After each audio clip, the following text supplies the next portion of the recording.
Captain Brad Geary, welcome to the show. Thanks, Sean. Really appreciate you having me. It's my pleasure, and we got a lot to dive into. I've really been looking forward to this interview, and I'm also very nervous about it. I don't want to mess this up, but so we're going to cover a lot. We're going to do your life story, and then we're going to cover the real reason that you're here. You were the commanding officer for Naval Special Warfare Training Command, correct? Basic Training Command, correct. Basic Training Command. What most people affectionately just refer to as BUDS. But BUDS is just the SEAL side. We did the SWIC side as well. So over the years, they combined to Basic Training Command. Interesting. Yeah. Interesting. The real reason you're here is you were the commanding officer when Kyle Mullins, the SEAL candidate, died in training. Rest his soul, and tragic event. But it sounds like there is a lot of controversy and maybe some covering up that's happening in regards to how Kyle died and some of the things that have gone on within the training command. And so we will get to that after your life story. I think it would be a good idea for people to kind of understand who you are as a man, where you came from, how you got to the position that you're in now, and then we dive into that stuff. How's that sound? Sounds like a plan. I appreciate it. Perfect. Well, I'm going to give you a introduction here real quick. Great. Captain Brad Geary, you are currently the Assistant Chief of Staff for the N9 Innovation for Naval Special Warfare Command.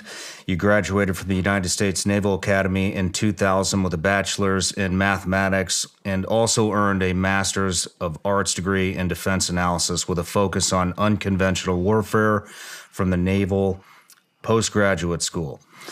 You completed numerous deployments throughout Europe, South America, and the Middle East, Africa, and Asia while serving in various leadership roles at SEAL Delivery Vehicle Team 2, SEAL Team 4, Naval Special Warfare Tactical Development and Evaluation Squadron 3, and during your first command tour at SEAL Delivery Vehicle Team 1, SDV-T1.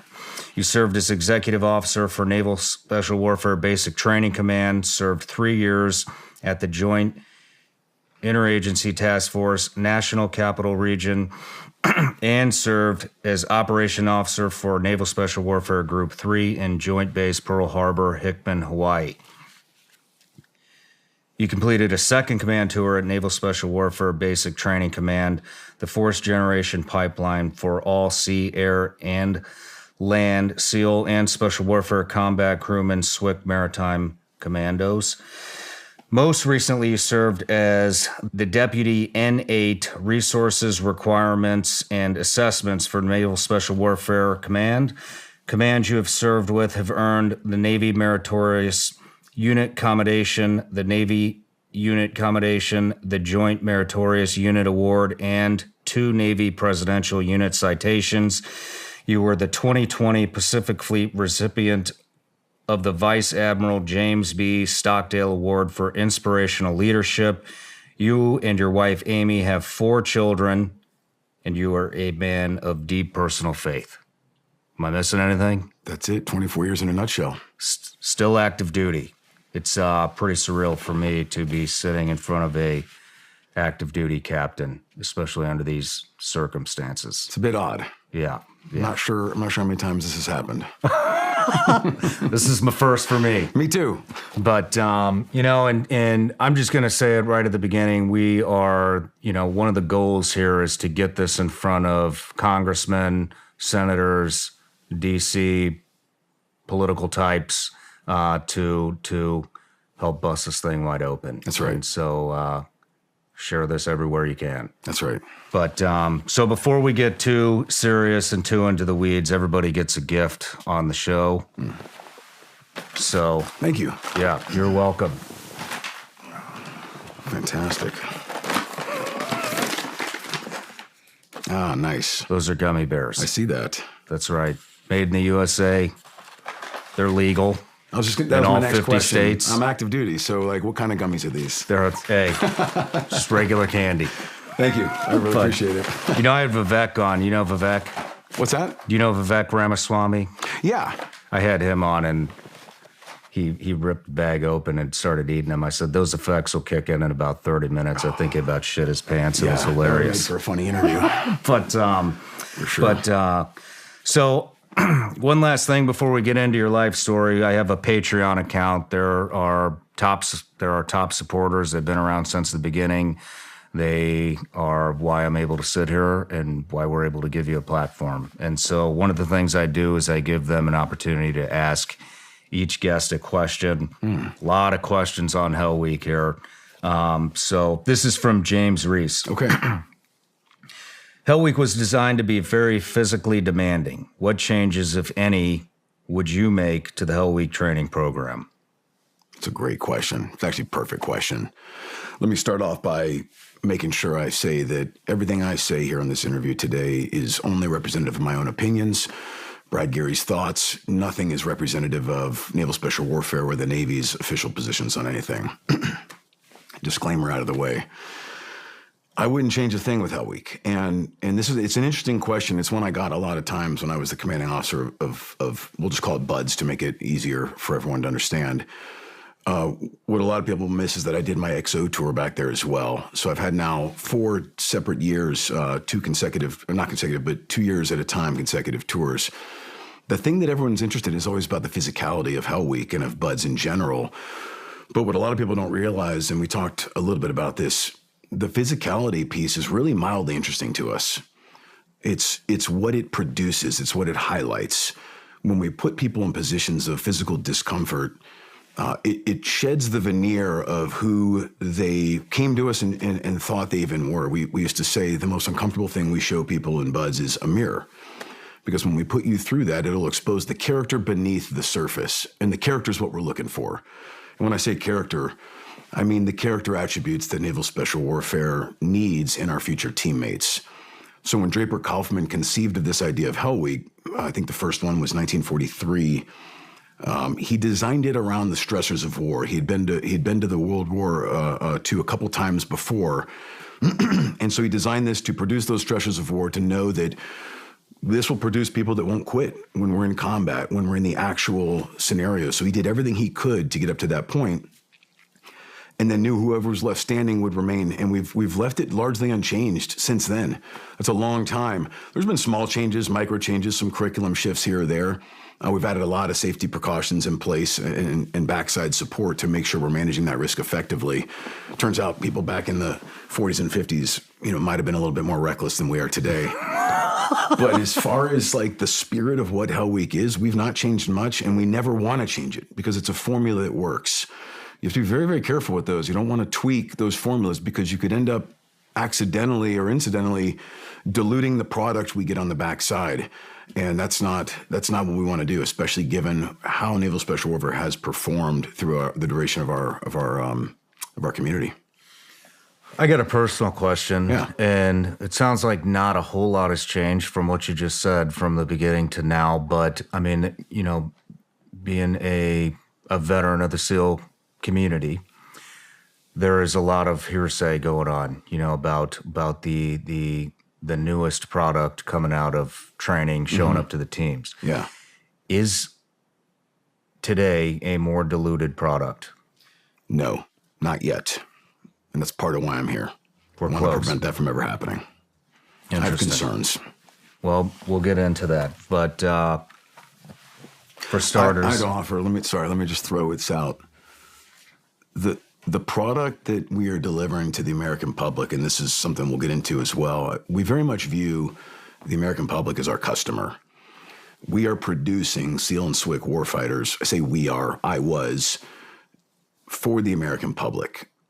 What we were delivering to the doorsteps of the SEAL teams and the boat teams, those guys run circles around what you and I were doing back in the day when we graduated. The program has grown, and this generation of warfighters that came to our front door, absolutely, they're just unstoppable. So I would offer, while the curriculum hasn't changed much for the core element, what we've added to it as far as qualification training, these guys are just and girls are absolutely phenomenal. interesting. Yeah. That is very reassuring to hear, especially with where we're at in the world today. Oh, this tour gave me hope in America's future. Yeah. When I got to see these young Americans, America is still producing patriots, and they're still coming to our door and volunteering to do our program, which is very hopeful, very encouraging. I love to hear that. I love to hear that. Let's dive into your life story a little bit here. So, where did you grow up? Grew up in Central Florida. My father and mother met there after my father left from the North, and my mother as well. And very, very pivotal for me seeing my father's background. He was raised in a very broken family, very emotionally abusive, sexually abusive, just a lot of hurt, a lot of pain, and that seems to carry on generationally. When he made a break from that, he likes to say he met Jesus on a mountaintop moment, and decided at that point he was going to pick a different path, and he was committing his life to not revisiting the sins of the father, not doing what happened to him. He wanted to do something different. And so was that before you came along? Yes. So he met my mother, and then I came along. And his mission in life was really to provide us a stable, loving environment. He was, I like to say, driving by braille. He didn't know what to do as a father who didn't have a good example to lean on. But he did a fantastic job. And all I ever wanted to do growing up was be like him, provide this house, this stable environment for my family, and try to do what he did for us. He was a trailblazer, really. For the Geary family. He was the first Geary to ever go to college, and he paid his own way to get there. And then after having a couple of us, I have a brother and a sister, he later realized if he wanted to promote in his job field, he needed a master's degree. So while raising a family, he started taking night classes on his own, again, paid his own way, and got his master's degree to just keep providing more for our family. It was really just, looking back, I see now, as a kid, your dad's gone here and there, and you don't understand why. But looking back, what I see is a work ethic and a sense of principle and commitment to a goal that really, I can tell now, ingrained itself into us as kids. What did your dad do? What was his occupation? Well, he's kind of been all over the map, but he basically, the way I like to describe him to another military man, he's kind of like an executive officer. He's an entrepreneur to some degree. Entrepreneur, I mispronounced that. And has bounced around with a bunch of different companies, working with people that did these startups, and has done very, very well as kind of the operations guy, finding efficiencies. He's got a master's in business, and so he applies that, plus all of his experience in a couple different industries now, to just look for efficiencies, bring better return on the investment, and earn profit.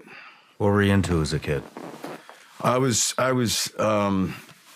bit of a nerd, actually. I was in the band. I was in the marching band. They say not all heroes wear capes, but some do. And I had a cape with my marching band uniform. Played trumpet, first chair at one point. No big deal. I used to joke at graduations, actually, that I'm pretty sure that's why my wife married me. It's the muscular lips. You guys met in elementary school. We did. We met in elementary school at our local church. We've known each other for that long. We didn't start dating until much later in life, college, really, but we've known each other for quite some time. Family, friends, different schools, but same church. So family get-togethers for years, yeah. Well, knowing her for that long and not dating her until college, what was the tipping point there? So I was coming home from my freshman year of college, and one of my best friends at the time was dating her identical twin sister. And I said, "Hey, I want to hang out this summer. Let's do some stuff. I only have a few weeks off." He said, "Well, I'm dating Emily. Let's do some double dates. You know Amy, you guys are friends. This will be fun. Easy peasy." I said, "That sounds great." And it was about 1.5 dates into that. We both knew something was a little different. That was it. That was it. Cool. What got your interest in the military? When did that happen? So I swam in addition to being in the band, and the Naval Academy recruited me for swimming. It was the first school that ever reached out, and that kind of blew me away. I didn't know what it was at the time. I just thought they taught people to drive boats. So I almost threw the document away thinking, this is weird. But my swim coach was a history teacher, thankfully. And he said, "Hey, Brad, take a look at this, pay attention, this is important. Like, at least write back and see what they have to offer. The more I looked into it, the more I liked what I saw. Opportunity to serve, free college, not such a bad deal, and guaranteed job afterward. It looked like a lot of neat opportunities to build some life experience, to build some leadership. Leadership always interested me from a young age. And so it just made sense. So we just ended up taking each next step until it brought us to the Naval Academy, and there we were. No, good. So you had no aspirations to join the military until well into college. Well, I mean, college was a Naval Academy, but yeah, like it was probably around junior year of high school is when that first started becoming interesting to me. I really didn't like the idea of wearing uniforms and being told what to do and where to go and how to do things, which is probably how I ended up in the SEAL teams, because we're not quite the normal military. Yeah. Did any other schools reach out? There were a few, but once I started getting interested in Navy, I kind of started just narrowing my focus to them, and I looked at West Point as well. Once I decided that lifestyle looks interesting to me and it's worth giving up some of the freedoms that I was holding on to at the time, it became very appealing to me, to where I narrowed in on those two by the end. So what was it about the Navy, or what occupation drew you to the academy? So when I looked at Naval Academy versus West Point, knowing I think I was 17 years old at the time, it seemed to me that the Naval Academy offered more options, and I was smart enough to know that I didn't know what I wanted to do yet in my life.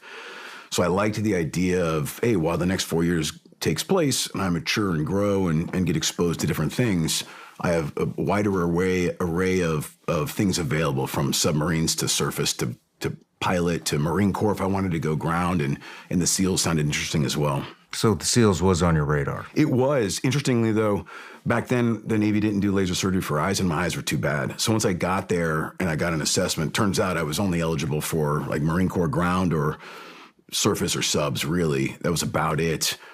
So I kind of committed to go to the Marine Corps. It was my goal at the time. Believe it or not, I had a high and tight, and I was all in. And I did a summer training cruise with an amphib with some Marines on board. And it just so happens back in the day, if you remember, I'm sure you do, we used to put SEAL platoons on the ARGs. And the ship I ended up getting a cruise with also had a SEAL platoon on board.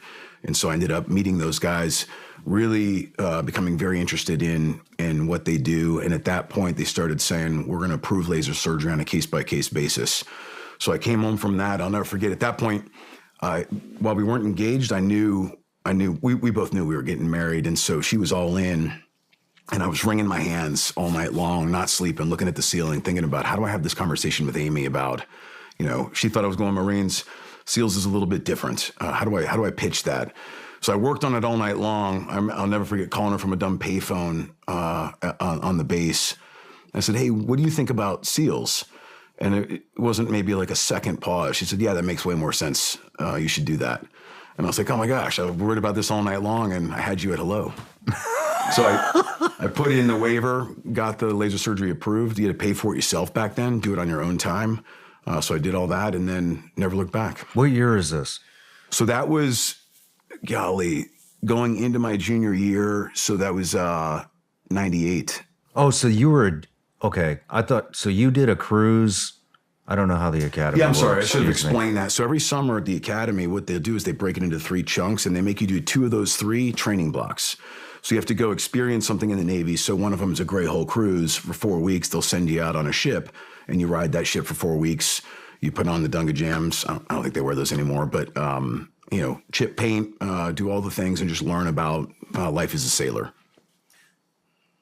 I'm just curious, what was that experience like for you? It was fantastic. It was? Well, I mean, yeah, it's eye-opening. It's exciting, right? Anything I've known up until then is only, I was a kid and then academics. And so you're starting to see the real Navy. You're starting to get to talk to sailors and know what it's like to put in a hard day's work. And it was fun for me just getting to know these guys and girls and working hard and building rapport with them, right? And every time I worked hard, I was acknowledged, and a chief would say, hey, I'm going to give you this next job.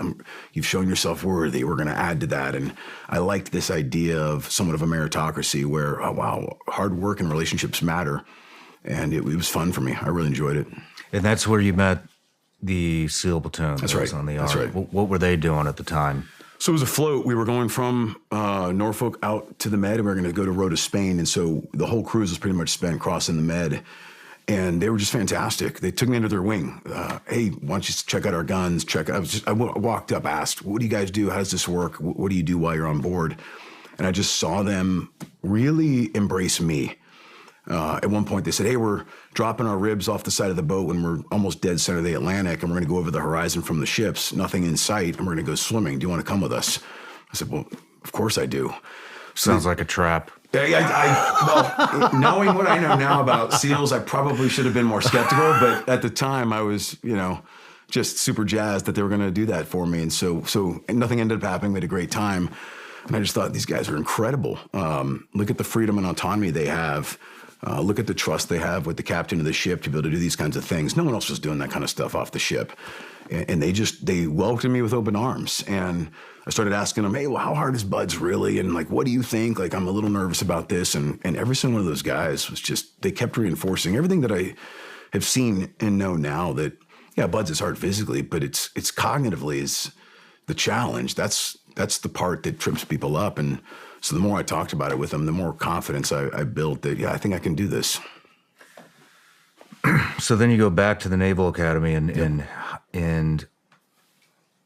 what's kind of the pipeline for a Naval Academy guy to get into BUD/S? Yeah.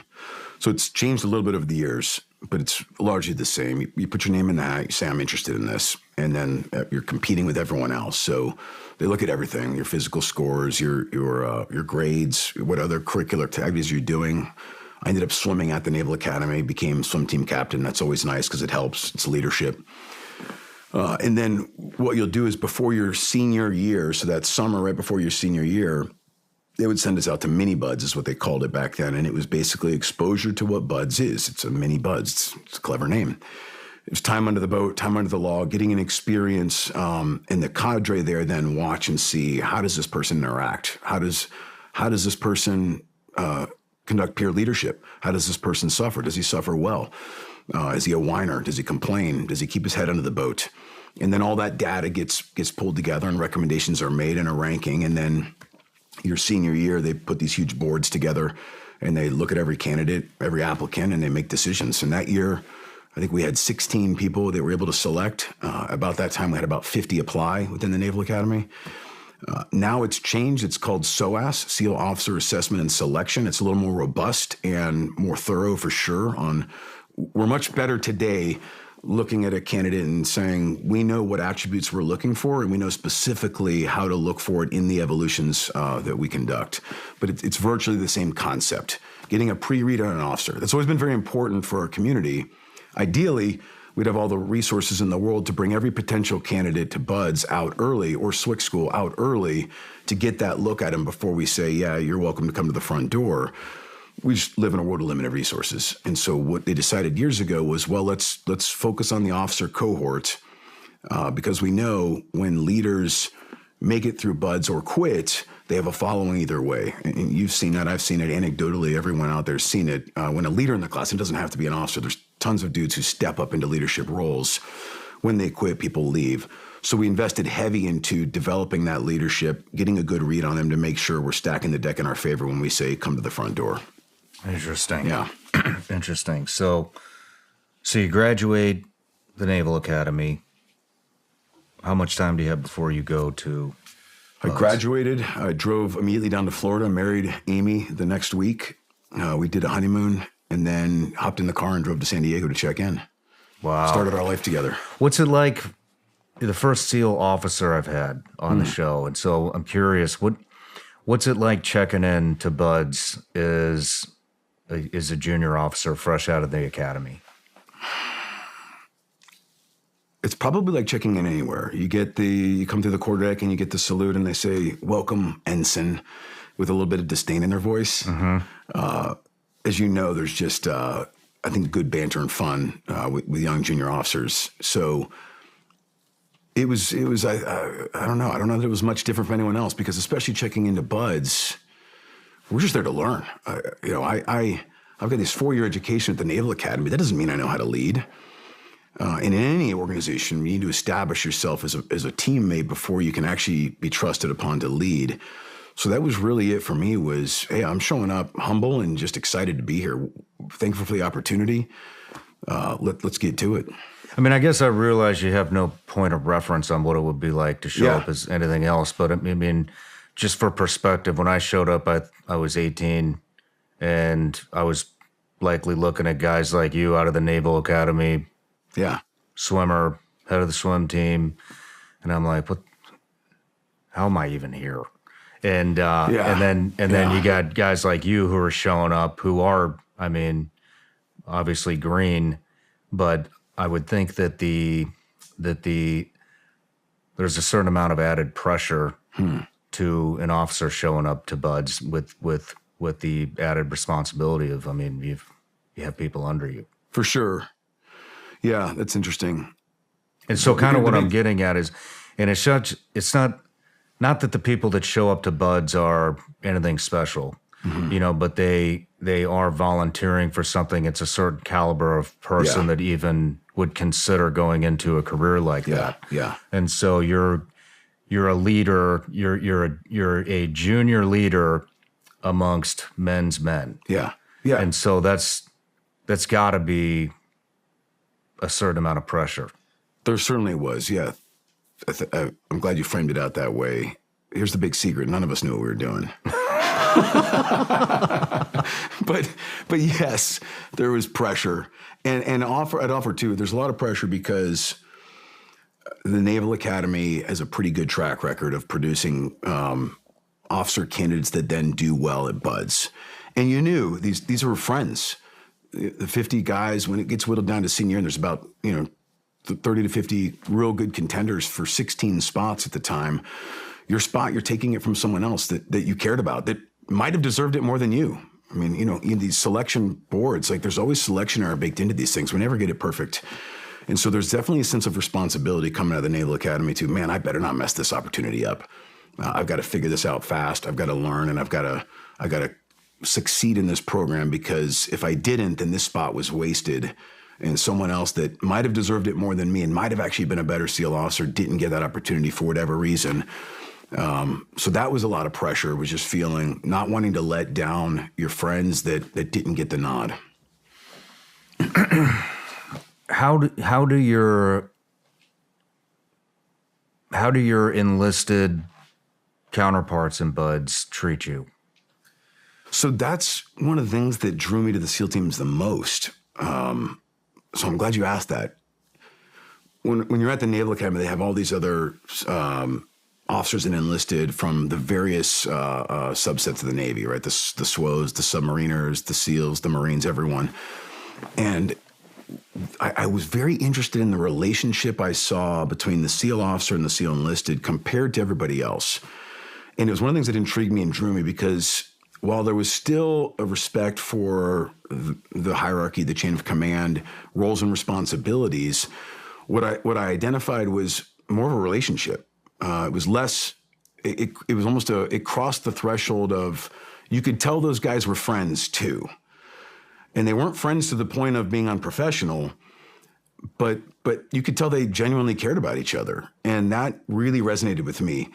And then when I started learning more, realizing, it's because they all go through the same training together. The same standards is expected of both. There is no, for us and for them, it's all the same. And I realized, that's a different model that you don't see in a lot of other places. And that really interested me, because then, coming out of buds, we have mutual respect. We know exactly what each of us have been through, and it's not different or harder or better or worse.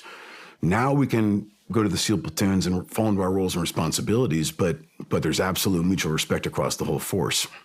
Did you have to, I mean, I would imagine that the Naval Special Warfare, what am I trying to say here? I would imagine that the leadership style within Naval Special Warfare is a lot different than what was ingrained in you in the academy. 100%. How did you rewire yourself to that type of leadership? How long did it take? It's interesting. It didn't take long at all for me, but I think that comes back to before even the Naval Academy, when I was resistant to these ideas of too much control.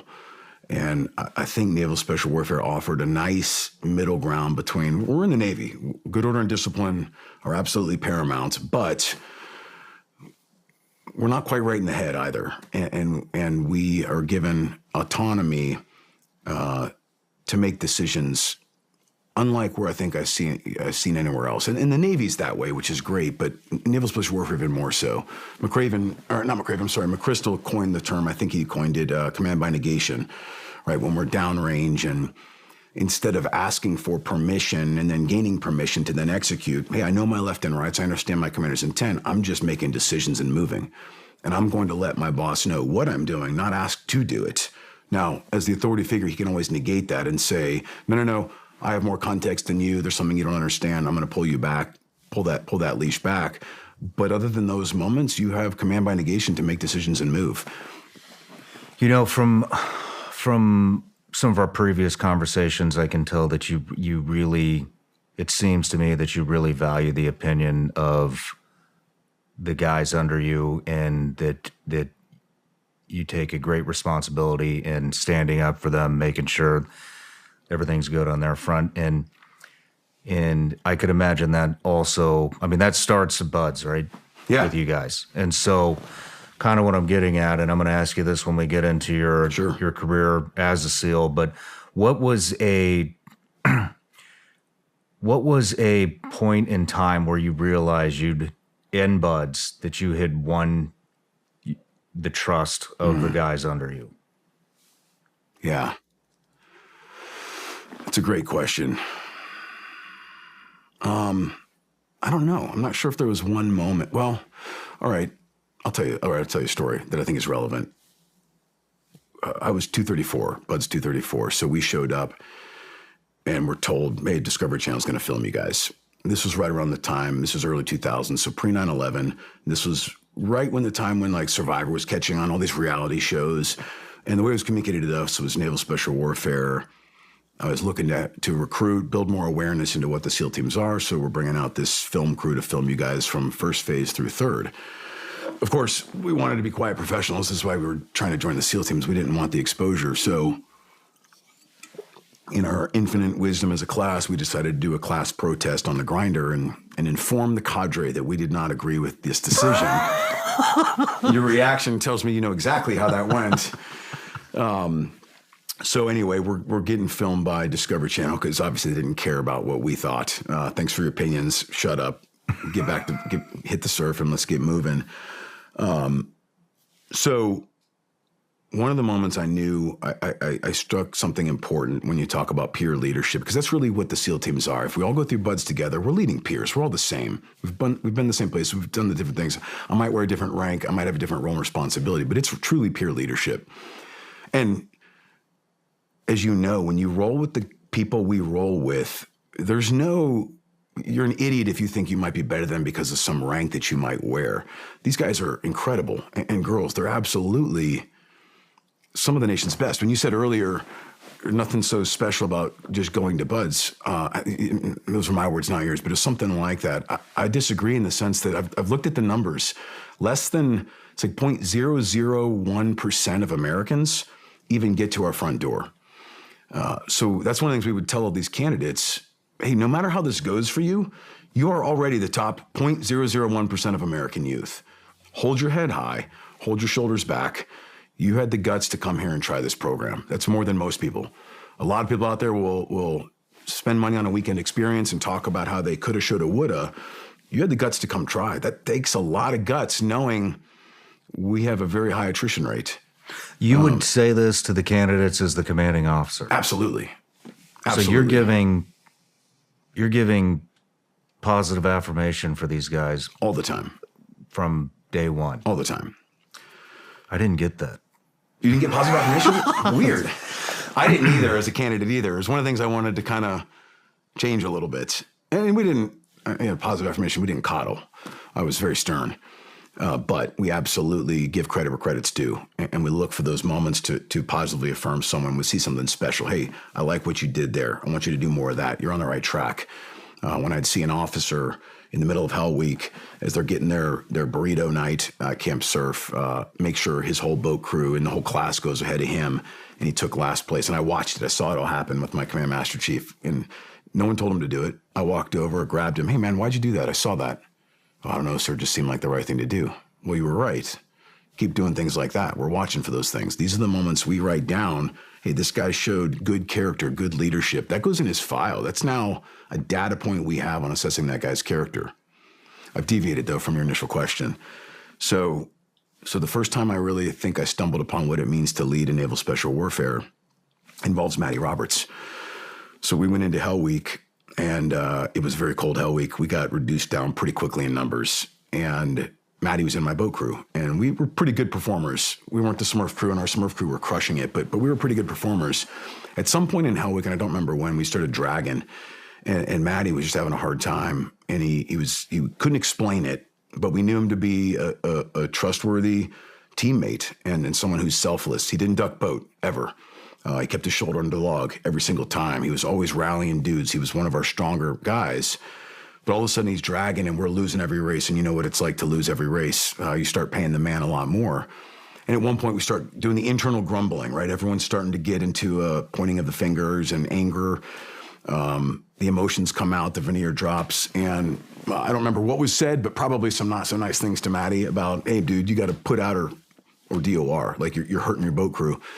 And I'll never forget, well, how I remember it is, he said something to the effect of, hey, guys, I don't know what's wrong, but I'm just hurting more than normal, and I can't explain it.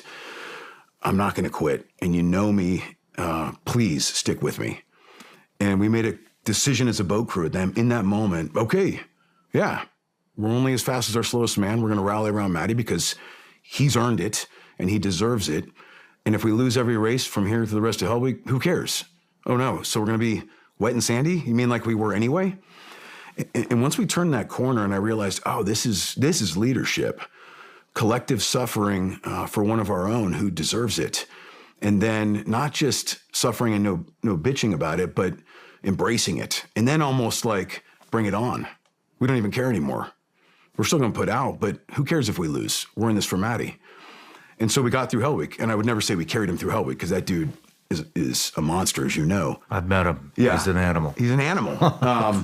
And all the more so, and this is what I saw, the end of Hell Week happens, we limp to the finish line, as you know how that goes.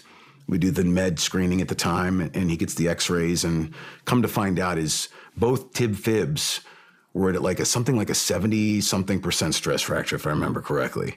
So the dude was walking around on toothpicks that were about ready to snap at any given moment, and yet he finished Hell Week. They medically rolled him to the next class right there. Like they weren't going to let him continue in our class. So he was there for the beginning. But I remember thinking at the time as a young officer, like, whoa, what if we had run him out of our boat crew? Just out of anger, spite, we weren't winning.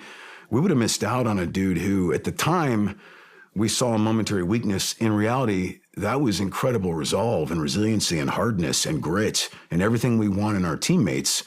And then you know the story of Matty. He ended up, he's a war hero. Mm-hmm. Ate a PKM in Iraq with lifelong injuries. The result, like the guy is just revered on the West Coast. Later came back to be an instructor and is still contracting out as an instructor there, still pouring into the next generations. That's another story I would tell our candidates when I was CO. 20-something years later, hey, let me tell you the story about Matty Roberts. This is why you don't run dudes out of your boat crew. You never know who that guy is and what he's going to do for you as a teammate, and you might misinterpret some signs. Do you tell them about what Matty went through on that deployment? Do you want to go into it right here? It's not my story to share, I think. That's okay. And I know he's been involved in a documentary that's coming out soon, so I'm going to save that one for him to tell when that comes out. But I care very much for the man, and I know a lot of people do. And he is, America should be very thankful that we have men like him that stood the watch. Yeah. Let's move on. Did you have any hang-ups and buds? Of course. I mean, they filmed the whole thing. You can watch it and find my hang-ups. I had one or two through the time. But no, I mean, I was fortunate. I wasn't targeted like some guys were. You know how that goes.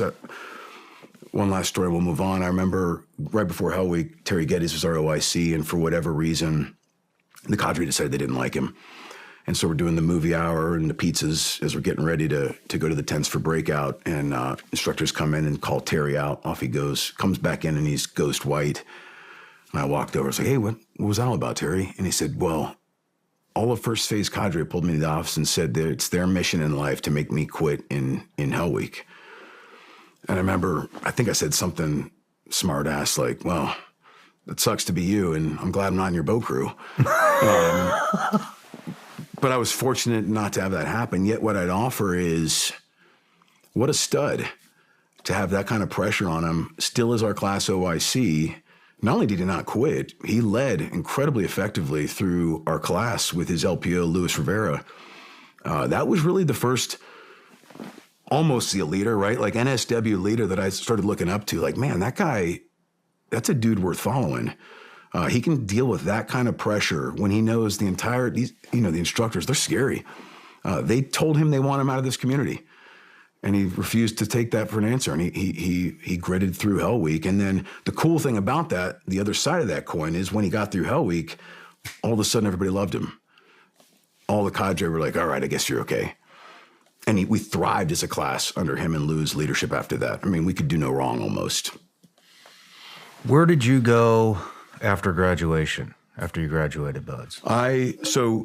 So again, different times. We graduated Buds. They stopped filming. We went into SEAL qualification training at the time. I was the last SQT class in the beta kind of model. So we did not get our tridents after SQT. The next class did. And so as I finished SQT, we're out at Nyland doing land warfare. That's where 9/11 happened. I had already had my orders at that point to SDV Team 2. So I was incredibly disappointed there because everyone looked like they were going to the war and to the desert. And I was going to do some diving for extended periods of time.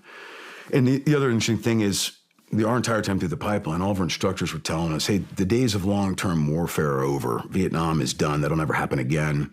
You have Panama, Grenada, Haiti. For the most part, those are quick skirmishes. One guy said, I've been in the SEAL team 17 years. I've never seen a combat op. So manage your expectations, gents. So I said, okay, that's fine. Then 9/11 happens. Clearly changed everything. So I wasn't too happy to be going SDV. Can you explain what SDV is? I'm sorry. Yeah. Thank you. SEAL delivery vehicles. So it's our undersea component within Naval Special Warfare. While all SEALs are combat divers, there are certain teams that take that to the next level and really specialize in that combat diving piece and use powered mini submersibles, partner with the submarine force, and go places on extended dives that most people really can't go. That involves, they say in Buds, you'll be colder and wetter in the teams, for sure, if you go SDVs. That was where I met Danny Dietz.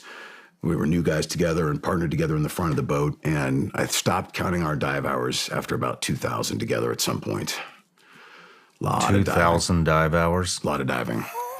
I remember the first night I did a long dive, and I mean like a 10-hour dive.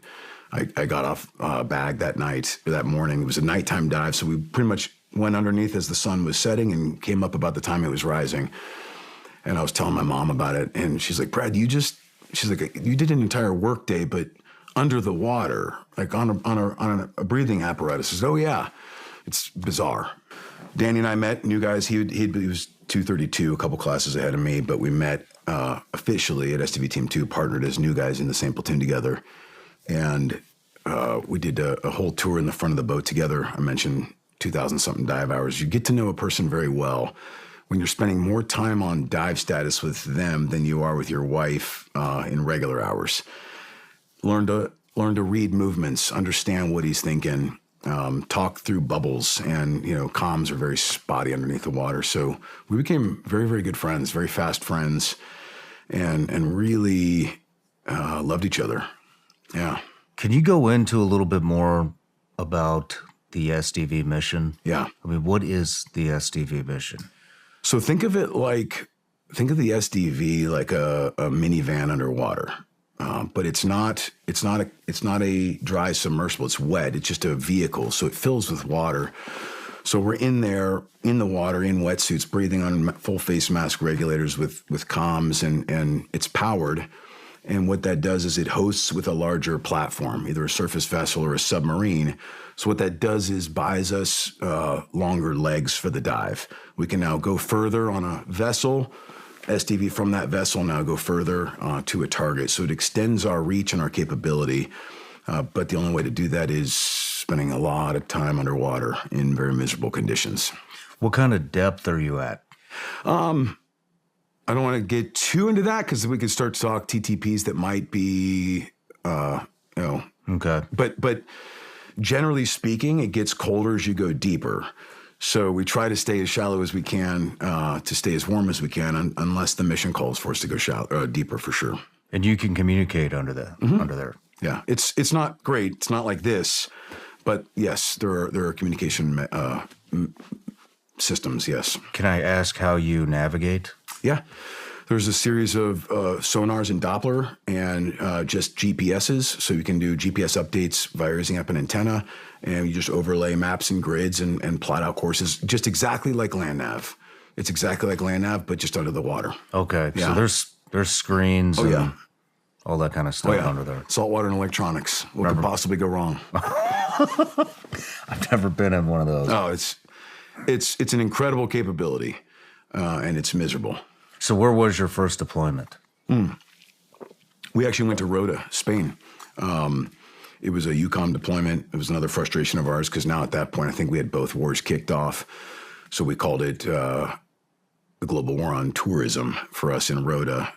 Danny just got married right before the deployment, which is typical Danny because everyone said, hey, you met this girl, wait a while, like make sure she's, all in and she can handle a deployment in the teams.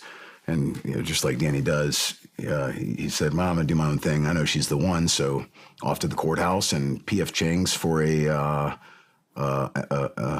reception afterward. It was fantastic. Nice. It was fantastic. So we go to Rota and just bounced around. We were training for some potential SDV missions at the time. Ended up not happening for us, but we bounced all over the Med and did various interop training events with some foreigners and just worked.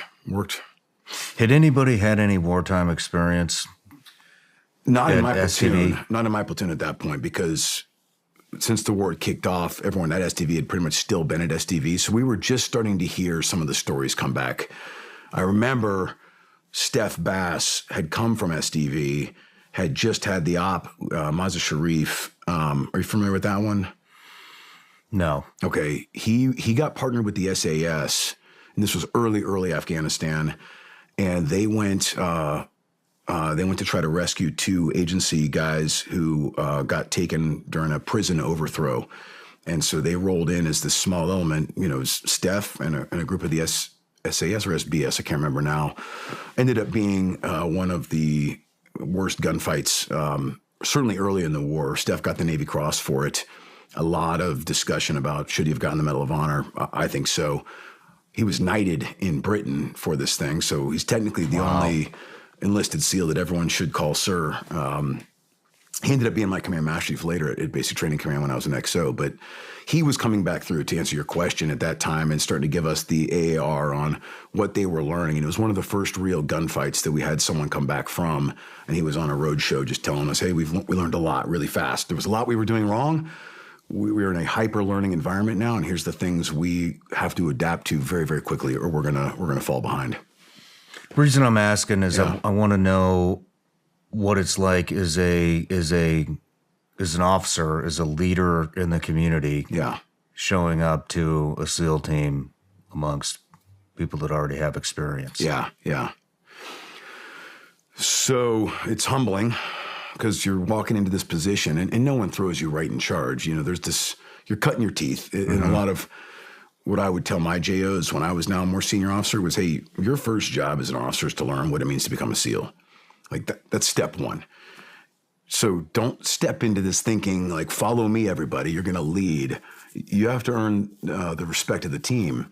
And you're only going to earn the respect of the team if you know what it's like to be one of them too. So So I would grab a broom and sweep up. I would do all the jobs that all the new guys were doing. Didn't matter that I was an officer. It would piss off Danny sometimes because he'd be like, you got to stop doing that because the chief's going to be mad at me because I let an officer, do this. And I was like, yeah, but Danny, I'm a new guy. I'm no different than you. So what? I've got a different rank.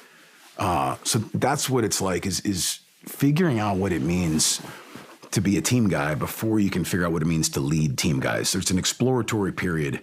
It's a very short one. You don't have a lot of time because very quickly you're now the officer in charge down the road. Versus I think there's a longer runway for a brand new enlisted guy till he gets to LPO, right? So we have a shorter time that we have to learn how to lead and then be ready to go. Interesting. Yeah. Were you at SDV2 when Danny went to Afghanistan? I was. So we finished our first platoon together and rolled into a second platoon together. And we both got back of the boat op that time, or I should say mission set at that time. We did our time in the front of the boat as pilot and navigator. Now we're in the back of the boat as mission specialists, and he was the comms guy. So we did an entire workup doing recce's together and these four-man teams that would go out and do reconnaissance. This was right around the era where ISR was starting to come on scene, so there wasn't a lot of it. So there was still a need for these recce teams to go out and surveil areas. And that's what we specialized in out of the back of that boat. So we did our entire workup together. And at the time, with both the wars going on, there was usually a decision point somewhere in the workup where they said, hey, if there's not an SDV op that specifically we're training for, we're going to break and we're going to outsource the platoon to augment all the other forces downrange to help because the war was ramping up and they needed manpower. So we hit that decision point and they offered up to us, where do you want to go, Iraq or Afghanistan? The platoon kind of split and we were supposed to go to Afghanistan together. So I very much was supposed to be doing everything with Danny that he ended up doing. It was an administrative error that changed that. I was already negotiating for my next set of orders. They wanted me to do something disassociated outside of the community, so I volunteered to go to Monterey to do my postgraduate degree. And I got pulled in the office and said, hey, something happened, your orders got messed up. It turns out you're going to have to cut away to Monterey like halfway through the deployment, so you're not going to be able to deploy. We can't send you out there to do this, which frustrated me because you do all the work, you want to go deploy. And they said, well, what if we do this instead? At the time, DEVGRU was doing 3-month deployments out there. So why don't we let you augment them and you can get a faster rotation and still be back in time for your orders, and then that'll work out. At least you get to go forward and do something. I said, well, that sounds better than nothing. Let's do that. And not better than nothing. I was excited for the opportunity to augment for sure. But I wanted to be with my boys too. I wanted to be with Danny and the guys. As it stands, though, we all ended up at DEVGRU at the same time anyway, just right down the road from each other in different compounds. So while they were starting to do their ops and I was doing my augment, Danny and me and a couple of their dudes had coffee at the Green Bean right there in DEVGRU multiple times, just talking about our shared experiences. Danny and I dreaming big about the future together. Talked about, should we both screen for DEVGRU after this? I don't know. What do you think? He was asking me what I was seeing. And so, yeah, we were there at the same time. What were you seeing? I was impressed with what I was seeing, and it was inspiring to me. And that was one of the things that convinced me to screen was what I saw. When I first married my wife and we were doing this career, I said, hey, I'll never ask you for that because that seems like it's the tempo is up a notch. And I know I'm already asking a lot of us as a family. At this point, we'd already had our first son. And but one of the days when I was augmenting, she drove me into work to drop a bag or something. So we're sitting there in the car. I pull my 3-year-old out of the seat, and he's sitting there as these little birds come screaming in, and these monsters, these animals are hanging off the sides of little birds with these beards and sunglasses and kit. And I'll never forget as they touch and go, like 30 yards from where I'm parked, just dropping a bag off at the gate.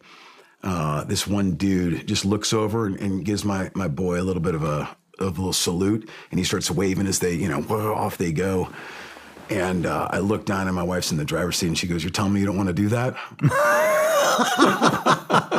So that was it, and getting to see the level that those guys were performing and being a part of that, it really was impressive. And it definitely provoked an interest in me that that I was talking about with Danny then while we were on that deployment together. Where were you when you got the news about Red Wings? So that was a tough one. I ended up coming home from the deployment per the administrative mess up. I get home and then they say, turns out the mess up was a mess up, so you could have deployed with Danny and the boys anyway. Sorry about that. But you're home now, so we're going to put you in a staff job and you know, it'll be okay. So I was pretty frustrated, and I was only home about a week or two. And I was at dinner with my wife at the Olive Garden, and I got a call. So now I'm the only guy from the platoon home. Everyone else is still forward, just the way it worked out. And they said, you got to get over to Patsy's house. Something's happened. Danny's status is unknown. And so we immediately dropped our son with friends, and off we went. And then we spent the next about a week there with Patsy, and then brought in his mom and dad and brother and sister as well. We just stayed glued to the news. What a lot of people don't realize, we remember June 28th, but people don't realize that we didn't know they were dead until July 4th. So from the moment we knew they were status unknown for almost a week there, we just sat on pins and needles, watched the news, hoped. You hear rumors about one guy might be on the loose, running free. You start convincing yourself, that's got to be Danny, and telling stories to build hope. Going into work, checking in, what are the intel updates? What do we have? What can I say? Drive back to the house. We didn't have much at that time. And so I was there. Damn. Yeah, at one point it was horrible. We finished off, and some of the other spouses were with us, and we went to eat at like an all-night diner. And we're sitting there just fatigued from the strain, and I got a call from my boss, and he said, hey, don't tell the family yet, but all forces are recovered. Everyone made it. And the letdown that we had in that moment, there was like 4 or 5 of us, and we're all crying. We're so excited. And then he said, but don't go tell them yet. We're like, all right, we're going to hang here. And as soon as you give us the word, we're going to go right. We were like a couple hundred yards from Danny's house at that point. We were right there. And like 20 minutes later, he calls back. Hey, it was a false report. Still status unknown. You didn't go tell her, did you? I was like, thank God, no. And then it was only about a day later that we got the official news. That was a roller coaster of a week. How did you handle that? Most difficult moment of my life. Yeah, I got the word, be at the house. CO and the chaplain are inbound. And so I get there. I see him kind of hiding in the shadows. So I go partner up. I sent Amy inside. I said, hey, get in there and be ready. I think that's how it went down. And we go to the front door, and then the rest is just these flashbulb moments of grief. I remember Patsy. I remember her dropping to the floor and then bouncing up and running from the house. Like, it was such a, she was just trying to run from reality. And we had to chase her down, bring her back to the house. And then as we're still standing there, just no one knows what to say. There's no right thing to say, I'll never forget. Her body did what it could only do in a moment like that. And she fell to the ground and started throwing up on the carpet. And Amy and I were holding her hair back as she vomited.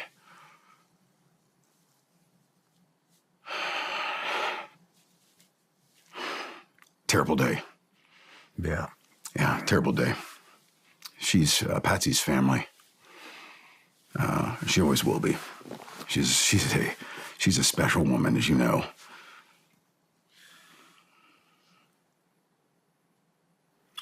It sounds like nobody was closer with them than you and Amy. I would never claim that. I mean, you guys deployed together. You sat in the front of the SDV together. You sat in the back of the SDV. You spent a lot of time together. We did.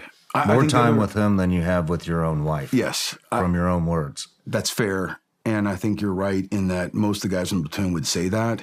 But I would never claim to be his best friend, right? Danny had a lot of best friends because he was the guy that made everyone feel valued.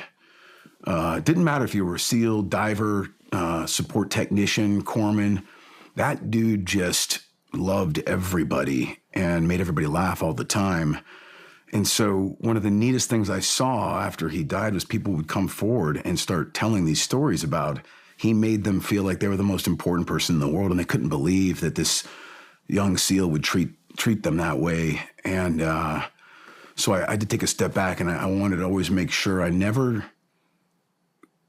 claim that part of him, right? He was special to a lot of people. But yes, I loved him. I loved him dearly. I guess where I'm going is is because you were so close,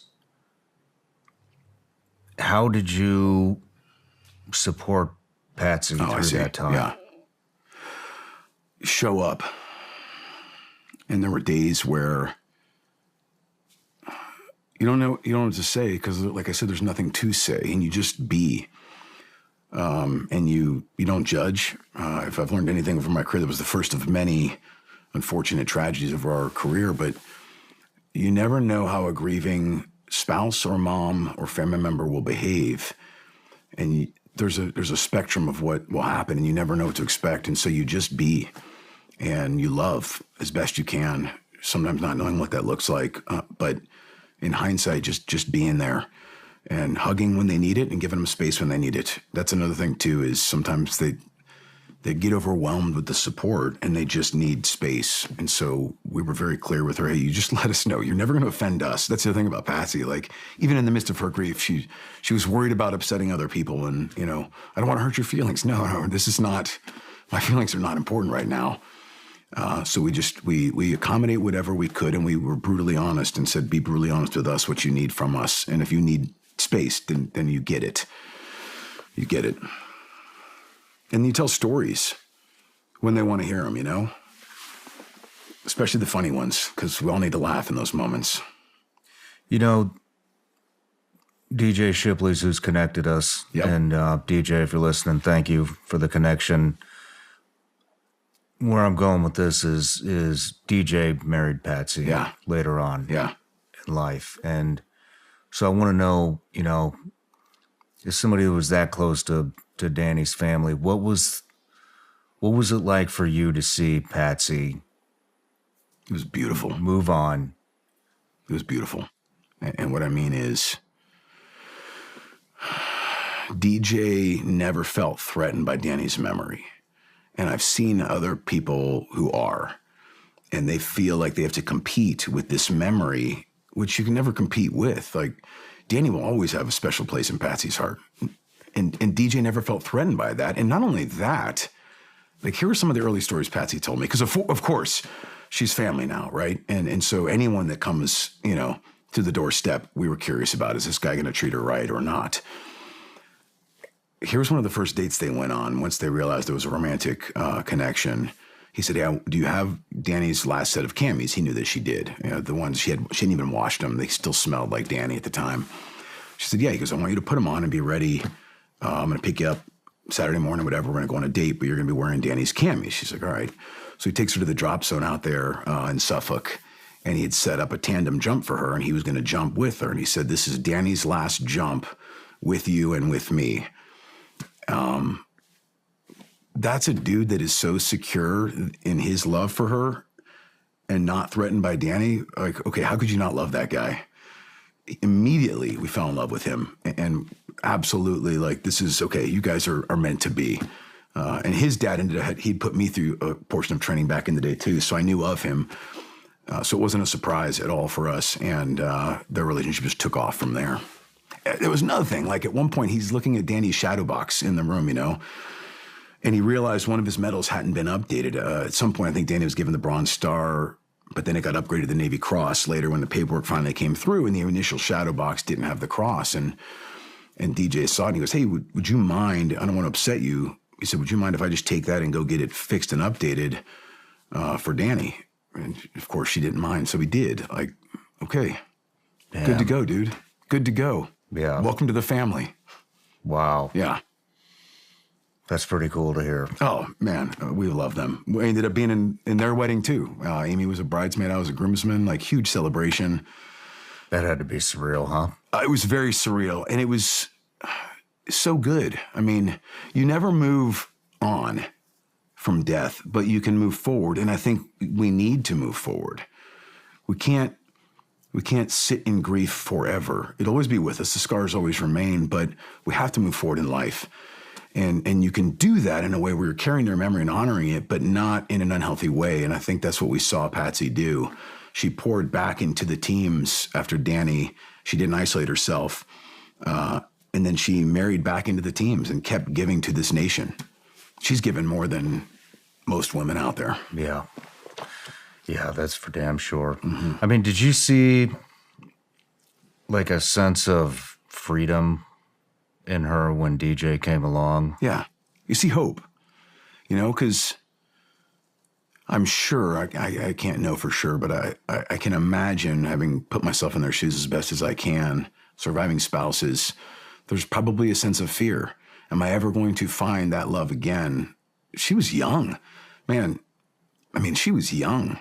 He was too. We were all young. We were starting our lives together. Like, this was like, we're all buying houses at the same time and furnishing them. And that's an exciting period of life to get it just cut off so abruptly. And I'm sure there's a sense of fear. Like, am I ever going to find that again? We were on track. We were making plans. We had a future set. We all do these things. And there's probably that's a huge setback. And then I can imagine also there's a sense of fear that what if it does happen again? Is that bad? There's got to be some guilt. Am I giving up love for my first by loving another one? And I don't know. Those are difficult emotions to grapple with. But yes, to answer your question, like we saw her happy. I wish she made us happy. That's great to hear. Yeah, it was great to be a part of. Let's move on to where did you go after SDV2? Went out to Monterey for that post-grad degree, and then I came out to SEAL Team 4 for my platoon command tour and deployed to Iraq. Great platoon. Probably not worth spending time there so we can get to more of the stuff, but significant leadership opportunity for me to go out to the middle of nowhere. We were at an outstation where me and a Marine captain, so two O3s, were the senior guys on this outpost in the middle of Alhambra province. We just had the time of our lives. Great opportunity, fantastic SEAL platoon. I learned a lot as a leader there, and we made some difficult decisions, but grew a lot through that process. It was a great deployment. Was it a kinetic deployment? At the time, for me, yes, it was something. We were doing raids. We weren't getting into a lot of gunfights at that point. Things had started to quiet down, but we still did a lot of raids. We stayed very, very busy. I say that because at the time it was exciting. It was nothing for what was my next season of life to come, for sure. You had mentioned some I think you said difficult decisions. Mm-hmm. What were some of those? They're just leadership challenges, being out in the middle of nowhere. There's for the first time ever now, I'm actually in a leadership position in a combat zone, and that's not black and white. There's gray landscape to navigate in war, and the right decision isn't always so obvious. And so there's a. Let me rephrase that a little bit. You'd academy to buds to SDV. Mm-hmm. It sounds like not a whole lot of combat experience yet. Maybe you got some at the augment with Damnack. Not even really. No, it was pretty quiet. So yeah, this was my first real. So now you are showing up to SEAL Team 4. I shouldn't assume anything, but I'm no idea what I'm doing. Yeah. So, but you're surrounded by people. Yes. What year is this? This was 2000. I showed up 2007, and then we deployed 2008 through the winter into 2009. So there's got to be quite a bit of experience. Oh yeah, it was humbling. I tell these young junior officers these days, I'm like, hey man, here's the big secret. None of us really knew what we were doing when we're in those leadership roles. You're doing the best you can. But the point is, if you establish yourself as a learner fast and just commit to the learning process and be humble enough to seek counsel and advice and mentorship, you'll be okay. And that's what I did there. Is I recognized I was coming into these platoons. I mean, I was rolling into a platoon. They had just come off of Clark Schweather's loss Clarkey, that previous deployment, and that guy that carried his body off target was my LPO for the next platoon. He rolled that entire platoon and he left the blood stains on his H gear. He refused to wash it. And I'm that dude's OIC, and I have no combat experience. It was incredibly intimidating rolling with these people, and I knew I had to learn fast. And back to being a new officer, okay, I got to earn their trust. I've got to earn their respect as a SEAL before they're going to listen to me as an officer. And you're the OIC? Mm-hmm. I was the OIC of the platoon. So for those listening, that means you are in charge of the platoon. Yeah, yeah. So how do you show up there and earn the respect of a bunch of combat guys with a ton of experience who'd been there and done that, probably several of them multiple times? Yeah. And you're showing up green. It's a balance. It's a balance because you can't show that you can't be too vulnerable. You have to lead. You have to show that hey, I know what I'm doing for the most part here, but yet still be curious enough and humble enough to ask the questions and understand that, hey, I might need a little more help. So I grab my platoon chief. Hey, man, help protect me from myself here. You know I'm coming from a lot of undersea time. I'm a fast learner, but will you take me to the house and walk me through some stuff? Like let's run some drills together before I do it in front of the platoon, because I'm going to mess up from time to time, but I don't want to fail catastrophically and lose their respect. Mm-hmm. I also did that with my troop chief. He was a godsend. He had just come from Dam Neck and was our troop chief. So I grabbed him like immediately. Hey, Mike, I need mentorship. Help me, man. That guy poured into me.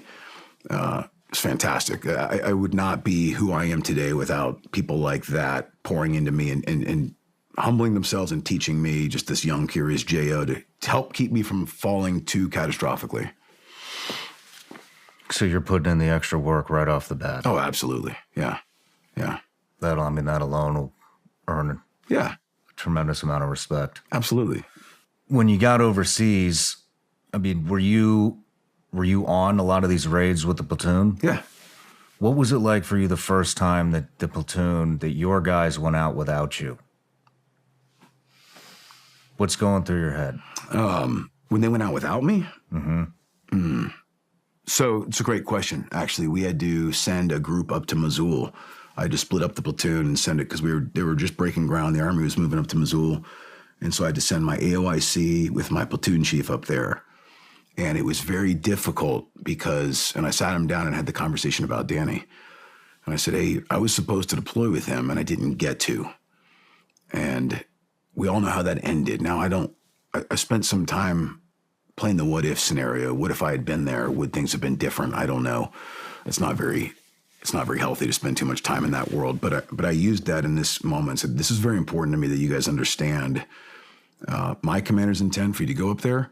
My left and rights, as your OIC, call me when you have questions and let's have discussions about your decisions. But when we don't have time for that, you make decisions and you do the best you know how to do. And so it was a huge piece of, oh my goodness, I'm having to trust these guys to go do stuff. And I know it's at stake because I've suffered when it goes poorly.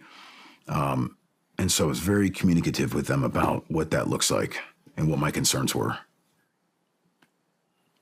Were you terrified that you would lose somebody under your watch? Not terrified.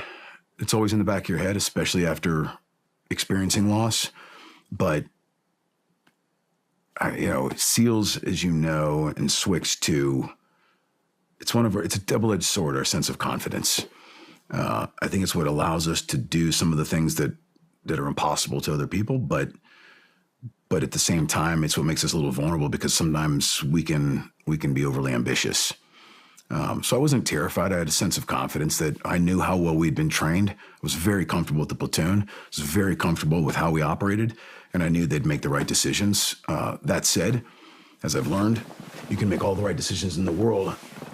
The enemy still gets a vote, and Murphy still gets a vote. So that's always in the back of my head that, okay, this might be, the longer I do this seems to be somewhat of a statistical inevitability. It will happen again. Thankfully, it didn't happen there. So once again, I'll ask, what was it that you saw switch in the platoon to gain the confidence or gain your, you know what I'm getting at? Yeah.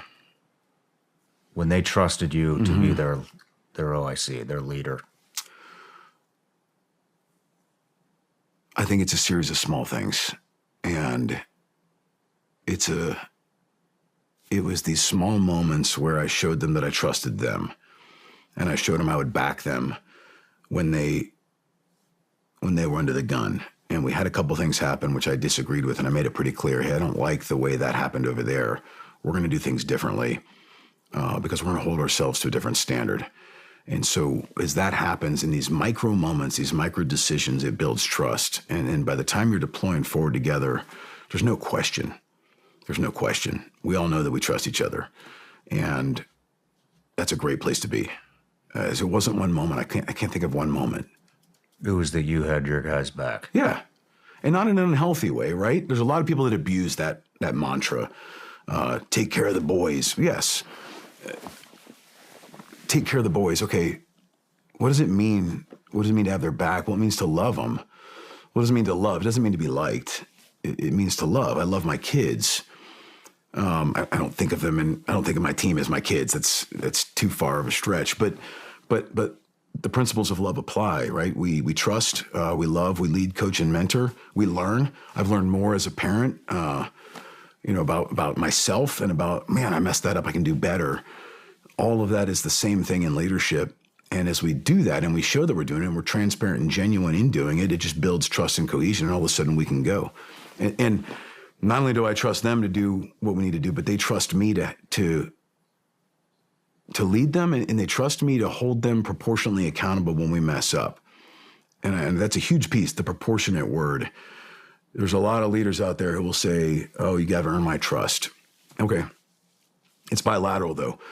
As a leader, we have to earn their trust. And what does that mean? It means I'm not going to knee-jerk react, and I'm not going to lop a dude's head off for making a small mistake. We're going to provide opportunity to fall forward. We're going to both learn from this.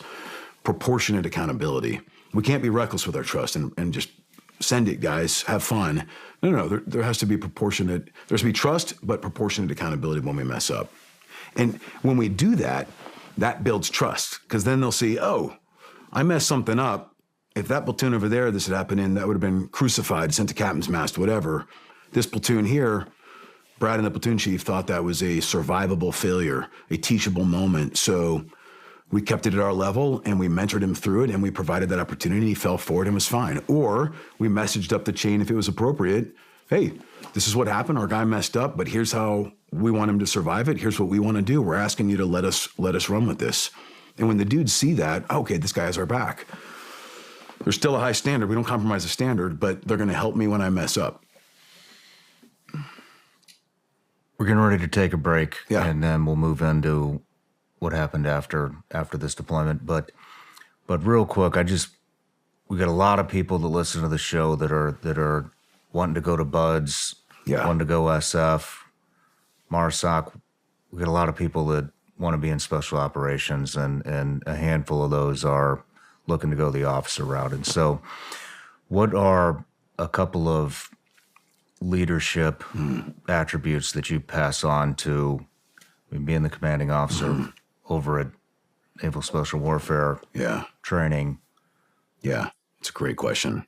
We're going to hit a couple of these as we go through, but if you want to lead people, you have to be curious about people. And I'd offer you almost need to become a student in what makes us tick as human beings. So we have to understand first human nature, psychology. I wasn't a psych major, but I've read about it quite a bit. Beyond that, we have to break it down. Now, what's the organization I want to lead in? I'll have to become a skilled tradesman in that organization before people are going to be, you don't have to be the best. I don't have to be the best sniper, jumper, diver, shooter, whatever. But I have to at least be a skilled tradesman in that craft before I can expect that people are going to follow me. Then I have to understand the culture of the people that are in this organization. Who gets attracted to NSW? Like I mentioned earlier, we're not quite right in the head. We're not the normal part of society. We generally on the fringes of normal behavior. Shocking, we get into bar fights every once in a while, and our young guys do too. Okay, let's manage that. So understand human nature, understand the nature of the people that are drawn to the organization you want to lead in, and then understand the culture of those organizations. And sometimes that involves subcultures. You've seen this. Different teams, different troops sometimes have subcultures. Sometimes those cultures are healthy, sometimes they're not. If they're healthy, well, shoot, let's jump on that, capitalize on it, squirt fuel on the fire, and run. If it's unhealthy, okay, well, let's start talking about what we need to do to shift that culture. But it's really becoming a student in that world of understanding human beings and what makes them tick. And then when we make decisions as leaders, well, why are we making that decision? We're generally looking to incentivize a certain behavior or disincentivize a certain behavior.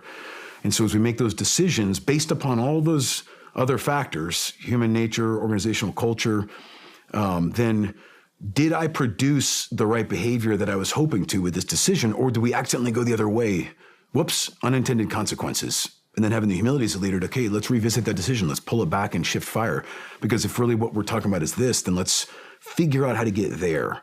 What does that look like? What do those decisions look like? And how do we get buy-in for those decisions? Someone much smarter than me said to me years ago, culture eats strategy for breakfast every single day. And what he meant is you might have the best strategy in the world to solve a problem, to get an end state. But if your decisions to get there are countercultural, you'll fail every day. So we have to align our end goals as leaders and our decisions into the culture in order to get to where we want to be. Very well said. Thank you for that. I appreciate it. Let's take a break. Sounds good. Look around. War, inflation, recession. Did you know that many experts call gold the everything hedge? Gold often goes far beyond hedging against inflation or the stock market.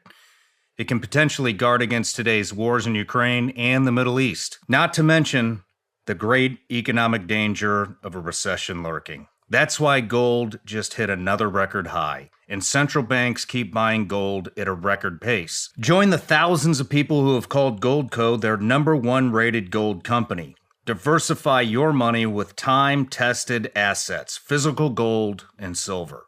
Today, Goldco is offering up to 10% instant match and free bonus silver with a qualified account. Go to SeanLikesGold.com or call 855-936-GOLD and see if you qualify to get your bonus silver today. Once again, that's 855-936-GOLD or visit SeanLikesGold.com. Performance may vary. Consult with your tax attorney or financial professional before making any investment decisions.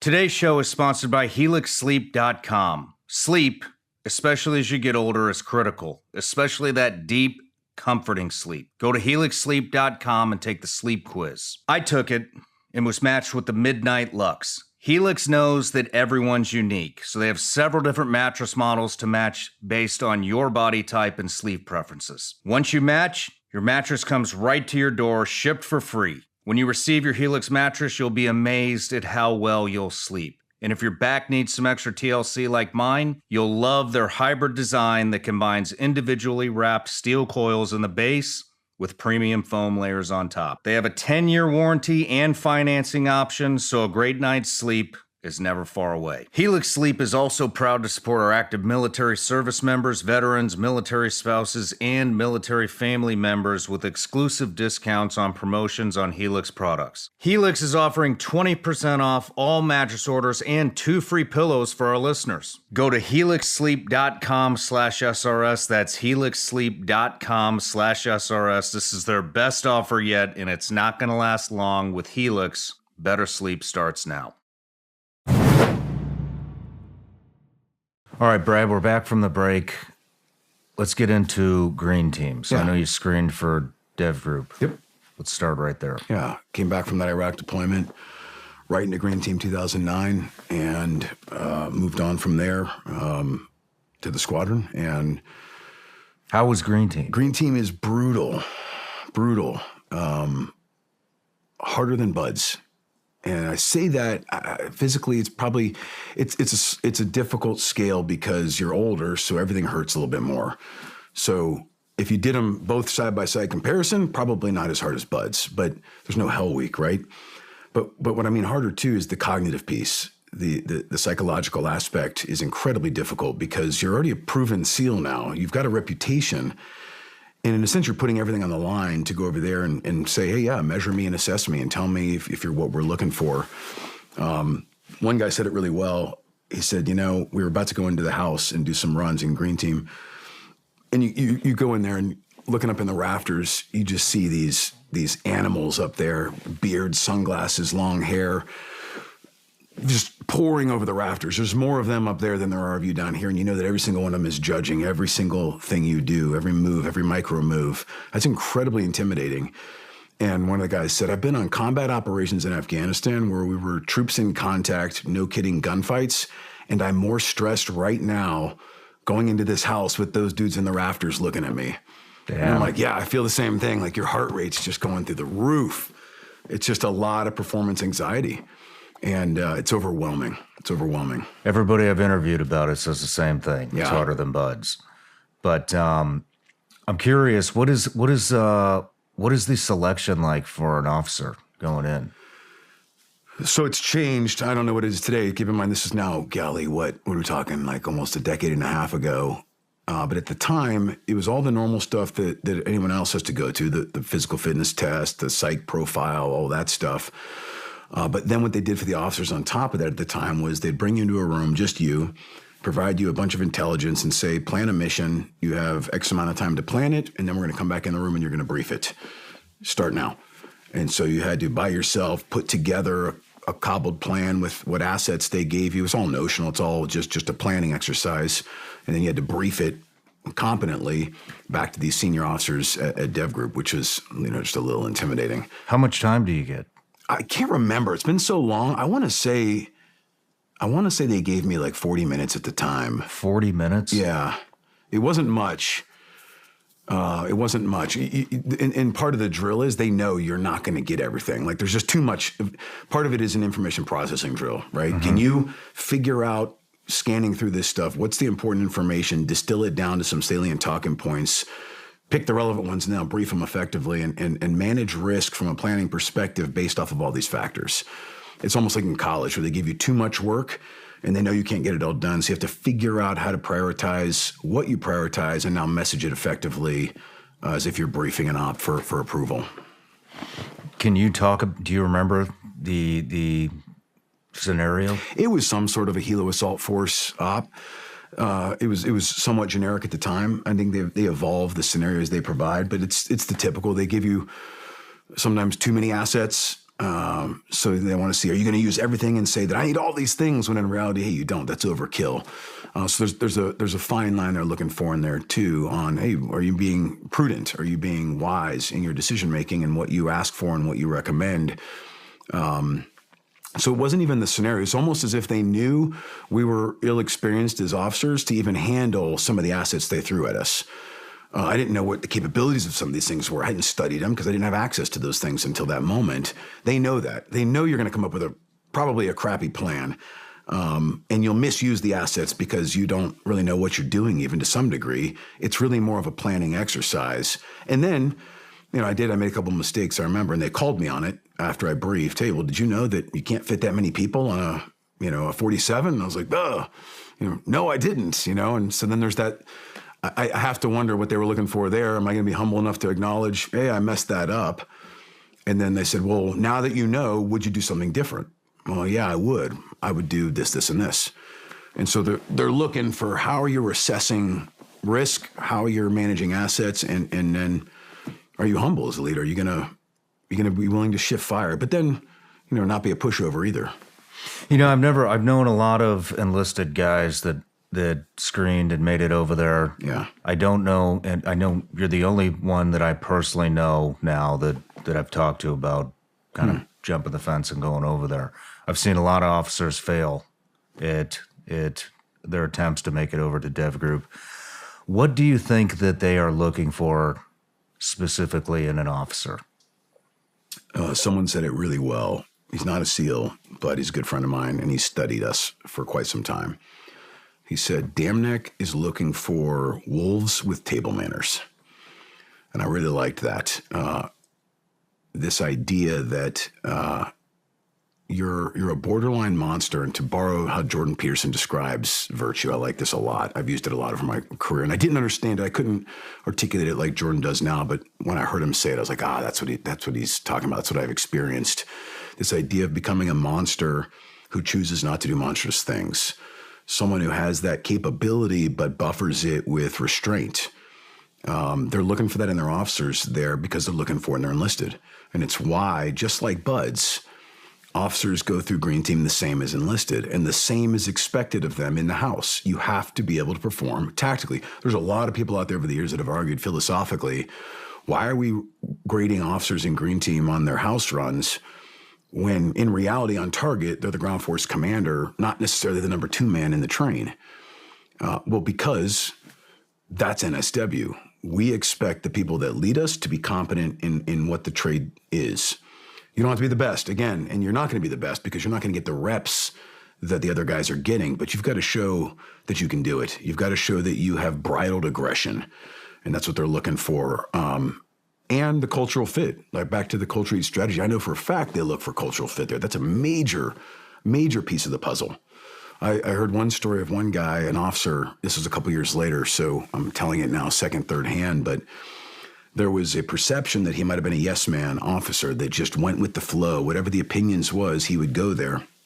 And so they actually staged a scenario where they took a couple guys and said, hey, I want you to be talking about a controversial issue, and I want your position to be this. And then he's going to come through the room, and we're going to grab him and bring him over and see where he stands on it. And sounds good. So they did it. He jumps on board. Everyone's very animated, and he agrees. Oh, I 100% agree with you guys. Absolutely. Yeah. And they said, okay, give it a couple days. They said, take a different group of guys. Hey, we're going to be talking about this topic. Now it's the opposite side of the equation. We're going to come through the room. We're going to ask him to come over and ask for his opinion on things. Same scenario. Comes over. Oh, 100% agree. They dropped him from the program. I said, we don't want someone like you, man. Like, you may be a competent tactical SEAL officer, but we need people that have an opinion on things, even if it's a controversial opinion. Be yourself. Have a position. Be able to defend your position and have an intelligent discussion about it. We don't need yes men here. They want somebody to have a spine. Yeah, absolutely. Interesting. Yeah, that one is fascinating. Like, what an interesting human experiment. Yeah, that's pretty slick. And I'm glad it happened. Like, I'm Did glad. you see that happen? No, I only heard about it. I was already in the squadron at that point, and someone's like, you won't believe what happened the other day. I'm like, what's going on? But those kinds of human experiments, just back to being curious about humanity and human nature, those always interested me. That's the best part about being a CO at Buds later, was running those kinds of experiments just to see a dude's character, or a girl. I say dude. Let's just determine now that dude is a all-encompassing term, because I use it a lot. I've been told I use it too many times, but generally it refers to the people. How many officers screened to go with you? Do you remember? Ooh. I want to say there were 11 or 12 of us that got into Green Team, and 4 of us got through it. Only 4. It was a really high attrition year. Yeah. Yeah. And it was intimidating because I came in the door looking at these peers of mine, and they're studs. Mm-hmm. I was intimidated. Like, oh my gosh, I'm rolling with these guys, and I'm being assessed compared to them. And I know they don't need all of us. So they're going to be looking for mistakes. Is there any difference, or is there any more training or selection that you go through as an officer versus an enlisted guy when it comes to Green Team? Yes and no. You don't go into a different program, but there are different portions of the training where they'll pull you aside as an officer and say, hey, we're going to practice some ground force commanding stuff now. Like, we're going to get you on the radio. We're going to start having you run some ops. We're going to bring in one of the troop commanders and start mentoring you. And so at some point when you show you're good enough at CQC, then they will kind of start pulling you back, and you start doing more of what you'll be doing when you actually get to the squadrons. Okay, so that's they're not going to invest any extra time into you until you've proven yourself in CQC. Precisely. Let's talk about when you showed up. Where did you go after Green Team? Went up to Gold Squadron. How was that? Fantastic. Everything I always hoped it would be. Let's talk about day one, walking in. Overwhelming. Chandeliers made of AK-47s. Yeah, it's just like, okay, like, this is Mantown, you know, like, it was an incredible experience. I was so humbled. And you walk in, again, there's this theme, right? That these guys, you feel so overwhelmed by the level of the professionals around you that it just makes you raise your game to that level. It sharpens your sword. and drives you to want to be better at what you do. I've got to be the best dang officer in the world because these guys deserve that. And I'm not there yet. And I probably won't ever be there if I'm honest with myself. So, all right, how do I refine that? How do I get better at that? Who do I need to talk to? Where do I need to, what are my gaps? How do I identify what I need to do? Some of it I may not even know yet. It's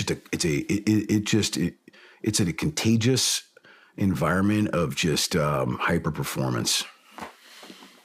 I mean, once again, you're showing up to a place as a leader, as an officer, into another culture or another unit that has a level of experience that is just astronomically higher than what you're currently at. And so, once again, how do you, as a leader at development group, prove yourself to them? Same lessons, just applied at a different level, right? Recognizing I don't know fully what I'm doing yet. I got to understand this culture. There's a squadron culture and there's a troop culture there. I got put into the troop that was the Fight Club troop. These dudes are just, they're fighters. And I was not a fighter. Every SEAL is, but I had to learn fast how to fight.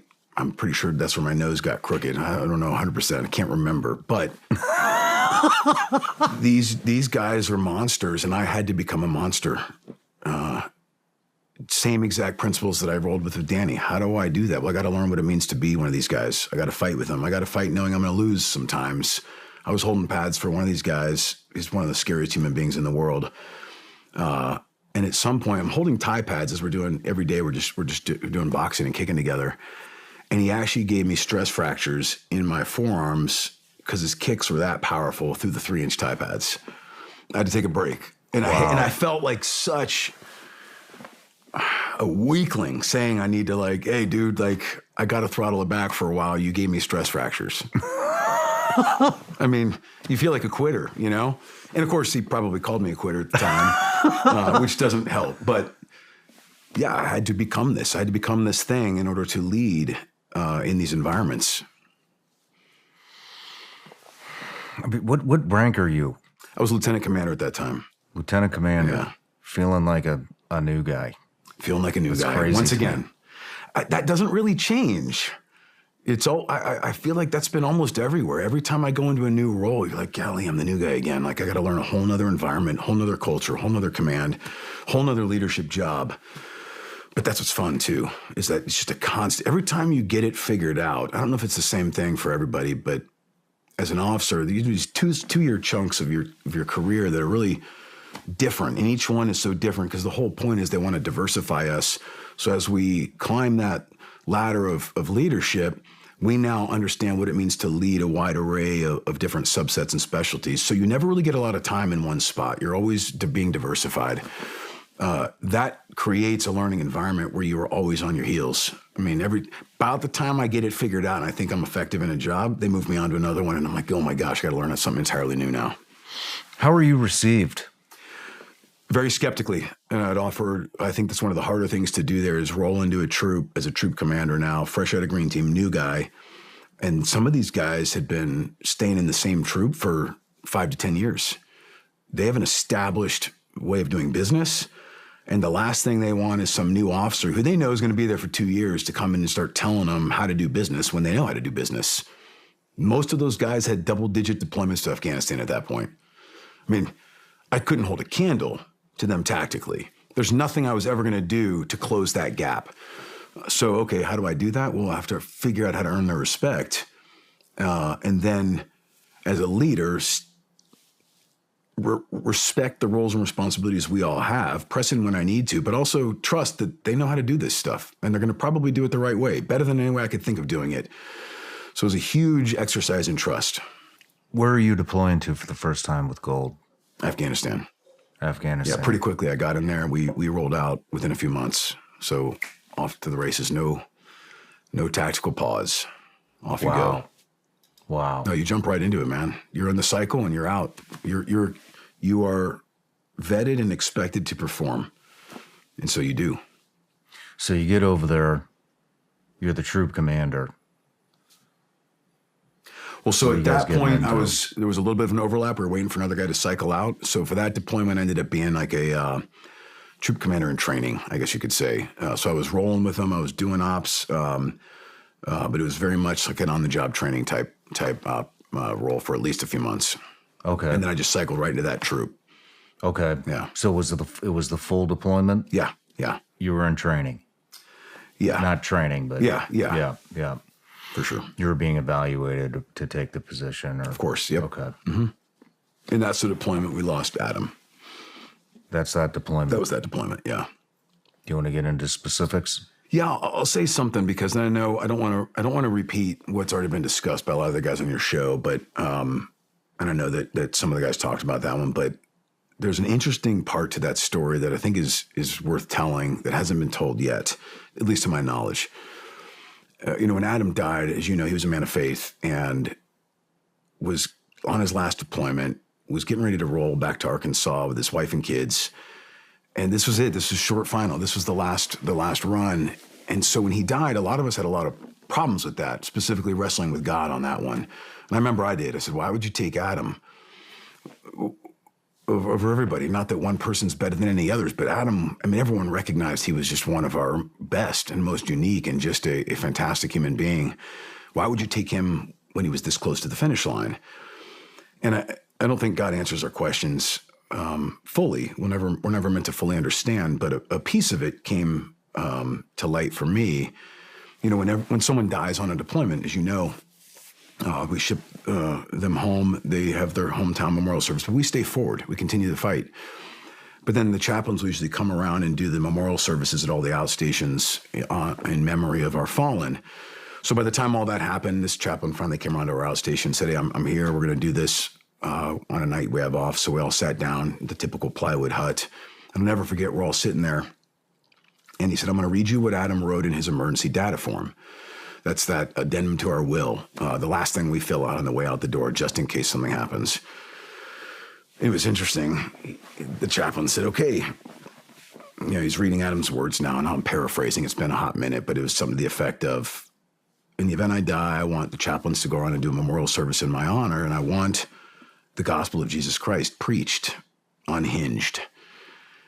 And so he looks up, closes the doors, and you've got all these warfighters in this room. And he goes, okay, gents, we're going to talk about Jesus today. And being a man of faith, I remember in that moment being so overwhelmed with, oh my gosh, what an impact Adam is having in his death.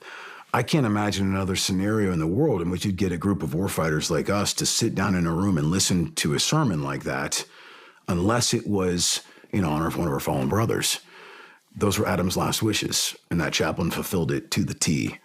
And every single dude in that room and at every other outstation that they went to heard that message. And some of them received it. Wow. I'm a man of faith, and Scripture says we're not going to understand. Trust in the Lord with all your heart, lean not on your understanding. We're never going to fully understand why God allows what he does, suffering in the world, loss, grief. But he gives glimpses of it sometimes, and this was one of those times he opened up my aperture a little bit. I'd already talked about what I saw after Adam died and what he wrote in his emergency data form. What Amy told me after talking to some of these surviving spouses at the funerals is that multiple spouses said their husbands came to know Christ because of Adam's testimony. And so then I realized even more so than I had previously that in his death and in his witness and in his testimony, these men heard, and it paved the way for their salvation. It was incredible. Now, if I could still wrestle with God, I'd ask, yeah, but why did it have to happen anyway? Couldn't we have done something different here? Back to, we'll never fully understand these things. But I was very thankful in that moment to have a little bit of closure and a little bit of understanding and insight into what was going on there behind the scenes. It was such a powerful moment for me. Do you ever think that was Adam's reward? Yeah, sure. I mean, we know that things here on earth are fleeting. Our rewards in heaven will be based upon our willingness to testify here on earth. I think that was absolutely part of it. And I can only imagine the celebration when they joined him. I'm looking forward to joining that table one day. Yeah. It still doesn't take the sting away, but you realize the impact a man has with his words. That man is still impacting everybody that reads that book, Absolutely. everybody that hears his story. I mean, what a just phenomenal human being. Yeah, he really was. Still is. I mean, he lives on, right? He really does. His impact will continue for generations. Let's talk about the first time you were in a leadership role where you were involved in an engagement. Yeah. Okay. So fast forward, next deployment out there. We did a couple other meeting deployments along the way. It was a hard season of life. In about a 3-year period, I was home less than 9 months at any given time. It was just we were moving. We were always deployed or always on a training trip, always gone. So I'm in my leadership role now. We're downrange again, and I'm not sure. It was kind of anticlimactic, actually. The first few for me. I remember thinking like, oh, that's it. We rolled in. We're very good at what we do, and we controlled the target. Never lost control. And it was fun for me to watch these guys work and realize like, oh, this is what this looks like when guys have autonomy, when guys are moving and responding to the enemy. Like I said earlier, you can do all the right things in the world. The enemy gets a vote. But when your guys have autonomy and trust to maneuver to contact as fast as possible, you're responding before the enemy can keep up. And so I saw us all just move as this collective element, the flow. And it was one of those things like target was secure, everything was done. And I'm looking around like, I guess that was it. Like, this is not at all like what the movies make it out to be. Man, I never thought of that. So you're getting like the bird's eye view of everything all at once. It was fascinating. And now there's always ops that don't go as planned and it ends up being on your heels a little bit. But most of them, I find that we have such tactical patience and our guys know what to do and when to do it. And they're so fluent in that language that 9 times out of 10, it's like, oh, just another night. Like, great. I mean, half the time I felt bad for like our adversaries, our enemies, because they wouldn't know what hit them. And some of them you could see them like getting their kid on, thinking they're about to get in the fight. They don't know they're already dead. We had to beat on them before they even decided. We were just waiting for them to make the decision. Bad choice. That's hostile intent. They had no idea. I would imagine there's a certain degree of pride in seeing your troop. It's great. Operate at that level. It's great. It's a lot of fun. It's a lot of fun. I mean, it's probably like being on any high-performing, like, professional sports team where everybody just knows their job. They're reading each other. They're communicating without even speaking, and it just flows. And everyone's doing all the right things every single time. It's really fun to be a part of. Very humbling. I'll bet it is. Was there ever a point in time where you were the troop commander and you lost one of your guys? No. I was on an op where we lost some Rangers, but I wasn't the troop commander on that operation. I was the troop commander when one of my guys got shot, so we had to call in a medevac for that. But no, I never lost a man in combat. Had you ever thought about what you would do if you had? Sure.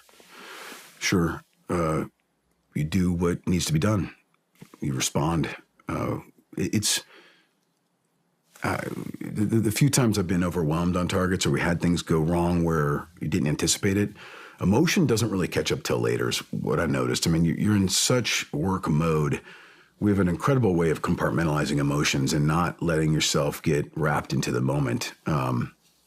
Even when Extortion 1-7 happened, there were moments where I felt incredibly calloused and cold and couldn't figure out what was going on. I even brought in a psych at one point, like, hey man, is there something wrong with me? Like I'm having a hard time.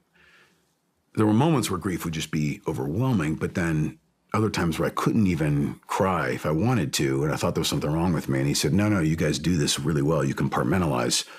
That's what happens from day one of BUDS. You learn to compartmentalize emotion, pain, suffering, and get the job done. That's what you do. You're on target, you get the job done. You let the emotion catch up later. Does he talk about where that goes? He didn't at the time, and I'm not sure there's one answer. You talking about where the emotion goes? Yeah, where does it, I mean, when we compartmentalize, Yeah. because I think I would say the majority of special ops is very good at compartmentalization. Yes. And so, but I've never had this conversation, and I wonder at myself, I don't know why I've never had this conversation, but it'd be, where does, we tuck it away, and sometimes, I mean, it comes back in other ways, but where does it go? I think it needs a release. We like to pretend, like with the big jokers, right? You take that, you bottle it up deep down inside, and you never let it out. It's impossible. It comes out. It has to. To your point, it comes out manifested in different emotions. I think with men, primarily anger. I know for me, anger turned to rage. It has to go somewhere. And so for me, it came out as rage and turned me into an unhealthy person at some point. A lot of guys will then cope with that rage by what? Drinking more, medicating more, pain meds, whatever you need to do, or some other addiction, right? Adrenaline junkies. Like there's something that numbs that anger.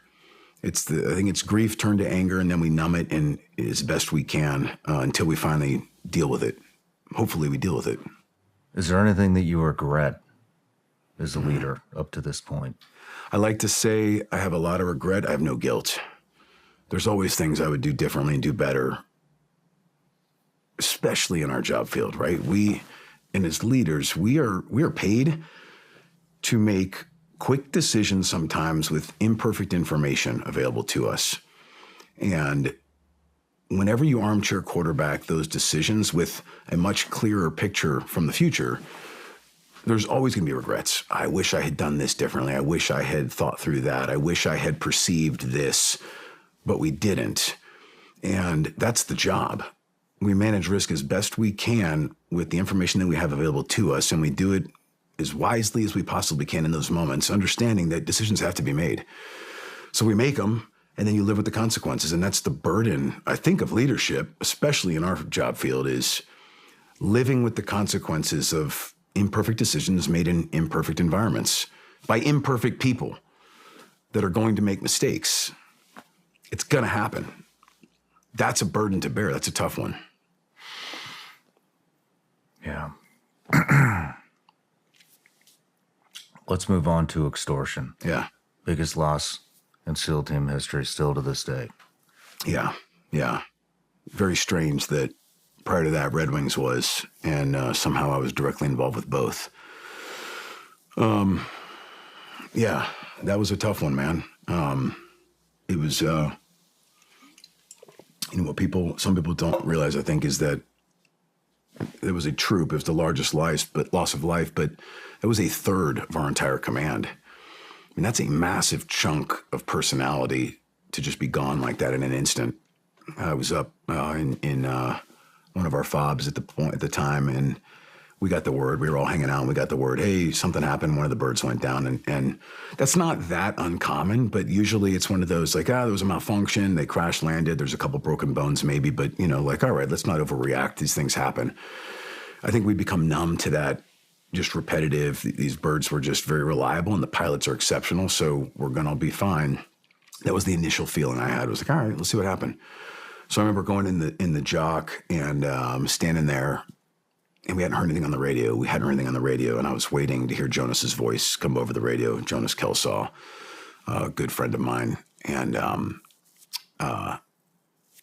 he didn't come on the radio. Minute goes by. I'm watching the ISR footage, and you've seen it. People have seen it from the movies, but we're looking at this black heat spot. And normally you can see the fuselage, you can see the outline of the helo sitting there. And so they're just looking at this black heat spot. And I was like, hey, man, can you zoom out? Like, what are you doing so zoomed in on this one heat spot, like, God, there's a fire somewhere in the crash site, but like zoom out and show me the fuselage. Like, let's figure out what we're looking at here. And then the guy just looked up at me and said, that's the fuselage. That's the helo. And it was nothing but a heat spot. And it is in that moment I knew, okay, we lost the entire bird. And then I'm thinking, okay. So then I said, hey, will you print the manifest for the bird? Normally we would split up into different helos. Normally, there's a lot of reasons for that. But I said, print out the manifest. I want to understand which half of the troop it was. And then they printed out and handed it to me, and I'm going down the list. And I said, hey, no, this is the troop roster. I need the manifest. You made a mistake. And the guy said, no, sir, that's the manifest. That was who was on the bird. And in that moment, I knew, oh my God, it's everybody. It's everybody.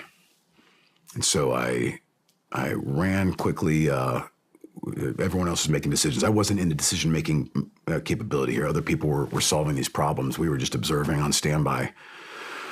And so I ran to the phone and I called my wife and I said, hey, I need you to hear my voice. I can't tell you what happened, but I need you to hear my voice. And I could hear the quiver in hers. And she said, how bad is it? And I said, it's worse than Danny. And I said, I need you to watch the news. And the minute this thing breaks, you'll know it. And I need you to call my mom and tell her I'm okay. She said, okay. And then we began to figure out what to do next and how to process that, which I don't even know if we ever will. I mean, there's no real way to wrap your head around that kind of a loss. But you try, and you have the team. And we're all in solidarity as the team to suffer through this together. And so we did our best to do that. Here's what I'd offer. Concepts that I couldn't wrap my head around until this. 31 Americans and 7 Afghans, 31 including Bart the dog. FaceTiming with my wife as we're trying to figure out what to do. No one knew how to process this. The command didn't know what to do. There's no plan for this kind of thing. There was even talk of, do we bring these guys home? What do we do here? This is unprecedented. Are they even in an emotionally healthy enough state to stay in the fight? We always talk about staying in the fight. We're never out of the fight. Is that even possible with the gravity of this situation?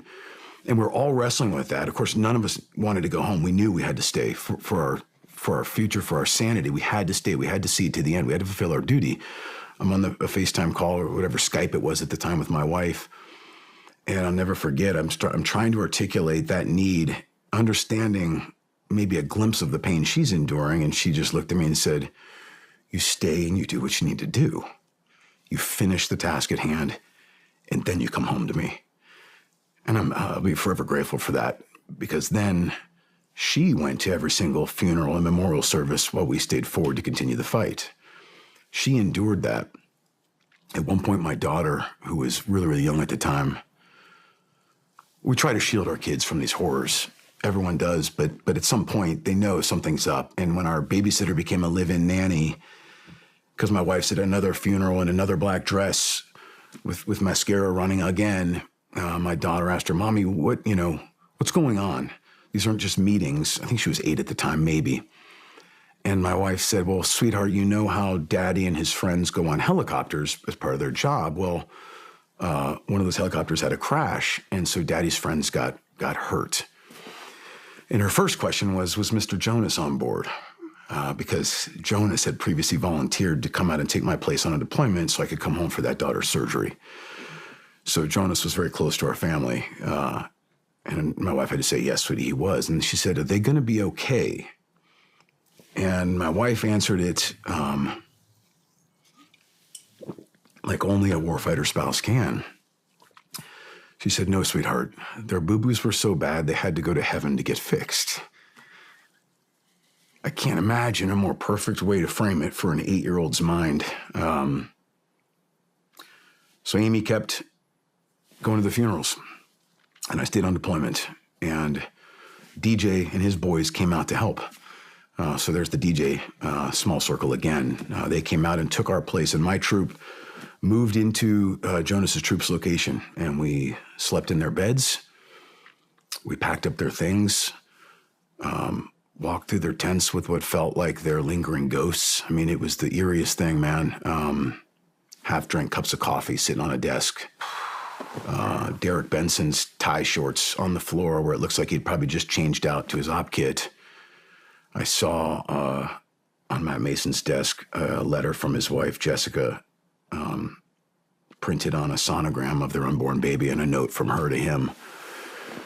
It was just these remnants of life that felt like they were still there, and it felt like they could walk in the door at any moment. But you knew they couldn't and they wouldn't. And trying to reconcile those things in your brain was almost an impossibility. It was. I mean, it was. And I think that was part of the beginnings of those emotions getting bottled and put away, which would later become rage. But we did the best we can. We did the ramp ceremony. 2 C-17s. That blew my mind. 2 C-17s. And we sent them home, and then we got back to work. And this comes back to everything I was talking about earlier about becoming a monster and choosing not to do monstrous things. This was one of the most difficult leadership challenges I've ever faced, because we wanted revenge. We wanted to get after it. There was such rage and anger about the loss, knowing that we all signed up for this. This is part of the deal. How do you lead that when you see it in yourself?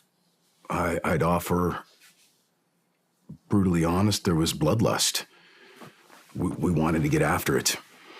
So we very much looked at ourselves and realized, hey, if we're not careful here, we will become the very monsters that we're here fighting. And if we become the monsters that we're here fighting, then what are we doing other than contributing to chaos? And if that's the case, then there's nothing virtuous about this anymore. And then that defeats the entire point behind everything we're supposed to be doing and everything we're supposed to stand for as Americans. And so we were very deliberate as a troop about bringing in people to help us process these things and say, hey, help us understand our anger and our rage. Help us understand how to harness that on the battlefield, how to keep that monster bridled and not do the wrong things, not give in to vengeance, instead look for retribution. And we did it. And all eyes were on us. And we did it. And it felt so good. It was incredibly difficult, because you were bridling something that you almost didn't want to bridle. We wanted to let it off the leash. There was a very strong desire to do it, but we held ourselves in check. And we executed those ops with such precision and stayed within the ethical boundaries of warfare. I've never been more proud of dudes than I was of what we did following that catastrophic loss. Man, that's heavy. That is heavy. It was a rough season, man. And then that wasn't even the beginning.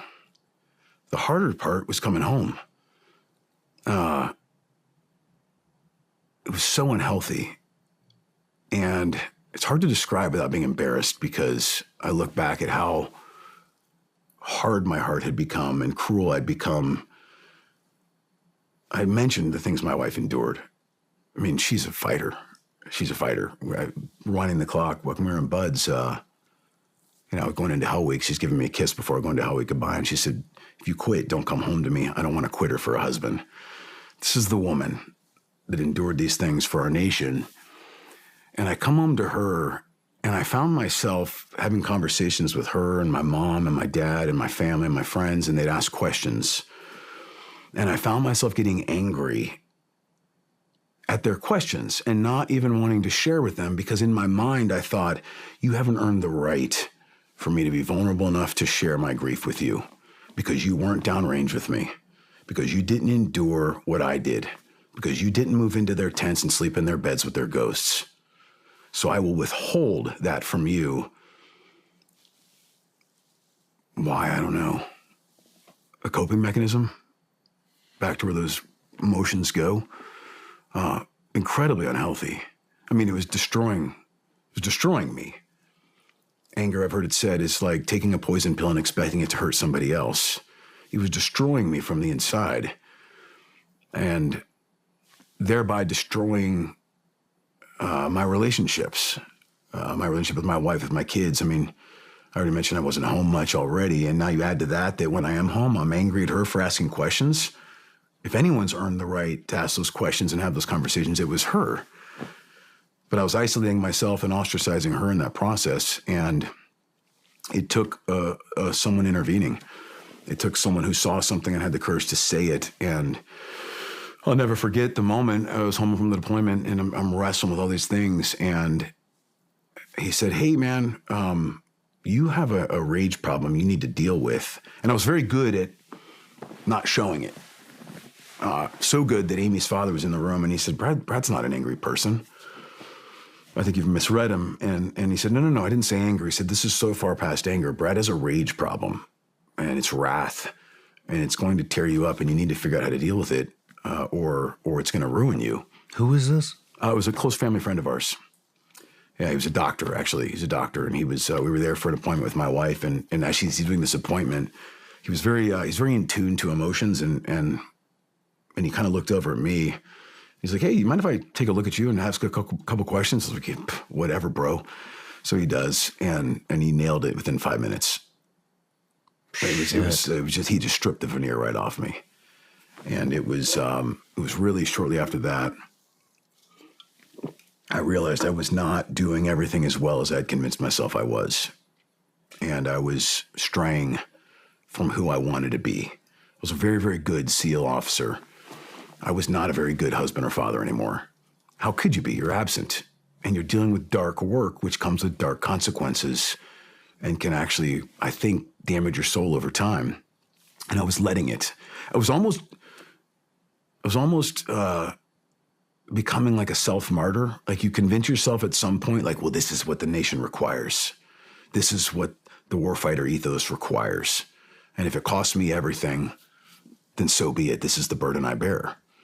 Jonah said that to me once, right before his death. We were talking, and he said, he said, as hard as this lifestyle is, he said, I will never leave this command unless I'm forced to. And I said, well, why? And he said, because I'm addicted to feeling important. I was like, golly, dude, that's brutal. I feel the same way. Most of us did.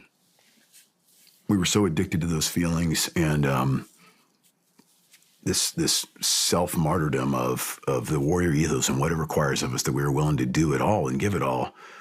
And it wasn't until that moment that I was kind of shaken free from it. And I kind of had this epiphany of looking forward on my deathbed. And I imagined myself there and I thought, I can't imagine saying, I wish I had one more deployment with the boys. I can't imagine saying, I wish I had missed one less Christmas. I wish I had one more tickle fight with the kiddos, one more date night with my wife. I mean, we were at a point now where my daughter, I mentioned previously, was walking around with a framed picture of me on Christmas holidays and putting it at the seat at the dinner table saying, nobody take daddy's seat. Because I'm off on another deployment. Doing what I felt was my duty. But I just kept withdrawing money from the bank of my family to keep doing it. And I realized that is no longer a tenable solution. I can no longer convince myself that I'm able to do it all. I have to make a decision. When did you realize that? It was, shortly after being home from Extortion. And I cycled up to the ops officer job. I left my troop and I was scheduled to stay and kind of keep promoting within the squadron. They had, I think, soft slated me to be the executive officer. So I was on the track. And I'll never forget when I had that. It was just that moment I was driving into work and it was just like I was just breaking the steering wheel in half as my stomach's in knots, knowing that I just can't keep doing this. I can't keep fighting myself.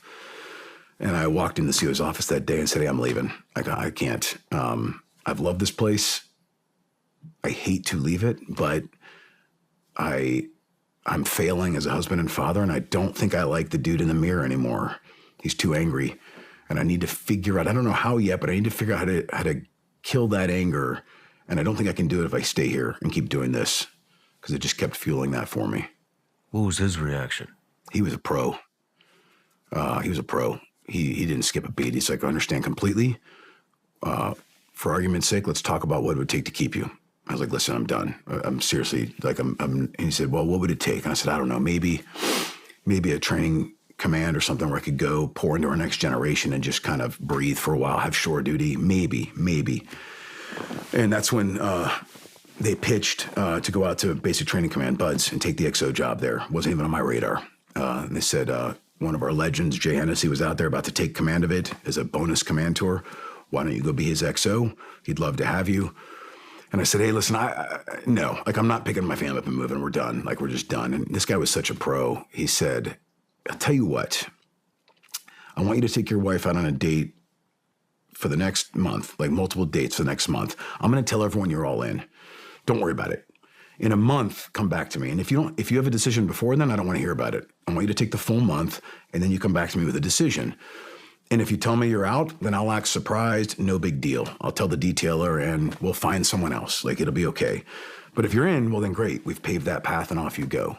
It was really good guidance and mentorship because if he was pressing me for an answer then, the answer would have been no. But he gave me that runway and we did it. We had a couple date nights and I'll never forget one Saturday morning. We brought the kids in and we're sitting there with coffee. We said, well, let's get a family buy-in on this discussion. Like, kids, what do you think? Here's what life looks like if we get out. Here's what the possibilities look like. Or we take this move and we go out there and here's what that looks like. And as we went around the horn and got everyone's input, these are little kids, but we wanted to give them buy-in to the family decision. We all kind of came to the same conclusion about the same time. How do you say no to this? So after a month, I came in and said, we're all in. Man, how much time, when is the last time before that you had a month with your family? Never. How did you reintegrate with your family? We did a family cruise. Said, hey, we need to be off the grid. So I literally found like a travel book. It was in Afghanistan before I even got home, and I saw this Disney cruise. I was like, hey, I called home. I'm like, hey, get the passports for the kids. We're doing this thing down to the Caribbean. I don't even know what it's going to cost, and I don't even care. And so I was like, I need to be on a place that my cell phone doesn't work, and everyone knows there's no way to get a hold of me. And so that was our first step as a family. Was we just did that, went off the grid, had a great time, just doing family stuff, snorkeling, dancing, jokes, tickle fights, all the good stuff. Was it hard for you to fill that role again? No, as a full-time dad and husband? No, that was fun because I could tell it was helping and I could tell it was filling me. Selfishly, of course, I was filling them too. But the hard parts were these unexpected moments when the anger would come back and I didn't know why. And my instinct was to react to the anger. And it took a long time for me to be able to, hang on a second, acknowledge that I just had an emotion, acknowledge that I had anger, and then say, why am I angry? Was it really what my wife just said or what my kid just did? Or is this deep-rooted thing that's coming back at an inopportune moment? And are you going to take this out on them? Or are you going to process it, take a couple of deep breaths and realize this has nothing to do with them? And for you to react with them would be unfair and cruel. That's a long process to get through that. Very wise. Yeah. Painful and slow going, but we got there. We're going to take a break and then we'll get into BUDS. Perfect. But I do have a question. I'm hesitant to ask it, so it's not no disrespect, but no, none taken. Why were so many guys on one bird? It's a good question, and it's one that everyone asks. So it's a very simple answer. And I think I give a whole class on it to whoever's interested back in the teams. But I think there was a couple things going on at play here. One, there was an over-reliance upon the platform, the 47s. For years, we've been coming back from ops where you see an RPG sticking out of the side that just hadn't detonated or bullet holes. And there was this growing sense of, I think, confidence that these things were just monsters in the air, like indestructible. So there was an over-reliance on the platform. I think that was part of the calculus. Another part of it was a tactical decision because they weren't coming in to rescue the Rangers. There's a lot of people that have that notion. I think that was in the news at some point, so people jumped on it. The Rangers were doing fine. They were in a troops in contact scenario. They were doing fine. The problem was they were bogged down in a troops in contact, and the target they were going after was heading north, and they weren't going to be able to get through their contact and get up to snag them up.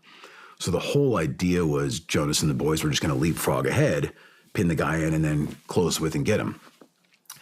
The problem with that was they were in a very constrained environment, and the only LZ they could find that would work was a single ship LZ. So the thought process was, well, if we come in 2 ships, first one exposes the LZ, now it's a burned LZ, and there's already a gunfight going on in the area. The second helo is that much more vulnerable and exposed. That's a lot of risk for that second helo. Versus we put everyone on one bird, touch and go, we're in and out before anyone knows it, manageable risk. And the decision was made. Okay. Like I said, right decisions for the right reasons. Looking back, sure, we'd all do something differently, but it made sense at the time. I agree with the decision at the time. With where we were in that time and space, it made sense. But like I've also said, the enemy gets a vote. And all it took was one dude on one rooftop with a 1 in a million shot. Man. Well, thank you for sharing that. Yeah. Let's take a break. Finding great candidates to hire can be like trying to find a needle in a haystack. You get a ton of resumes with all these candidates, and none of them have the skills that you're looking for. And for me, hiring can be extremely stressful. But not with ZipRecruiter. ZipRecruiter finds amazing candidates for you and fast.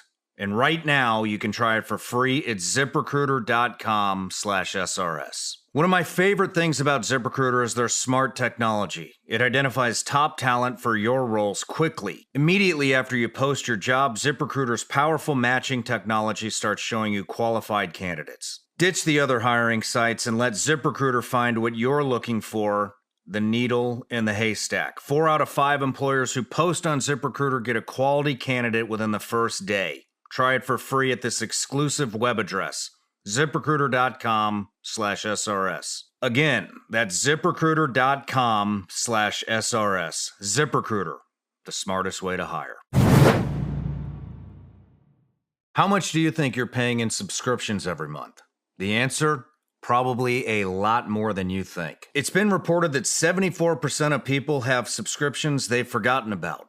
I have so many subscriptions to run different parts of my business, it's easy to lose track. Thanks to Rocket Money, I'm no longer wasting my money on the ones I forgot about. Rocket Money is a personal finance app that finds and cancels your unwanted subscriptions, monitors your spending, and helps lower your bills so that you can grow your savings. With Rocket Money, I have full control over my subscriptions and a clear view of my expenses. I can see all of my subscriptions in one place, and if I see something I don't want, Rocket Money can help me cancel it with a few taps. I love how the dashboard shows me this month's spending compared to last month, so I can clearly see my spending habits. Plus, they can create a custom budget and help keep your spending on track. Rocket Money will even try to negotiate lower bills for you by up to 20%. All you have to do is submit a picture of your bill and Rocket Money takes care of the rest. Rocket Money has over 5 million users and has saved a total of 500 million in canceled subscriptions,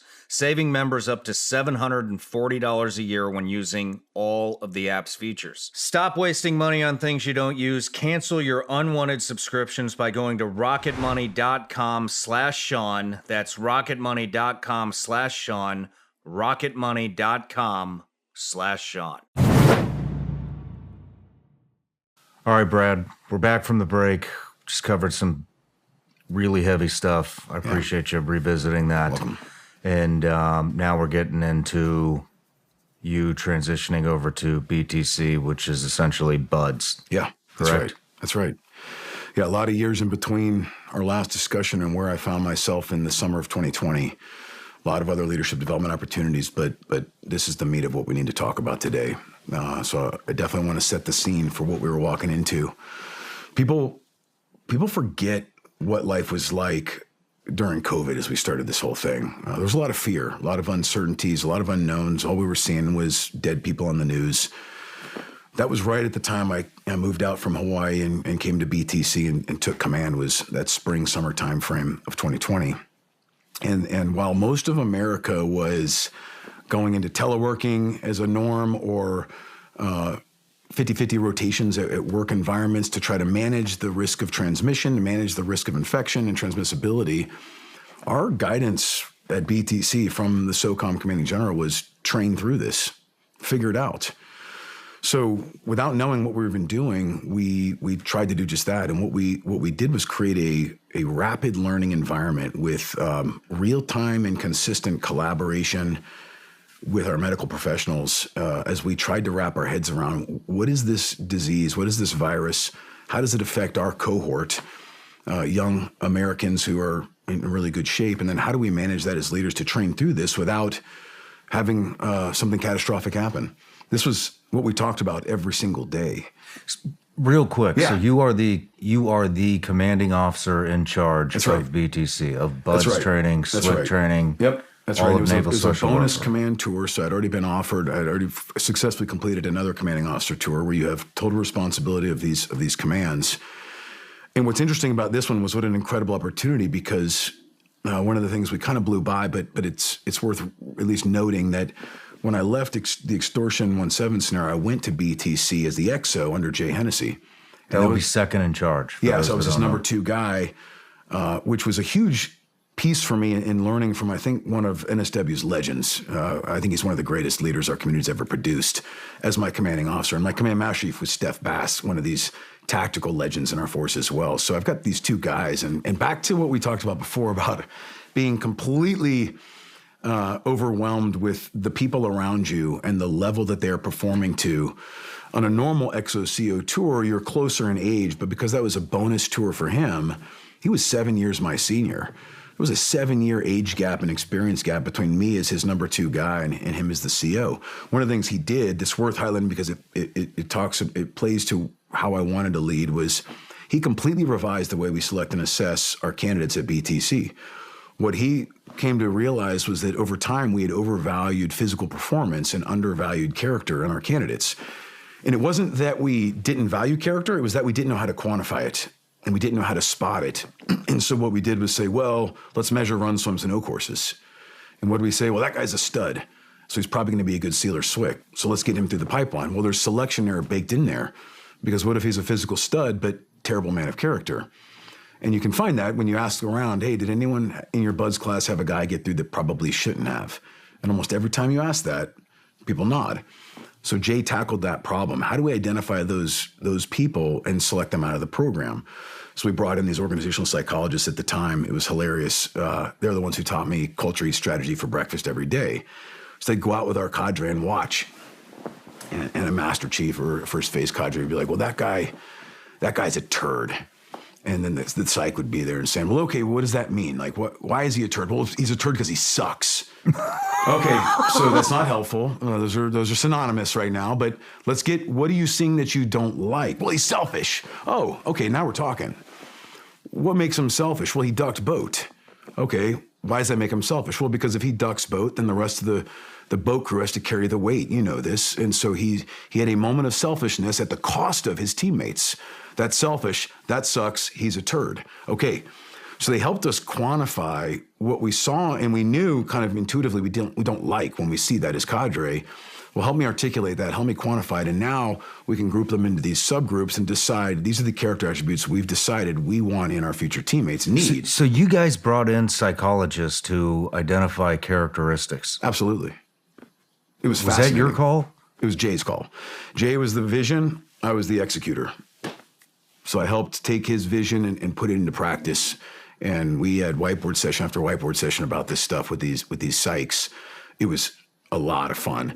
And it brought us to a place where it was really fascinating. I'll never forget the first time Jay did it, he had to call his commodore up and he said, hey, I'm making a decision and I'm writing a check that you may have to cash. And Commodore said, well, what are you talking about? He goes, I'm about to drop a guy from this program who has not failed one physical evolution yet. That's unheard of. We said, well, why? Well, because we integrated in this process peer reviews and feedbacks and 360-degree surveys from both peers and from cadre. And what I'm seeing consistently across this guy's 360 feedback is he's a terrible leader who's incredibly selfish and no one wants to go with him into combat. And he's an officer, so it makes it even worse because no one wants to follow him in combat. So I'm dropping him from the program based off of the character attributes we've identified through our new system. That was one of the first beta tests, how's this going to go?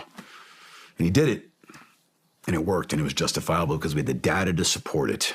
It was revolutionary. Wow. Yeah, it's incredible to be a part of it. So imagine my excitement now. Let's see, that was so 1, 2, 3, 4, 5 years after that tour, I get to come back and build upon what we did back then when he revolutionized this concept.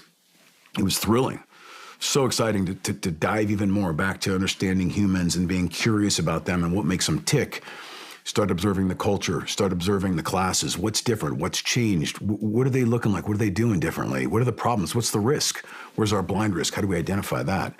All of these things these are the things we wrestled with every single day. Super interesting. We found one of my first observations, this generation of candidates, we didn't have cell phones when we went through, right? And if you remember, you knew tomorrow's schedule at the end of the day before, and that was it.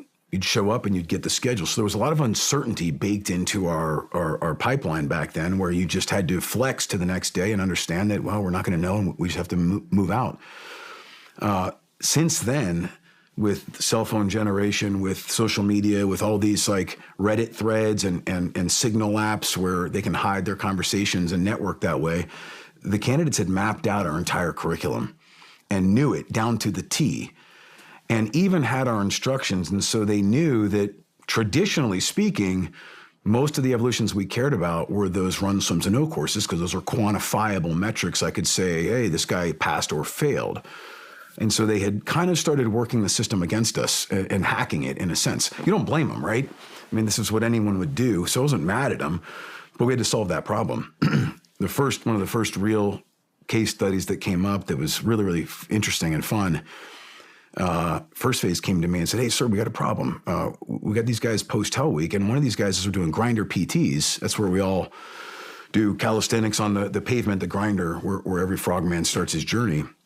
He can't do pull-ups. I said, what do you mean he can't do pull-ups? It's like, yeah, he's struggling to get like 2 pull-ups up during the PT sessions. Oh, that's weird. Is he injured? No. Well, send him to medical. Have him check it out. It comes back clean. Okay. He can't do pull-ups. Keep an eye on this. Let's mentor him. Let's put him on a program. He's post-Hell Week, so we're invested in him. Let's see what's going on here. He goes into second phase. Same thing I get from my second phase officer in charge. Hey, sir, same thing. This guy is not doing pull-ups. It's really, really weird.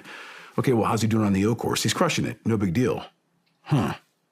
That's weird. He's gaming it. So we say, well, let's not jump to conclusions. Let's pulse the peer network. Let's figure out what's going on. So I start grabbing some candidates here and there. Hey, what's going on with your boy that can't do pull-ups? We start pulsing the database where we keep reviews of these guys, and we start seeing trend lines of character on this guy about gaming the system.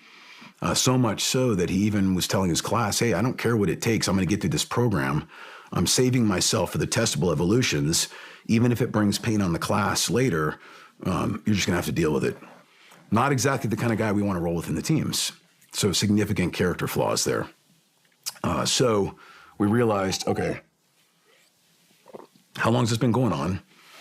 How many other guys are taking advantage of it? Just not so obviously. This one was right in our face. And how do we solve this problem? Back to, as leaders, we have to make a decision that will be designed to incentivize or disincentivize a certain behavior. But we need to send a message. And we know that they are on these network threads and word spreads like wildfire. So let's send a message. How did you find out they were in these network threads? It's not too hard. Yeah. I mean, I'm kind of older. You guys and like we talked about, I'm not great in social media, but I've got young instructors who are. Up front. And they're like, oh, sir, here's what's on Reddit. And they start pulling up and showing me, here's what they're saying. No shit. Okay. Good to know, man. I mean, you know, it's good tradecraft, but we got you. Another thing they were doing, this was a funny one. Fridays, for whatever reason over our years in our curriculum, as it evolved in our scheduling and how we sequence it, Fridays we had no testable evolutions. It was all just like land portage or running with the boats on your heads down the beach and back, which were traditionally non-testable evolutions, right? It's really interesting, though. Every Friday morning, more so than any other day, you had this huge line at the medical ramp of people that all of a sudden had owies that couldn't participate for an hour or two while they were getting examined by docs. And so they'd have time out and they wouldn't have to participate in the evolution while we had them checked and assessed. And once they're getting a fit bill of health, okay, back into the pipe. But that dude just missed an hour of LANPO, but it wasn't testable. So it's very interesting. And we started realizing once we started looking, we started seeing indications that they had hacked our curriculum and our schedule and were using it against us. We called those guys the medical ninjas. So we said, okay, well, let's insert uncertainty back into the system. Let's put another timed evolution back onto Friday's schedule. We didn't change the curriculum. We just changed the sequencing of it. Boom, timed evolution on Fridays. Let's see what happens. Oh, weird. The ramp shortened. Less people started showing up for medical because they realized I got to be at a testable evolution because if I don't show up for one of those, there's a higher chance I'm going to get dropped from training. Ironically, this is what we talked about a little earlier, what they failed to recognize is the quantifiable testable evolutions, the run, swims, and O courses, we really don't care that much about. That's, okay, you did it, you met a physical standard that's needed, neat.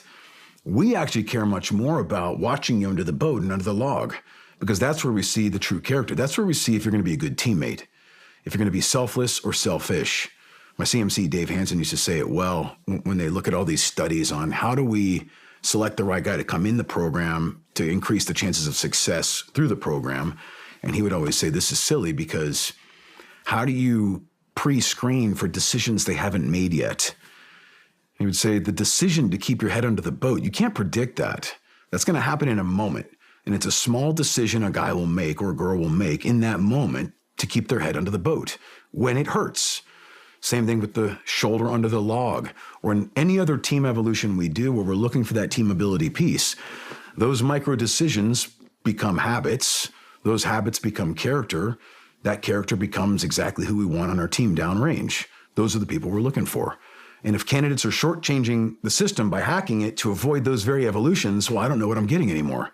I can no longer assess for your character attributes because a 4-mile timed run is only going to tell me so much about you. Neat, you can dig deep and run 4 miles fast enough on the sand. It's like the smallest thing that I care about as a CO, like mildly interesting at best. I want to see you perform as a team. I want to see how you do under the boat. I want to see, even more than the physicality piece, who's the guy when you're losing the races that is still cracking jokes in the boat and getting everyone to laugh and suffer well together? I want to see that guy. I want to see an officer when they're down and out, somehow figure out how to motivate that boat, even though they just got dead last and got goon squad. How do you motivate them? How do you keep their morale up in the midst of losing and suffering, which nobody likes? Pays to be a winner, you know that. Those are the things we're looking for. And if the candidates are hacking our system so I'm not able to even see that, well, then they're cheating themselves, first off. But they're inserting selection error because I'm no longer getting their accurate picture. And I say our cadre, are no longer getting the accurate picture of what we need to see out of them. Wow. Things have definitely evolved over there. It's incredible. It's super fun because you think that it's just plug and play curriculum. Like we said earlier, I would never change a thing in the curriculum for Hell Week, but it's not plug and play. It's the human nuances and how they're navigating through our system that was the most interesting thing to look at and deal with. The pull-up guy, back to like sending a message, incentivizing or disincentivizing the right behavior. They were in the classroom in second phase. We said, okay, here's what we're going to do. We're going to walk over there. We're going to pull them out. We're going to have the entire second phase class on the grinder with pull-up bars ready. And I'm going to have him mount the bar in front of his entire class. And we're going to have him crank out pull-ups. And I said, what's the minimum number for an enlisted guy to test out of prep and come to buds? I can't remember off the top of my head what it is. Let's say it was 11. I said, all right, it's got to be 11 is the minimum for an enlisted guy to even qualify to get here. I said, okay, he's got to get 12. Maybe, I can't remember for sure, but that's arbitrarily what I looked at. So we said, all right, so we told him what's going to happen. I said, yeah, I understand you're having a pull-up problem. Oh, yes, sir. I said, okay, we've sent you to medical. You're clear. Yes, sir. Okay. What's going on? I don't know. I can't explain it. You can only do 2 pull-ups? Like, hey, dude, I need you to do more pull-ups than that. So here's what you're going to do. You're going to mount the bar and you're going to knock them out. We'll see. I'm not going to tell you what number I have in my mind, but you're going to get to that number. And if you do, you can continue with your class. Lesson learned, we're going to follow forward. If you don't get to that number, we're going to send you back to day 1 because you clearly cheated yourself from what this program will develop in you if you pour into it, and we need to make sure you have those things. And he tried to explain himself away and get out of it. I said, no, mount the bar. Knock him out. Entire class, entire cadre, all watching. He didn't get to the number. Get back to day 1. Sent it. It was really, really hard decision to make. It broke my heart because I really was hoping that he would knock it out and we could all learn and fall forward through this. And like, hey, man, don't do that. Don't try to pull that here. This is naval special warfare. Nobody gets by in our community by doing the minimum. Absolutely not. That's only everything we've talked about up until now, being surrounded by high performers who are constantly looking to get better not take shortcuts like that. You will not fit in our community. You are incompatible unless your character's malleable. So show me it's malleable. I'll send you back to day one and you can show me it's malleable. That's the only time I ever sent a guy back to day one. Every time we remediated under my command, it was always for a purpose. It was to develop something that was lacking.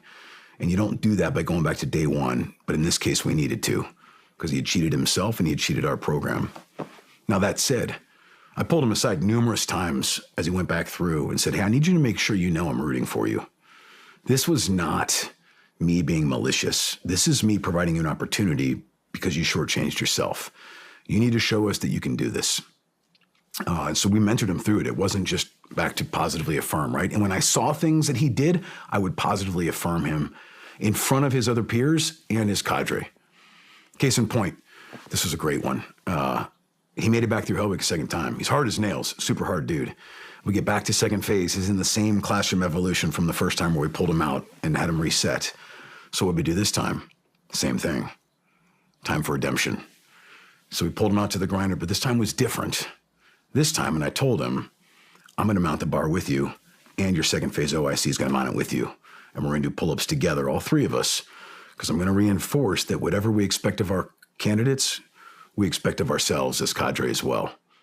And so the three of us knocked out pull-ups until we all fell off the bar. It was fantastic. I lost, by the way. But I think I still got 20. And then, which wasn't so bad for a 45-year-old dude. But here's the beautiful thing, too. He got second. My second phase OIC got first. And this is a prior enlisted officer who was only a few years younger than me.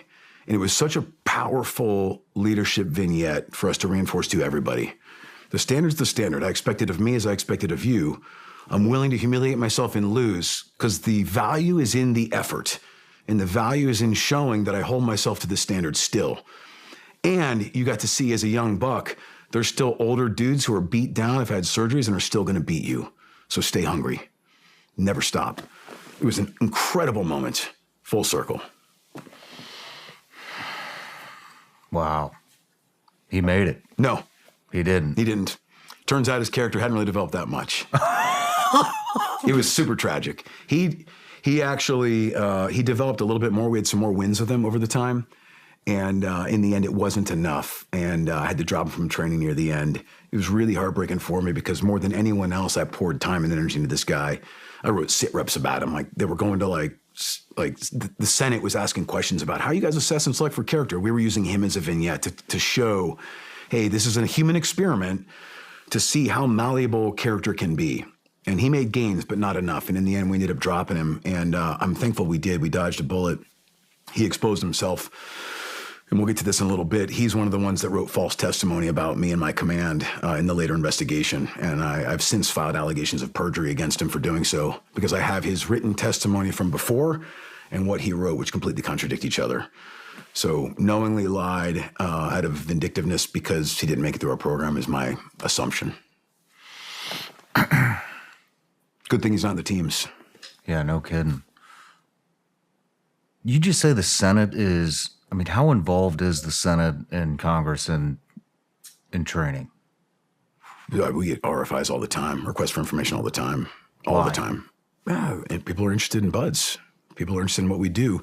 I'd offer, beyond even that, when Wyman Howard now retired, Admiral Howard took command of WARCOM, he drove really hard this idea of cognitive character and leadership attributes. And he was really pressing in on how we select and assess at the training level and all the way into serious and significant leadership opportunities down the road.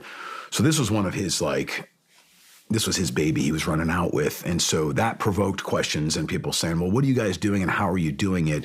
Which trickles down to us. How are you doing it at the base level, right at the beginning where it starts? So we were constantly entertaining questions and even key leader engagements where people would come and want to know, what are you looking for and how do you look for it? How do you select and assess for these things? And how do you make those decisions? Every decision we made on a candidate, whether they stayed or were kicked out of our program, was incredibly methodical and deliberate. We did a phase board where they looked at all the data and information available and made a recommendation. Then an independent training board convened, different people now to look at the same problem to make sure reducing any kind of bias that might be just baked into the system. Then both of those independent boards would come to me with their recommendations, and I would make an independent decision based off of all of that. And even at that point, we'd bring the dude in and let him speak for himself. Hey, man, Walk me through your thought process. Why'd you fail here? What happened? Are you worthy of another shot or not? Here's the recommendations I have. It was easy when they both agreed. Drop. Okay, usually pretty easy. It got difficult when one wanted to keep him, one wanted to drop him, and I had to arbitrate and make the ultimate decision.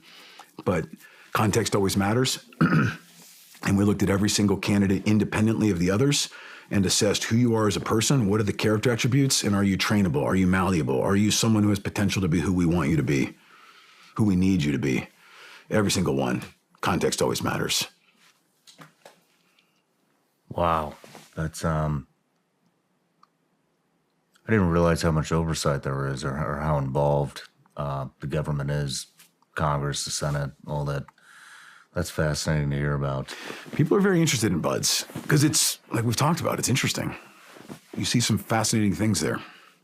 This was also where, going back to my discussions about Jordan Peterson's concept of becoming a monster who chooses not to do monstrous things, this became very important for me as commanding officer as we sat down and looked at our curriculum and said, hey, if all we're doing is teaching capability by executing our curriculum, then we're potentially making a bunch of monsters. We are producing monsters. That's a lot of risk. How do we teach those monsters now not to be monstrous? How do we teach them that the capability we're giving them by teaching them to shoot, move, and communicate, the need to bridle that and pull it back and show restraint? We use things like Ed Byers' Medal of Honor citation to talk about that, a man who can turn it up and turn it down at a moment's notice, who can show lethality and restraint and tender care all within about a 10-second period. That's what we expect in naval special warfare. We started having our instructors press in and mentor and have discussions about what they'd seen in difficult decisions and what it means to be a SEAL or SWCC, not just what it means to be a capable operator. That's easy. We can teach almost anyone to be an operator. How do we teach you to be what our nation expects and needs us to be? How do you live up to our predecessors' expectations of us, those who handed us the baton, those who built this community from when it started and handed it off to us? We've made it better. How do we guarantee you will make it better when we give it to you? These are the things we talked about all the time. And whenever we would see someone positively do something that helped in that realm, we would reaffirm them and reinforce this is precisely what we're looking for. Open all hands calls, giving out commanders' coins or even awards to guys. This is exactly what we're looking for. You are exactly who we're looking for. Small things. One gate guard stopped a Chinese foreign national from wandering in the back beach gate. You remember the old beach gate? Small thing, but he had the courage to hey, hang on a second, what's going on here? Who are you? And that's like an awkward scenario. Like someone walks in like they know what they're doing. It takes a little bit of courage to kind of step forward and ask a question, especially as a BUDS candidate who's like, you're just afraid, you're afraid of pissing off the wrong person. This dude had the courage to do it. Pulled this person aside, ended up detaining him, brought MPs, arrested her, everything, had a Chinese passport. Dude, that was fantastic. Wow. Good for you, 18-year-old sailor. So we pulled that dude up in front of everybody. Commander's coin. This is exactly the kind of person we need as teammates that has the courage to do something like that. I don't know if he made it or not, but those are the little things we were looking to affirm to show people. That's a small example. We've got hundreds of them out there, but a lot of fun to start dialing in those attributes and then positively reinforcing what we were looking for. Man, that's great thinking. Was that happening before you arrived? It's tough to say. I think it depends is probably the answer. I don't know how. Yes and no. I think every CO that's important to them, how they tackle the problem is probably different, and how we execute getting after those things. My predecessor turned over a great command to me, for sure. But like anyone, we always look to take what the guy did before us and make it better. And I hope that's what we all aspire to do and do. Doesn't mean they were not running a great command. It just means, I'm building off of the legacy you left me, and I hope that the guy behind me does even better. How did you deal with the whole COVID situation? Man, that was incredibly difficult. We were, like I said, nonstop learning environment. Policies and nav admins were coming out that were directing us to do things in a certain way, which were foolish. For instance, mask policies. All right, everyone has to wear masks. No questions. Okay. I'm down at the pool and I see our entire class of 200 candidates get in the water because they messed something up. So they get in the water, get wet. They get out, they get in formation to run to the next evolution. They all pull out wet, white cotton masks, put them on and start running, aspirating moisture into their lungs as they run. I'm like, you've got to be freaking kidding me. Like, we are going to get kids like with pneumonia long before COVID is a problem here, because we're doing something that makes absolutely zero sense in our training environment. So immediately we're running waivers up the chain of command. Hey, we need a mask waiver policy. This is not going to work here if we're going to continue training. Close contacts. Hey, follow the CDC guidance. Okay. Well, then if I follow the CDC guidance and this guy gets COVID, the entire class is a close contact. Well, can you isolate them? No. Everything is based upon teamwork, under the boat together, under the log together. We can't isolate them from each other. So we were constantly having to figure out how to navigate policies for the masses, which didn't apply to what we were doing, and in direct conflict with how do you train through COVID when the policies are keeping you from doing it. We were seeing strange things like, well, even once we reduced down to, okay, we'll determine what a close contact is, which is a little different, and we'll find some common ground there to at least be able to train through this. But then close contacts would get pulled. And because of all the weird decision-making that was going on, this guy would test negative, but then they would say, well, yeah, but he's presumed positive because he was a close contact. Okay, but he's got no symptoms. He wants to keep training, and he tested negative, but he just happened to be in the same room as the other guy. I mean, you tell me I can't train him? Well, yeah, because he's presumed positive. So the whole narrative, like, follow the science, like, well, you're actually telling me to go opposite of what the science is showing. He's pretty clean. And if he starts to show symptoms, we can pull him then, but everything was about trying to reduce that transmissibility. But we weren't seeing a lot of it. The classes were managing it well. Even when we'd have outbreaks, like, they managed it well. Not a lot of these guys were really going down hard. Every once in a while you'd have one. But we were just constantly chasing our tails on trying to navigate through the policies with exceptions to policy and waivers. Yet sometimes I'd pull a guy, have to pull him. We have to do a massive administrative report on why we had to pull him, all by their policies. So it's like, I'm following your policy and I have to justify to you how I'm following your policy and why I'm following your policy. In the meantime, he can't train.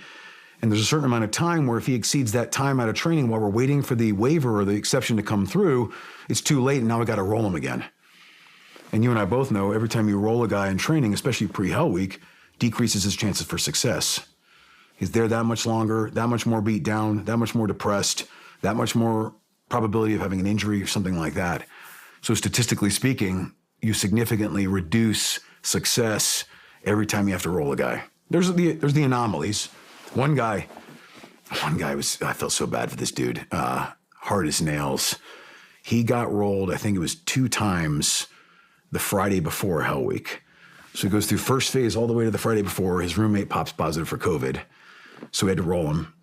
So he's sitting up in the building watching his class do breakout, almost there. So I roll him back to day 1. Bummer. Starts over. Gets all the way there. We do a COVID test right before Hell Week starts. He pops positive. He has no symptoms. Feels great. He's like, sir, I'm not COVID positive. All the science was starting to show that might be just dead cells sloughing off at the time. So we're like, hey, let's run a waiver up. Let's see if we can get him into Hell Week. Denied. Nope. Roll him. Okay. Sorry, dude.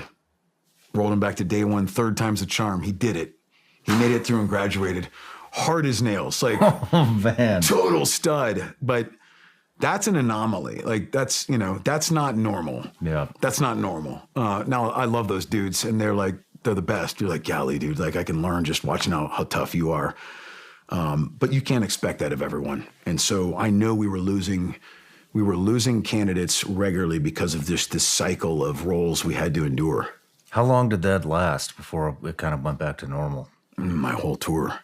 The whole tour? The whole tour. And there were other variables. We really pressed in and were looking at this attrition problem. We dove in hard. I even predicted it early on to some degree, not to the degree we saw, but I mentioned mini buds earlier. We had to do a virtual cyber SOAS, it was called, the SEAL Officer Assessment and Selection, where we wanted to bring these guys out and watch them in person before we selected that officer cohort. But we had to do it virtually because it got shut down for COVID. So we sat in the room and I said, hey, everyone recognizes this officer cohort. We're baking in selection error right now. which means we're going to pick the wrong guys because we haven't seen them here. We don't know what they really are, how they do under the boat as a leader. That means we're going to have higher attrition this year in our officer cohort, which you and I both know. Whenever you have that, when a leader quits, other people will follow every single time. There's always a surge of followers when one of the leaders of a class quits. And so statistically and anecdotally, we know that if more officers are going to quit, more enlists are going to quit, which means we're going to have higher attrition this coming season. I said that a month into my commanding officer tour, and everyone in the room nodded, thumbs up. We agree. Makes sense. Okay. So we know what we're buying. You've mentioned this attrition problem a couple different times now. Was the attrition rate going up? Oh, yeah. It was? Yeah. Our numbers were starting to climb as far as our attrition numbers were climbing, which is the same thing as saying our success was on a downward spiral. So I think when me and you around that time frame went through BUDS, what was 85% attrition rate? Generally, they will say anywhere between 20 to 30% success on average. Some higher, some lower, but that's generally over the 50-year span we've been doing this. That is generally what you can expect in any kind of given year of average. So what had it increased to? It's a great question. It depends. I will wait to get into that for our next session because that's a relevant piece that we need to talk about. What I'd offer is that problem, the attrition problem, got conflated inappropriately with Kyle Mullen's death later. And people started looking at it and then disingenuously looking at the data and making decisions about causality that if you broke it down into the actual variables and looked at it holistically, you would see what I'm going to show you. But they went with the simple solution of, attrition was higher when you were there, therefore that means you guys must have just been indiscriminately ramping up training, which increases risk, which is directly related to why Kyle Mullen died, which is just not true. The facts actually show completely otherwise, but that's the easy narrative, and we'll talk about that here in a little more. Do you want to talk about risk management for a little bit? Yeah, that's a great question. Yeah, I do. Thank you. It's not a question, but I guess it is. Risk management. One of the biggest challenges in any organization I've found with risk management is complacency and the risk of complacency, and especially when you're talking about a repeatable curriculum where we're cutting and pasting every 7 weeks a new class and we're executing the same curriculum. That can be very boring as it's repetitive, and boring work breeds complacency because people get lazy and realize I can do this. I've done it a million times.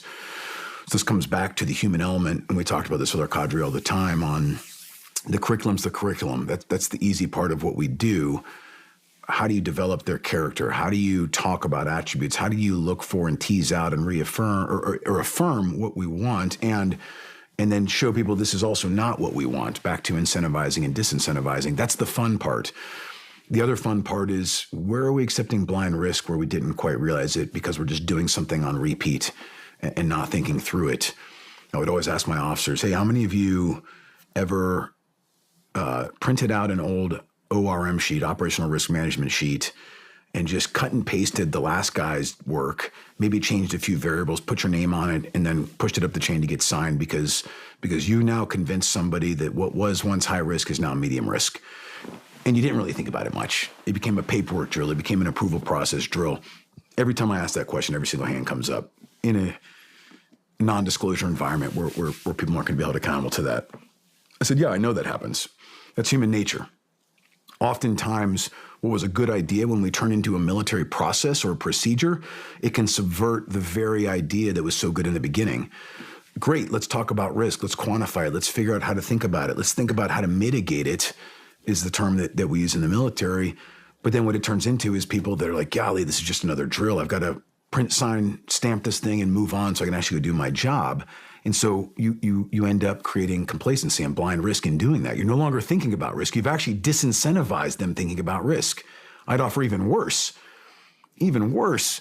this notion of mitigating risk. I would talk to my officers all the time and say, I don't like the term mitigating risk because it implies that you took something high risk and made it medium risk.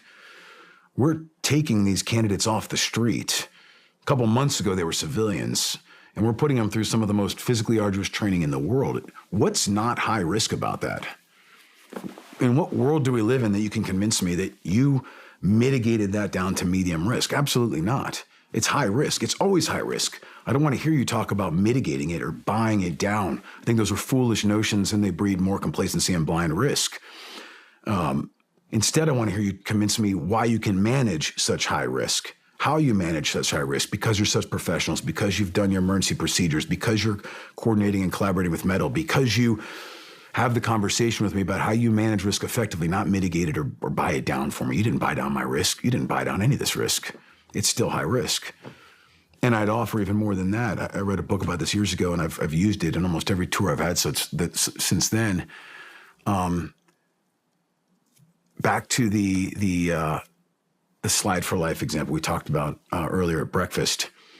So for the audience out there, our obstacle course includes a slide for life. It's a series of platforms where you climb up and you're about 30 feet off the deck, and there's this rope that comes down, and candidates have to inchworm their way down the rope, hanging from it. And by the time they get there, their forearms are smoked.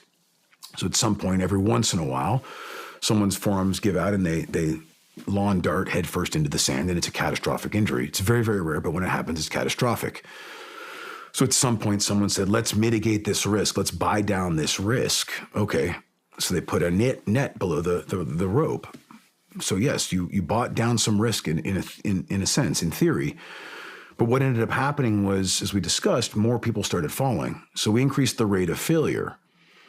And so what we learned there was, as an organization, in the effort to buy down risk, all we really did was transfer it somewhere else. Because now the candidates weren't able to push themselves past what they thought was their perceived failure. They just fell because we provided them the net. So I think I'm tired, so I fell. Whereas before, more would say, I think I'm tired, but it turns out my life's at stake. I have a little bit more in the tank. I guess I can go further than I thought. So we drove human performance, which ends up helping us manage risk later. Versus if we try to mitigate it right now with a safety measure that sabotages our desire to build human performance, well, that just gets deferred later, and we'll see it somewhere else. But it'll be impossible to draw causality back to this net. But we know philosophically, yeah, that's a risk right there. The net, instead of mitigating risk, actually increases risk, because now I don't know where it's going to go. But it's going to go somewhere, and we will see it manifest later. It's a small example. You have to be careful not to make it bigger. But philosophically, it's indicative of what could become a systemic problem in an organization if we become so safety conscious in this and consumed with mitigating risk that we're actually just deferring it to somewhere else for someone else. I would offer, as we did with the slide for life, sometimes, you have to be careful here, you can't be reckless, but sometimes it's more appropriate to deliberately increase risk in order to drive human performance to therefore manage risk better. And that's what we see in a micro example of the slide for life. And I can give you 100 other examples operationally where that absolutely makes sense. Makes sense to me. It's tough, though. Yeah. Because no one likes to see a guy fall. And we all want to put a measure in place to prevent that from ever happening, because that should never happen. Yeah, it's terrible. It's tragic. Is this how long has this been happening how long did we go without a net? Ages. You know? And we don't have it anymore. This happened years and years and years ago. And They thankfully, took the net whoever the away? leaders were in charge at the time predated me by far, said, hey, we're not doing a net because we see what's going on and we don't want that. So take the net out. So it was only there for a short season. Thankfully, those people at that time had the ability to recognize what was going on. Now, I may be putting words in their mouth. I wasn't there, but it's a great example that is absolutely true. Are there other examples of trying to mitigate risk by... Sure. When did this all start happening? I guess is what I'm... Well, I think it's American society, right? It's this safety conscious society. I'll give you a real world example. I did a hostage rescue blowout where we jumped out of a C-17 into the Indian Ocean with boats, got on board the USS Enterprise, like the most insane high risk thing in the world. On the Enterprise, my old friend was a Hornet pilot at the time. So we're walking around, he's showing me his jet pilot. We were like academy roommates from back in the day. He's showing me his jet with his name on it. I'm like, wow, this is amazing. I'm showing him our boats. We're climbing up in our boats. And we finish up and I jump off the boat, maybe a little higher than this chair to the ground. Just hop off the boat onto the ground. And he gasps, because we're out on the deck of the Enterprise and the flag tower's right over here. And I was like, what just happened, dude? He goes, I guarantee you every single officer up there is watching us right now, and they all just about had a heart attack when you jumped off to the deck. I'm like, did you see us jump out of the sky a couple hours ago? Like, what was so bad about what I just did? He's like, it's hard to explain, but safety conscious, risk mitigation, like we can't do those kinds of things here. They will absolutely, he's like, you'll probably not get talked to because they know who you guys are. But like, if I did something like that, he's like, oh, stand by, man. I'm like, are you serious? You launch and recover your Super Hornet on this deck, and they get nervous when you jump 4 feet onto the deck? Why? I don't know.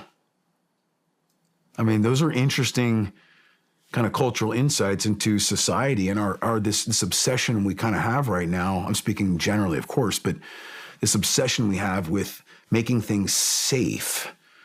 Safe. When did you notice? I mean, was this happening on a smaller scale when we were going through training? I don't think so. When did you notice it? I mean, moments like that, like halfway through my career, you start seeing things, you're like, huh, that's weird.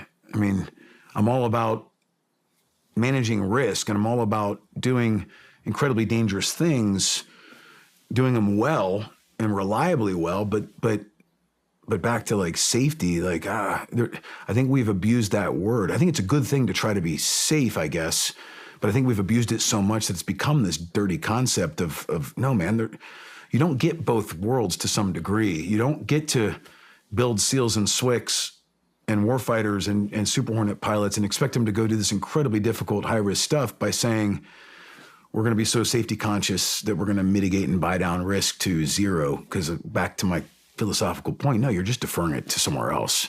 Wow. Now, I'm not saying be reckless, and that's where we have to be careful. It's not a pendulum. It's not one way or another. Jumping 4 feet off a chair isn't reckless. Yeah, I mean, I've seen parents that act like this with their kids, and you see what their kids turn out to be. It's fucking disaster. Speaking of kids, we see that all over the place now, right? Like, don't climb that tree. That's not safe. What? Or like if it's on city property, God forbid, I put a zip line on our front driveway across the sidewalk between two trees, and kids are out there having a great time. City came by like, it's too much liability. Somebody could get hurt. This is not safe. We need you to take it down. What? Whoa. I mean, I kind of understand from a legal perspective, but if we're letting lawyers inform our decisions to the point where they're trying to buy down legal risk, I understand, but that is a piece of advice that decision makers should consider when making decisions. But for God's sakes, like, let kids climb trees. Some of them are going to fall. Yeah. Some of them are going to break an arm every once in a while. Pain is a powerful teacher, and what you gain from those experiences, they will learn way better than you teaching them about climbing a tree but not letting them do it. Wow. I don't know. I just, I don't know what to say to that. I think it's a problem. Yeah, I think you're right. But, well, I don't want to go too much farther in unless there's something else you want to cover. I know we got to get the attorneys in here before we get into Kyle Mullen and everything that happened after that. I think that's the majority of it. I think that's the majority of it. That's probably a good pause point for us to bring them in and take it to the next level of discussion. Perfect. Yeah. Let's take a break. Great. Join me and my special guest for the next behind-the-scenes experience exclusively available on Vigilance Elite Patreon. The behind-the-scenes footage is raw and uncut. This is as close to the set as you can possibly get. You can expect anything from off-topic conversations, studio tours, the final moments before the interview starts, and everything in between. The behind-the-scenes content is constantly evolving and will continue to bring you more as we grow. You can gain access for just $15 a month exclusively at Vigilance Elite Patreon. All right, Brad, we're back from the break. We're going to get into Kyle Mullen's death and all the controversy and everything that's happening around and encompassing that. And I realize it's a very sensitive subject, so you brought your attorneys on. I'll introduce them real quick. If you guys want to give us some background on yourself, that'd be great. Jason Warren. Wareham. Mm-hmm. Yeah. So I was a Marine Corps judge advocate for many, many years, probably 12 active in total. And I've since transitioned into civilian practice, where I take primarily military, criminal, and national security cases. And Davis Youngst. Yance. Yeah, so I was in law school when 9/11 happened, so I was a true believer back then. So I joined the Air Force, applied to the JAG Corps, did that active duty for 11 years, prosecutor, defense counsel. Last job, I was chief of the Military Justice Division at the Air Force JAG School. Left active duty after I'd kind of done every job I wanted to do and did the reserve thing. So I did guard for a couple of years and then retired as a lieutenant colonel from Air Force Reserve in December of 2022. Thank you. All right, Brad. Why this happened a couple of years ago. Mm-hmm. And so my question is, why are you just now kind of coming out about this? Yeah, it's a good question. It's been almost 2.5 years since Kyle died. And in some ways, enough is enough. It's time for the truth to come out.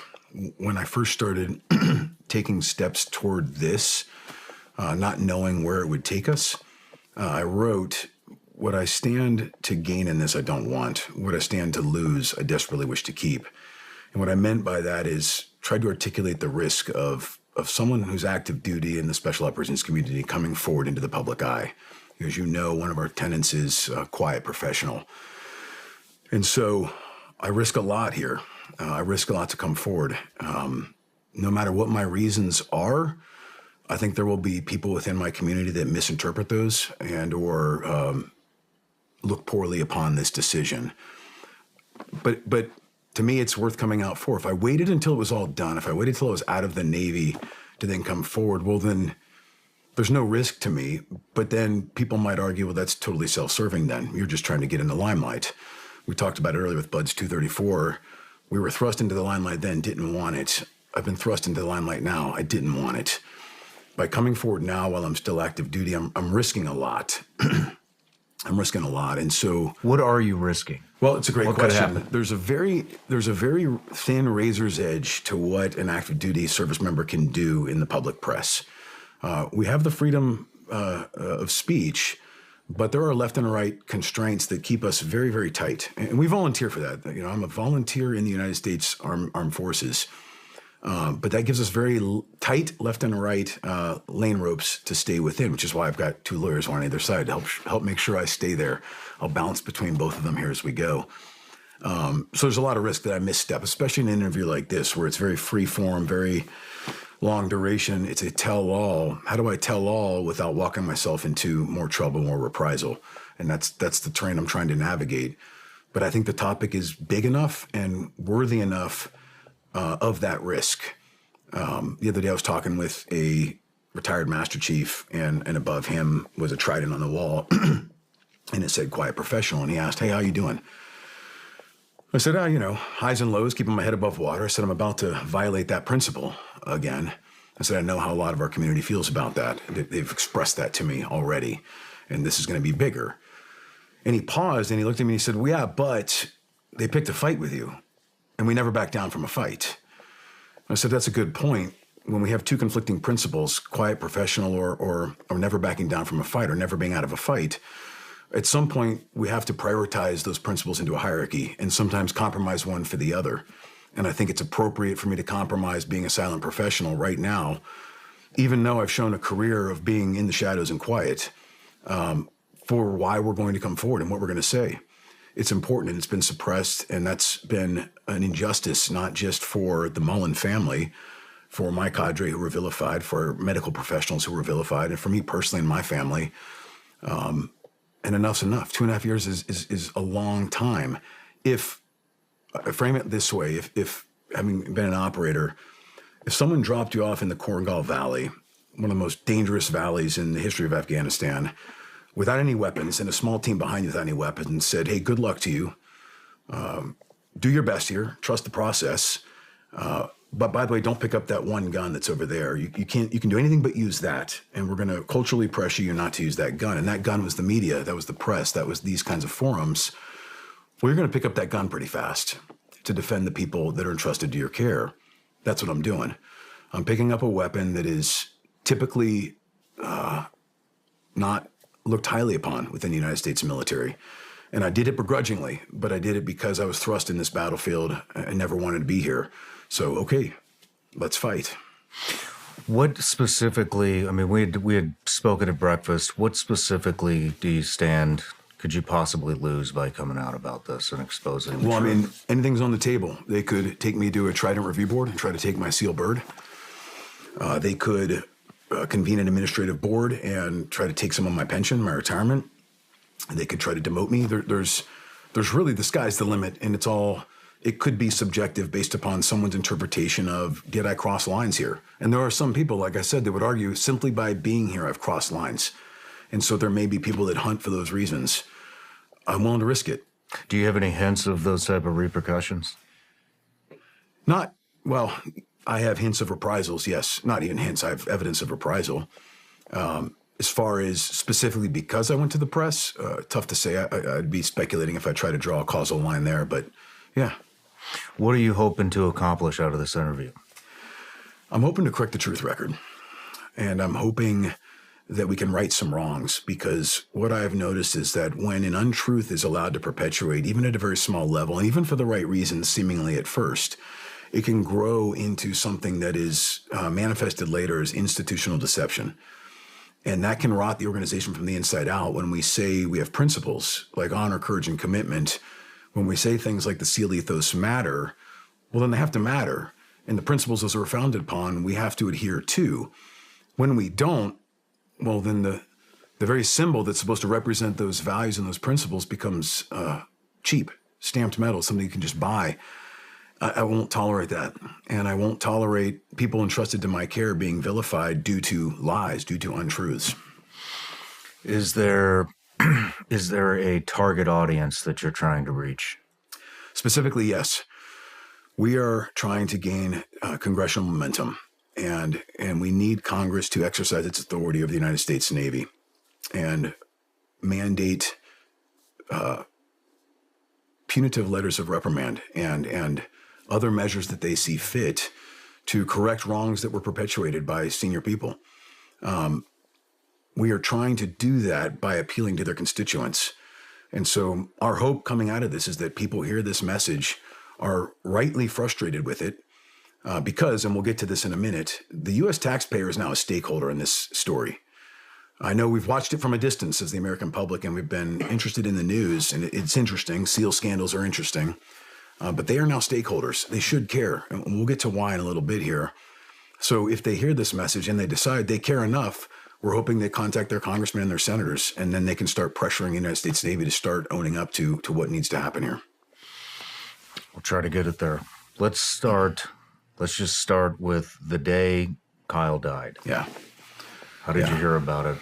What was the experience? Heavy day. As we discussed, I've lost a lot of friends in combat, but none necessarily under my command or under my leadership. Let me start with, in the United States Navy, a commanding officer accepts total responsibility for his or her command, and I absolutely do that. I accept total responsibility for my time at BTC. With that is the heavy burden of when we lose a life. That happened on my watch. So the way it happened, we finished Hell Week. Actually, let me rewind the clock just a little bit. I've talked to you about some of our struggles through COVID, administrative policy procedures. We started hearing rumors a couple weeks before Kyle died of potential performance-enhancing drugs going on in the candidate population. This has been a problem really in any industry that values physical performance. You see it in the professional sports industry all the time. We saw this at Bud's before I was there as an XO. In fact, I showed up right after a recent steroid scandal broke. And really since then, so now for over a decade, we've been asking as Naval Special Warfare for authorities and resources to test for performance-enhancing drugs. The normal urinalysis that we test for drugs doesn't screen for these things. It does the street drugs, the heroin, meth, coke, all those things. And so while PEDs have been prohibited as a policy, we never had the mechanisms to actually reinforce it with a deterrent test. All we really had was tough talk. Don't do this. You better not do it. And educational piece. We would educate the candidates on this is why this isn't healthy for you. We would always take it to another level too. We made every single candidate that came to BUDS or SWIC school sign an agreement that you're not going to do any of these things. Every single candidate signs it, and I sign every single one as well. So we have those on file. It's a written agreement. It's kind of silly because you shouldn't need to have a written agreement about what's already prohibited, and you shouldn't be doing it in the United States Navy anyway. But we did it. We went that extra step to make sure these people know, hey, this is not healthy here. When we are putting you through what we're about to put you through, we need to understand the full clinical picture of what's going on inside your body, because we might have a medical emergency, and our corpsmen are some of the best in the world, and our doctors are absolutely phenomenal. But if they don't understand what's going on and what's chemically inside your body, they might treat you with something which could contraindicate what they're actually trying to solve and create even more problems. This is a huge risk for what we're about to put you through. You don't need anything other than good, clean chow, icing your knees, and hydrate, just like you and I were taught back in the day. So when we started hearing indications that there might be some PEDs going on, they were just rumors. And like I've kind of talked to you a little bit about, we hear rumors all the time. That doesn't mean you have to act yet. You have to figure out, well, what's the scope of the problem? What are we really looking at here? So we started pressing in, trying to figure that out. We had meetings. Hey, we have their rooms. We search the rooms all the time. We don't really find much. But back to this generation, understanding how to be a little bit more crafty on some things, they probably have some other avenues. I asked, can we search vehicles? Because as of now, we hadn't been allowed to. And we suspected if they're bringing these things onto the base, they're probably hiding them in their vehicles. Legal advisors at the time told us, no, you can't do that. I've since found out that's incorrect advice. We can actually inspect vehicles. We cannot search. It's a bit of a semantics issue, but we were never advised of that. We were just told, no, you can't. So we said, all right, well, let's bring in drug-sniffing dogs, because even though we found out they can't detect these types of drugs, well, that's at least a deterrent value to show the candidates we mean business about this stuff, and we're on the prowl. We even entertained the idea of bringing in a recent graduate, reinserting him in the pipeline as a student/spy, and having him blow out the network and figure out where they're getting these things, how they're getting it, and how we could actually get after their supply chain and add more deterrent value. So we were. Was that ever implemented? No. We were discussing all those things with legal advice. So this really was a problem. Yes. I mean, if you're going to Yeah. measures to insert a spy, I mean, Yeah. what kind of drugs, what kind of performance-enhancing drugs are you finding specifically? So we didn't know yet because we weren't really finding anything yet. We had some weird indications of these offbeat things you can buy at GNC, but so far those were more couched as supplements at the time. So we weren't seeing anything heavy yet. So we had reason to be concerned, but again, we didn't have no smoking gun yet for us to really understand the scope of what's going on. But the rumors were starting to get a little bit more specific to where, okay, this is more than just a rumor. We might actually have a problem we need to start digging in for. Where were the rumors coming from? Interesting. Actually, one of my old instructors from when I went through BUDS was still active duty and was out on the beach a couple hundred yards down the way. And a failed candidate happened to strike up a conversation with him and said, hey, by the way, there's a PED problem amongst the candidates. We've heard that before. So the instructor, the retired or older instructor, was not really that wowed at first, but then the candidate provided some weird specifics like, hey, there's a guy that apparently comes from off base. The candidates will escort him on base. He's got a Pelican case full of drugs, line guys up, injects them, buttons it all up and off. He's off the base and no one's the wiser and there's no evidence of what went down. That was some pretty specific intel, which made me think, all right, there's probably a problem here. That's not just, I heard something. So we had a lot of construction going on at the time, massive risk. We brought that up numerous times because all the camera systems were down. So we couldn't actually get any information on verifying if this guy was in fact real or if this was, again, just a rumor 3 times removed that had no merit to it. So The cameras are down? Oh, everything was down. Yeah. Most of the barracks were under construction. All the buildings were under construction. It was a massive facelift for the entire compound. Okay. They were moving all the SEAL teams down further south, and this was all being redone to be strictly training up where historically we knew where all of NSW existed. Okay. Yeah. So very hard problem. Go ahead. It's important to understand the legal environment or kind of tenuous legal environment he was placed in through the advice of the command judge advocates at the time. The pat response of no, you cannot, quote, search vehicles is a correct one under the law unless you have probable cause for a search. That is a quest for evidence. What he was asking was, how do I stop drugs coming into my program? How do I stop drugs coming into my base? And I mean, everyone who's ever been on base anywhere knows that at the base gate, it's just like, it's the same border rule as if somebody's coming across the border, right? They can absolutely inspect any and everyone who comes through there. It just isn't any targeted quest for evidence. So as we first started to peel this onion and I realized where he was operating, his primary tool that every commander has was removed through junior judge advocates' failures to understand distinctions that are clear and understood by everyone who's ever gone through Naval Justice School. So, I mean, step one, I consider that malpractice, right?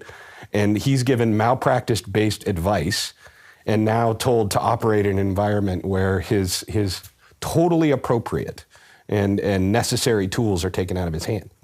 It's a very interesting juxtaposition because through this entire process, which will be revealed here as we tell the story more, that's the only true causal line that I can draw that says if we had had that authority, we would have searched those cars. We would have found these drugs. We would have stopped Hellweek immediately with what we found, which we'll talk about in a second.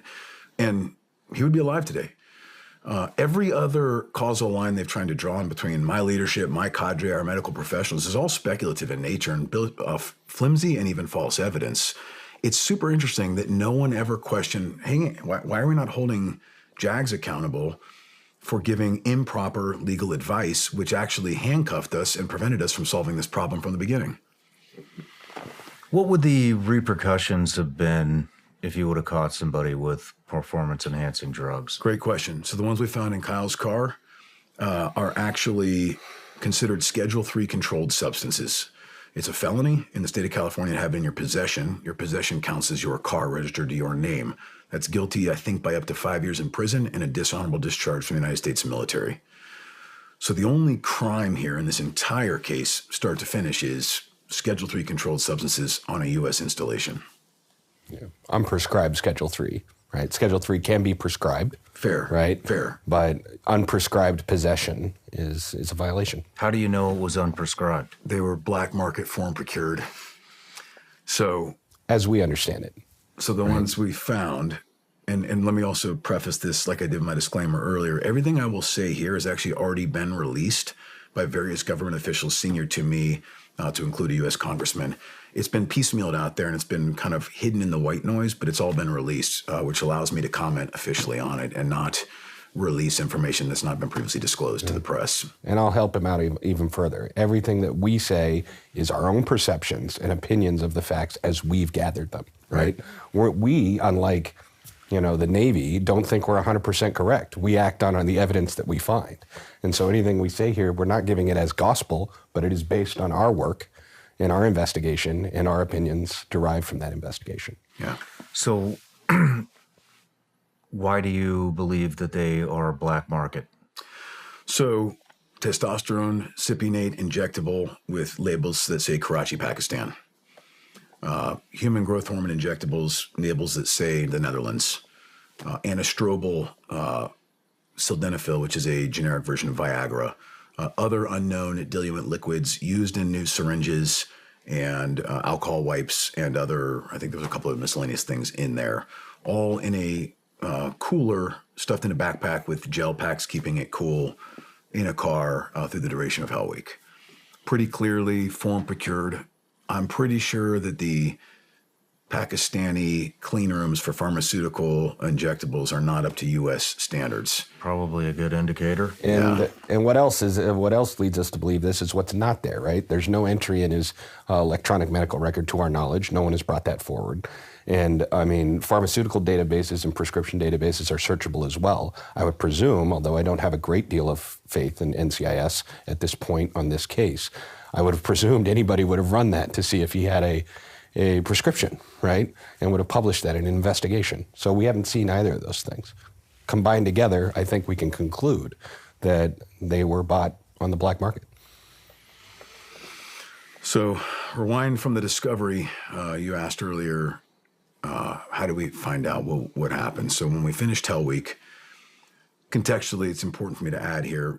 You remember when you and I graduated Hell Week back in the day, I think the extent of my medical check was, here's a pizza, here's a Gatorade, how do you feel? Here's some vitamin E ointment to rub on your owies. Now, walk yourself 300 yards down to building 618 and go to sleep, and then tomorrow we'll let you go. That was about it. I mean, I may be being a little flippant. I'm sure they checked our temperature, but it was pretty rudimentary. We have come light years from there. The medical staff we have are absolutely world-class. The ability to do triage quickly, the ability to do head-to-toe assessments. Every single candidate as they finish Hell Week goes through a rigorous review with various corpsmen and, no kidding, physicians. I think 3 separate physicians saw Kyle after Hell Week was complete and asked him head-to-toe, how are you feeling? He had clean vitals, all recorded, all verified. He had no complaints other than my knees hurt, and they identified a little bit of raspiness in his lungs.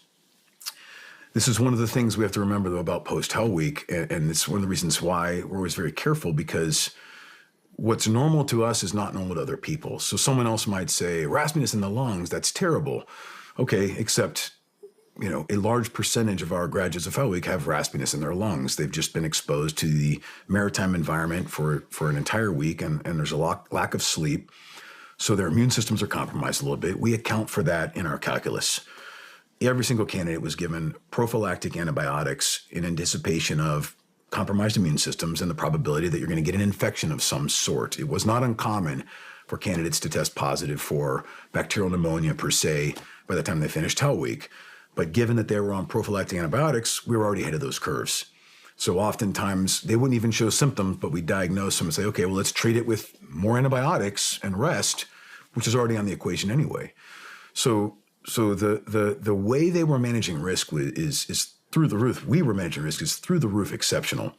Back to our other comments about COVID, we were collaborating daily because we were terrified of this, what we called the trifecta. What if someone gets SIPE, pneumonia, and COVID all at the same time? SIPE being swimmer-induced pulmonary edema, which is moisture that gets trapped in the lungs by being in a maritime environment, just aspirating moisture in the air. Happens off the beaches of San Diego quite a bit. Pneumonia, obviously being what it is in COVID, all 3 attacking the respiratory system. So we were dialed in, like really tight on looking for these signs and symptoms, and had boards to monitor who are our high-risk candidates. We had metrics we were using to determine who was at what status and when were we going to pull them from training. We were actually doing more real-time studies on SIPE. There's not a lot of doctrine out there on how to manage SIPE and what is it, and is it even a fatal thing that we should be worried about? We were the ones breaking ground there.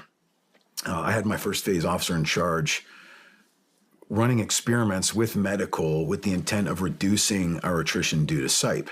And what I mean is, hey, what's a causal factor? Well, the water. Okay, can we change the data between classes if we sequence the land and water evolutions differently? So not changing the curriculum, but the sequencing of curriculum. And we were doing studies in real time to see if we could decrease the number of cases of SIPE we'd get in between one class and the next. And if we did, okay, we're going to make some changes. We're going to manage this. We're going to manage this risk, not mitigate it, and we're going to reduce the number if we can. This was like active and ongoing collaboration. We were talked about being a learning organization. We were watching the news and started hearing rumors that vitamin C and vitamin D could help reduce the transmissibility of COVID and even the symptoms if you get it. So we procured on our own Optar dollars vitamin C and vitamin D and got the senior medical officer approval to start issuing that to our most at-risk candidates, the ones going into Hell Week and the tour in the SEAL and SWIG pipelines. So this notion that we were just turning a blind eye to medical risk and failed to provide proper medical oversight is actually contrary to all the evidence of everything we were doing on a day-by-day basis to manage risk to these candidates. One of the things we were doing to that point was a deliberate effort was as we brought prep, which was a decision that was made to bring it from Great Lakes to basic training command under my authorities, we reimagined the entire curriculum leading up to first phase with the explicit goal of reducing attrition due to injuries, impact injuries, stress fractures, shin splints. And we did. If you look at the collective tour of my commanding officer tour, what you will see is a decrease in attrition due to injuries. It was a deliberate and methodical collaborative effort with our medical professionals, our sports physicians, our sports psychologists. We brought every single expert in the room and said, how can we do this? How can we sequence our curriculum better to crawl, walk, run to reduce these injuries? So that applied to SIPE, pneumonia, COVID, impact injuries, everything. And we were successful in that effort. So all the evidence contradicts this narrative that, you just failed to provide proper medical oversight. It's false. So Hell Week completes. That was a long rant about where we were when that Hell Week completed. We do the 3 med checks, the physicians. The last physician, I just talked to him the other day that saw Kyle. Again, no complaints of breathing. And he walked out of the room on his own capabilities. He was later provided, I think, a wheelchair just as his knees continued to swell, which happens. You remember after Hell Week, things just start to swell. But this notion that he was wheeled out of medical was just not true. Multiple witnesses saw him walk out on his own. So at that point, the medical staff does one more walk around with our watchstanders before we break for the night. This is the way we used to do business, before we break for the night. And then everyone goes home for the most part other than our watchstanders because we've been given the head-to-toe evaluation and everyone's comfortable. So I had left at that point. I was out picking up dinner for my family, and I get a phone call that a couple hours later that one of our candidates was having some troubles and 911 had been called. So by the time I get back on base, I find out it's actually 2 candidates that were having breathing problems, one of them being Kyle Mullen. By the time I get there, I hear one of the 2 candidates was in the ambulance right in front of me. I talked to him. He seemed great. Had oxygen, was breathing. Paramedics were treating him. He was cognizant, seemed fine. I said, all right, let's get you checked out. Go take care of yourself, And then at that point, I found out Kyle had been already taken by the ER to the closest hospital possible. And my first phase officer in charge had either accompanied or driven separately to be there. And they were working on him. They said they had a hard time on site, and he was coding, I think was the word that was used, and they were working him at the ER at the time. So we brought the team together, started making recalls, bringing people back from Friday night. You have a question? Yeah, I do. Real quick. Is this a common occurrence? Coding candidates? 2 people? No. Okay. No, that's pretty rare. I would offer, it is not uncommon to hear the ambulance come running. We have problems that happen on a somewhat regular basis. We have excellent emergency action plans, and the local paramedics are sometimes on a first name basis. We're that familiar with each other so that we can treat injuries quickly and effectively with the right triage and the medical professionals. On every evolution, we always have our corpsman on site with a 4x4 ambu, which is an ad hoc ambulance with triage level medical gear to treat anything immediate, to any kind of real world assessments on site as quickly as possible, and then make the decision whether 911 needs to be called or we pull them off and go see something more deliberate. How many Hell Weeks previous to this were you commanding officer for? Oh, lots. I can't remember off the top of my head, but this was February of 22, and I started my command tour summer of 20, so I was getting to the end of mine. We do seven classes a year on the SEAL side, 6 classes a year on the SWIC side, so quite a few. Had anyone gone in an ambulance for similar reasons after Hell Week before? Not that I recall for any kind of breathing problems, no. Okay. No. Normally our emergencies were more I twisted an ankle, popped a knee, something impact related. Every once in a while you'd have a breathing thing. Usually that was indicative of SIPE.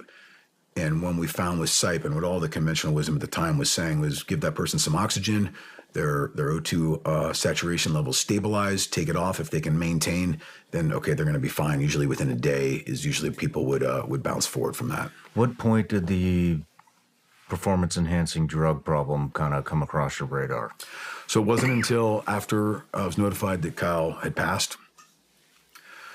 We, at that point, realized we were now in a notification stage of what was going on. And it was so there were no rumors of this previous to... We had the rumors, but like I said, we were doing everything we can, and we're just meeting some walls. And so we made the conscious decision to start Hell Week, not really, again, knowing the scope of what was going on. We were still digging in. We had a lot of exploration to do. But we made the decision, hey, without knowing this could be a rumor, this could be nothing. We need to at least continue training until we understand what we've been talking about. So we did. Okay. Yeah. So we were notified he'd passed, and my first phase OIC came back from the hospital, and I'll never forget the look on his face, the absolute just devastation. And none of us we didn't know yet, right? It was like, what happened? And immediately everyone, you start to just think, well, did we miss something? Like what, there's that fear, shame, and guilt that automatically takes root in your soul, and just grief. This was a man who I'm responsible for. There's a man that sacrificed a lot for his country. He put it all on the line. And how the heck did this happen? We were clear after med checks. How does this happen? How does someone decompensate that fast and die with no problems after med checks? We started immediately looking, what did med checks say? Everything was clean. Well, then how do we account for this? And no one could explain it. We said, all right, well, this isn't the time. Right now, we need to take care of the family. Right now, we need to focus on them. So NCIS showed up, and it was strange. There happened to be an ice storm in Millington that night. And so all their servers were shut down, and we needed to access his online page 13 in order to notify his next of kin, his mother in this case. So we were coordinating with SEALs on the East Coast and a casualty assistance care officer to notify the next morning. But we couldn't do it without the page 13 next of kin. And so NCIS now shows up because we have a deceased candidate. And we said, hey, we're looking everywhere, but the servers are down. We can't find a paper copy anywhere. Will you help us by unlocking his car for us to allow us to look in there? Maybe he has a file of like all of his hard copy papers. And they begrudgingly agreed to it, but they opened his car, and at that point, opened his backpack to look in there and came across this cooler, opened the cooler, and then came across this plethora of, like we said, Schedule 3 controlled illegal drugs. How many drugs were in there? It was enough for me to think it was more than him. Really? Oh, yeah, 100%. So much so that at that point, I said, hey, listen, we've now got this other set of candidates. We've got this entire class now. One of the ones in the hospital. There's a concern for the safety of the rest of the candidates because it looks to me like more people were using this than just Kyle. So we have got to figure this out before we release them the next day.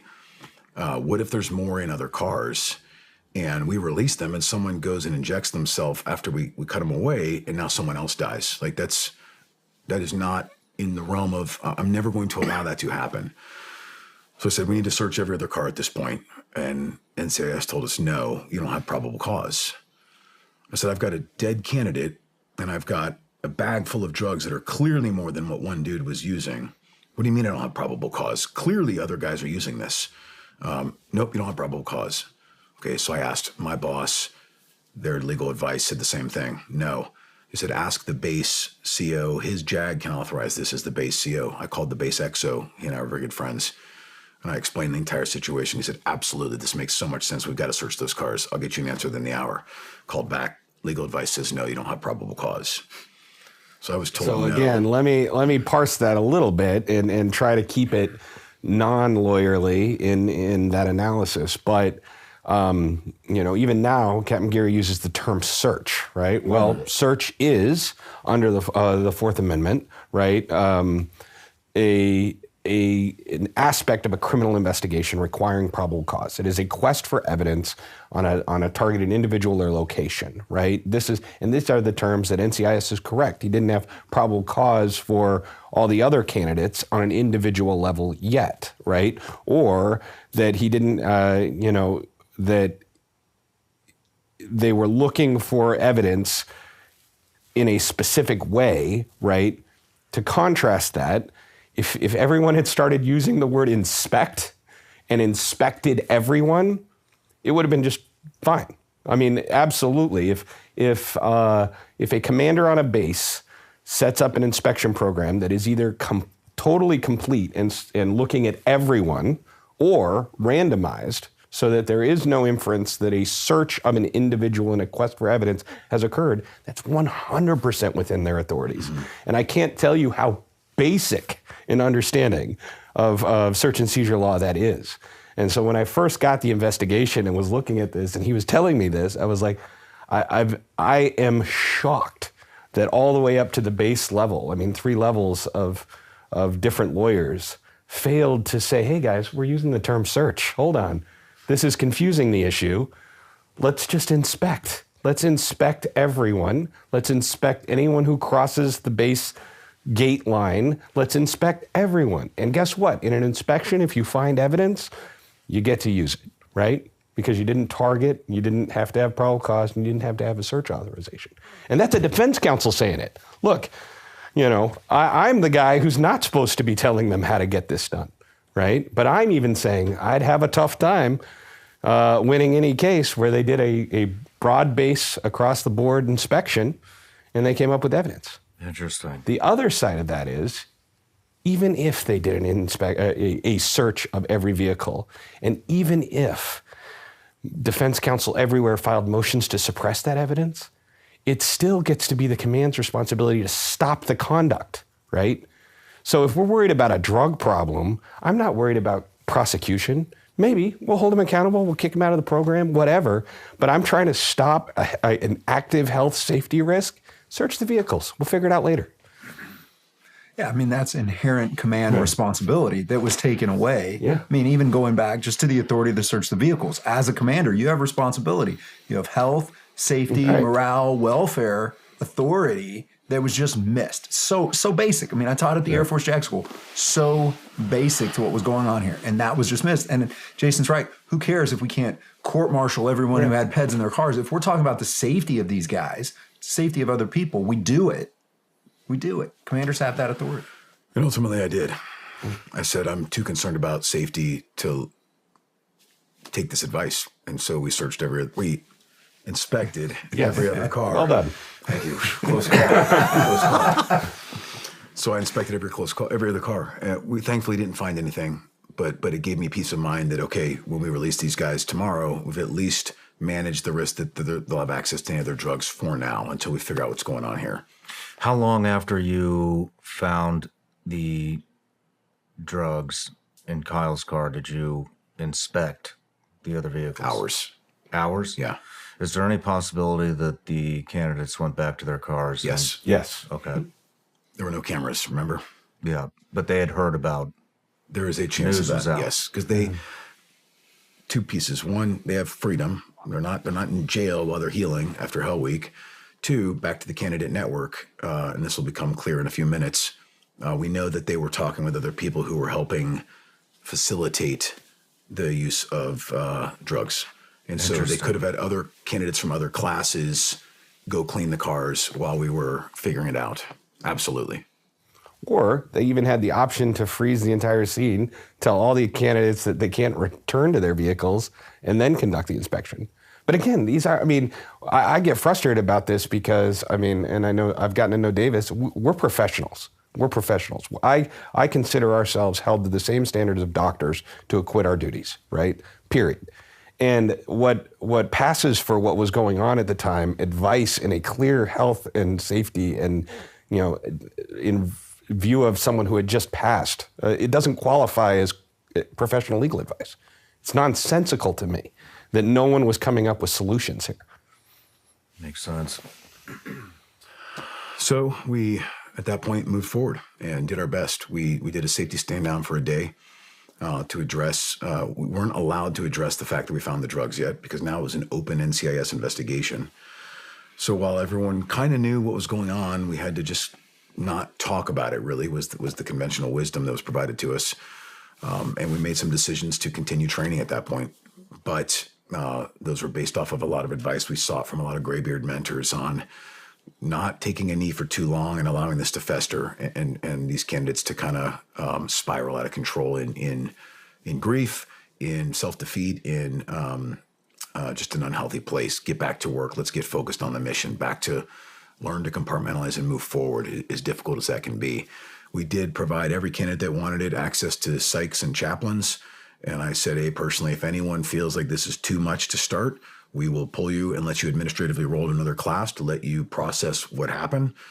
You all knew you're getting into a high-risk field, but this is not something that typically happens in training, so we want to acknowledge that you might not be cognitively resilient enough to deal with some of this maybe.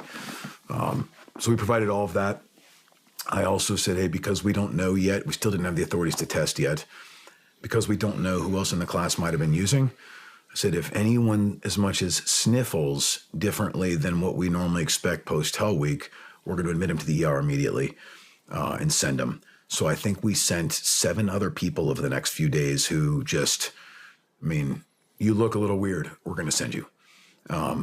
It's interesting and it's unfortunate because how that got spun in the media later was, oh, look at this disproportionate number of people that was sent to medical in this class, indicating there was gross failure of leadership to acknowledge the risk that was in front of everybody's eyes. No, that was me being overly cautious with our medical professionals saying, we're going to take no chances and be conservative if we're going to err anywhere and just admit these guys to the hospital to be safe. Things can be twisted so quickly into something that just wasn't the case. How long did it take for this to hit the media? I don't know. It wasn't long at all. The drug part took a while to come out. Yeah. But it hit pretty fast that we had a candidate who died after Hell Week. That made the news pretty fast. What was the narrative? At first, it was pretty bare bones, just the normal kind of a release, very, very limited information. There was a SEAL candidate who died, a name, from, New Jersey. And there's an ongoing investigation into what happened. And then, of course, the frenzy starts and the speculation and all the rumors and the threads and the comments. And then slowly things started getting released, but then we saw things getting twisted pretty quickly. So we brought out the family. We did a memorial service there. We, at that point, wanted to shield them from any of those uncomfortable discussions at this point. This was not a time to address things like that. This was a time to grieve and to care for them. And we made a deliberate decision as an organization to do that, to tell them everything we could without compromising the integrity of the investigation was our goal, and to be as empathetic and loving as possible. And so we did. We held a memorial service for him there. And I spoke. It was the most difficult moment of my life, I think. We talked earlier about this moment with Danny's death, but to stand in front of a grieving mother and give a talk about her son was next level for me. It was so difficult. As we're starting the ceremony, I was overwhelmed with emotion, and it wasn't nervousness, but it was everything. It was grief. It was the magnitude of what happened. It was being in this moment, standing with these people and having to stand up there and talk about this young man. And they're playing the national anthem. We were indoors but covered, and so I was saluting for the national anthem like we all do. And in that moment, I was so overwhelmed, my hand was just shaking uncontrollably. Like I could not hold it still. I was just a wreck. And my wife was with me next to me. And without even saying a word, she ducks her shoulder, steps in, and then pops it back up and holds the weight of my arm for the salute. And it was an incredible moment for me because it's very symbolic of how she has been in my life through everything we talked about before this, and how she continued to support me and carry my weight when I needed her to. In this moment of just guttural loss and mind-bending grief, once again, she was there. Even the night we found that he was dead, I called her and I said, hey, this is what we know. And she said, well, what do you need? What can I do? And I said, I don't know. I don't have words. I don't know. I don't know what to even ask for. I just need to figure this out with our team, and we need to help the family as best as we can. So Amy just showed up. I'm just going to be here. I don't need to say a word. I'm here. I'm here. And I would look and see her, and she was always just there, and always that steady pillar of support through every phase of this. Not just her. I got to say, before we go further, what I saw the team do, what I've seen our team do, the collective NSW team, when we lose something like this and someone like this, absolutely inspires me every single time. I wish we didn't have to go through grief to see it, but some of my front office assistant whose husband was deployed and they have a kid, she comes in, brings her like 10-year-old daughter to work at 8 o'clock at night to help however she can, and they stayed till midnight. Lets her kid play on the dry erase board while we're dealing with this. Other people did the same exact thing. Like when you see the team rally and everyone comes and some of them are there saying, I know exactly how we need to help. They hear boom, boom, and they weigh in, they take initiative and they help. My XO put the whiteboard up and just starts mapping out. Here's all the decisions we need to make. Here's what we need to make sure we don't say the wrong thing, do the wrong thing. It was incredible. It's so inspiring to see the team just do everything we've been talking about, but now in a different form. Yeah, it's humbling, it's inspiring, and it's so tragic too. My command master chief, the day I notified Regina Mullen, the morning after she'd been notified by the 2 SEALs on the East Coast, and so this is my first call to her, and I'm in the room, and I said, "Listen, I've known too many grieving parents over the years, but help me." So we brought in our advisors, and we went through all the things that could happen here. We had the psych, the chaplain, we had the counselors, we had my wife in the room, we had everyone that was a subject matter expert in this stuff, the Gold Star representative, for the West Coast, who's seen this happen far too many times. And I said, give me all the advice. Tell me what to avoid. Tell me what to, how to be careful here. I never want to say the wrong thing to someone who's in this moment. And in that moment, as I'm getting ready to pick up the phone, my command master chief, you probably know the name Dave Hansen, a legend on the West Coast, stands up and in front of all these people walks across the room, puts his hand on my shoulder and prays out loud for me before I call this grieving mother. I don't know if I've ever been in a situation where I felt the power of that moment and the magnitude of this man who just did that. Same hand, by the way, he's a boxer. It's the same hand he has used to knock people out in the ring. It's the same hand he's used to take down our nation's worst enemies downrange. This comes right back to everything we talked about, being a monster who restrains himself, virtue. How Jordan Peterson just defines virtue. This is the things you get to see in these moments. People of virtue, not just SEALs and SWCS, but every single person there just rallied and exhibited virtue to support and love on this family and do right by them in a unbelievably horrific scenario. So we brought him out for the memorial. We did that. We gave him a tour of the compound. Talked about a lot of things you and I've talked about. Our methodology for training, some of the things Kyle experienced. And then they headed back east from there. And at that point, we did our best to keep in touch. At one point, Dave and I traveled east to go to his memorial service in Jersey for the memorial service with my Commodore and a couple other people as well.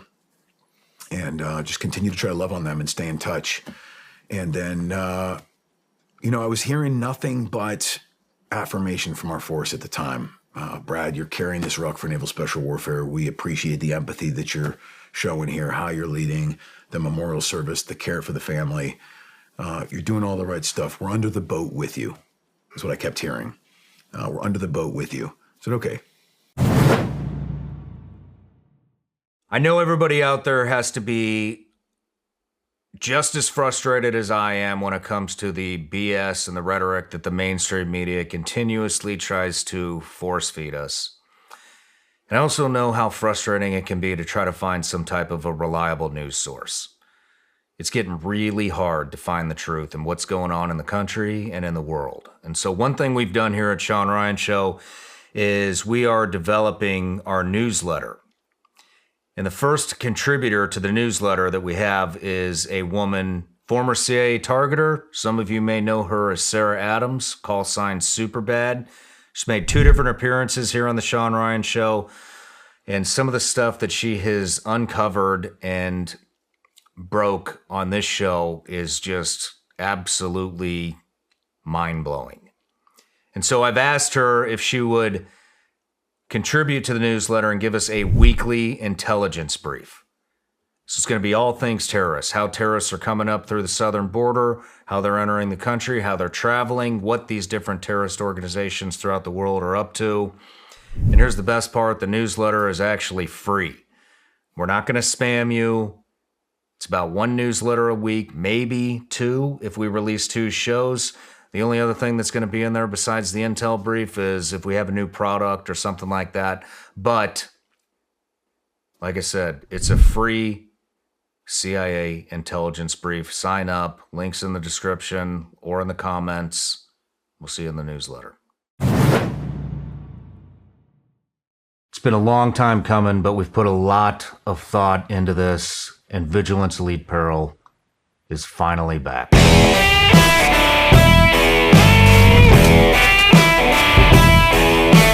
Over the past year, we've been hard at work refining the look. Email has been an invaluable source for us. We've tested various materials and styles to unveil a fresh collection featuring our heavyweight tees. Each tee comes with a custom screen-printed neck label and a woven hem label for that extra touch of quality that's really going to stand out. Responding to your mail calls, we went with 2 different flannels. One is a traditional OD green and the other being a traditional charcoal black. If I was to pick one of the 2, I would go with the charcoal black. These not only embody the rugged Vigilance Elite spirit, but also sport custom woven neck labels and woven pocket labels for a distinctive edge. On to our most sought after item, hats. Introducing 2 never-before-seen styles, we have the Midnight Edition Dad Cap featuring the iconic Vigilance Elite logo and a flex fit cap adorned with both the logo and lettering. But that's not all. We're bringing some of your favorite Vigilance Elite classic hats back, one being the Vigilance Elite Snapback and the other being the Vigilance Elite Flex Fit variants. Our stock is limited. This isn't about creating scarcity. This is just a simple fact. By the time you're watching this, our Patreon tiers 3 and 4 have already enjoyed 24-hour access. I just want to personally say thank you for your unwavering patience, and it's going to be a very exciting 2024 as we continue to bring you more from Vigilance Elite.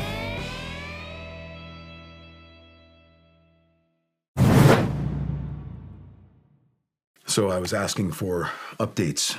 What were they finding? How could I get after these problems? In the meantime, I was kept out of those meetings, but we started finally getting some authorities to start testing for urine and sending it off to labs to start trying to determine if people were in fact using.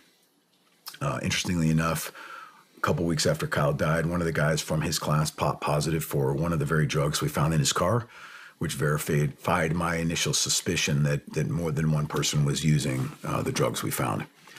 At that point, began our hunt, and we started pulling in candidates and confronting them when they had ratios that looked abnormal. We were following the World Anti-Doping Agency standards for their threshold on when they would pull someone from a professional sport and say, you're no longer eligible due to enough suspicion here.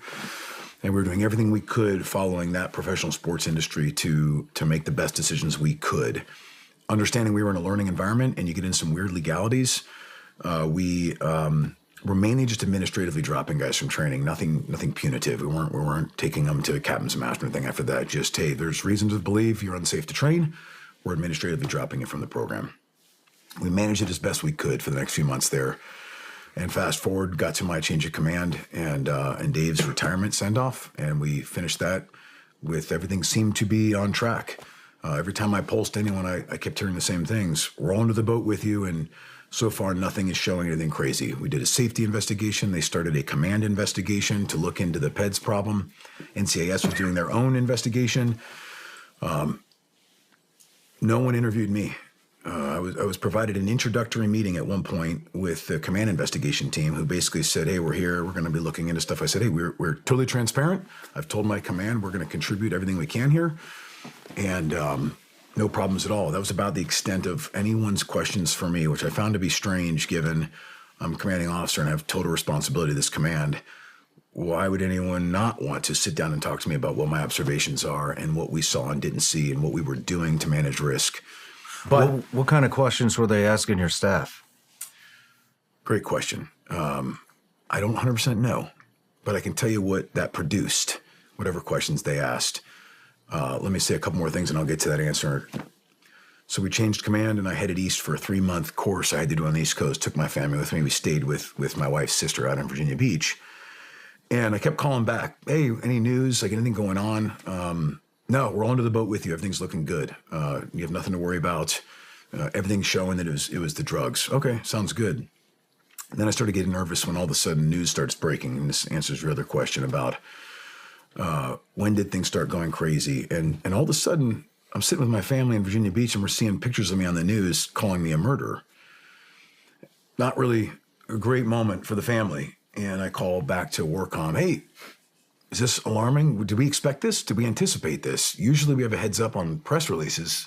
Anyone want to clue me into where we're at on this? Last time I talked to everybody, we're all into the boat together and everything was showing that we were clean. What's going on? Oh, nothing to worry about, Brad.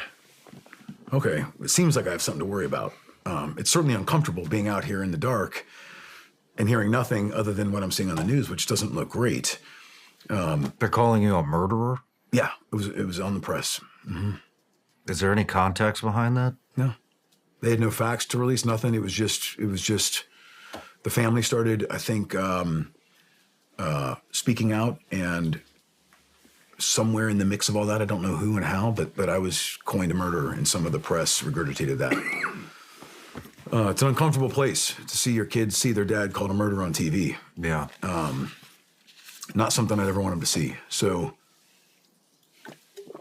I keep getting calls. Finally, they say, hey, listen, here's what's going to happen. The admiral's going to come out and have a meeting with you. And what they've found is some happy to glad things that could have been better. Obviously, there's always room for command to improve. We found some of those things. By the way, we actually found them before I left command, and we actually corrected all the small things we discovered. So thanks for your suggestions, but they've already done. I know because I implemented them, but got it. Yes, we found some small things. Okay, well, the admiral's going to come and he's going to issue a non-punitive letter of caution. So again, non-punitive, but it's still a mark. It's an uncomfortable scenario. I said, okay, I didn't anticipate that. I thought I'd done everything right, but okay, I got it. I was in command. I started calling my attorney friends who said, hey, have you been able to read the investigations that they're basing this NIPLOC off of? I said, no one shared anything with me. I said, well, that doesn't make any sense.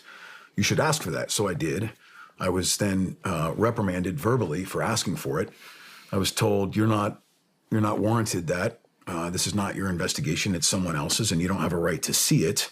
And by the way, get back in your box. My words, not his necessarily, but the message received was get back in your box and read the CNO's charge of command if you need a reminder about the total responsibility of command.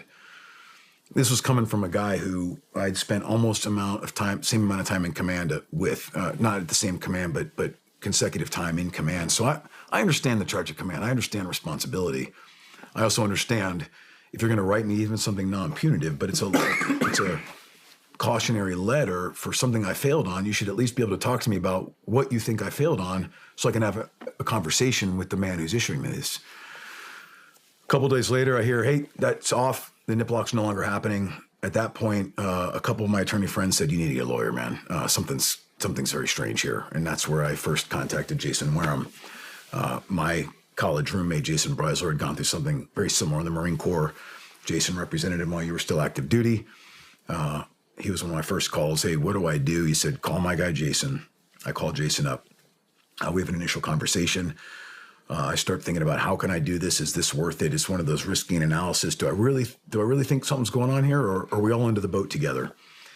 At that point, I called Capt Patel, who we didn't talk about on camera, but I knew from my joint tour, and he offered up the Fight with Cash Foundation to help and said, just retain the best lawyer you can find in this field they'll be able to defend you. Something's coming.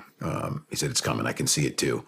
So at that point, we called, hired Jason, and it was like 3 days later, on a Monday afternoon, they called me and said, okay, we need you to go over to the legal office on the base on Norfolk, and there's a JAG that's going to meet you there. They're going to bring you up. They're going to read you your rights, and they're going to issue you a notice of non-judicial punishment for dereliction of duty and negligence as a commanding officer. Captain's Mass will convene this Friday virtually. You have 4 days to prepare. By the way, we need you to continue in the course you're doing right now. and still continue to succeed there, because that could look poorly upon you if you start slacking on your courses to prepare for MAST. I said, hang on a second. I still haven't read one investigation that was put together that's warranted this kind of a response. So I called Jason up.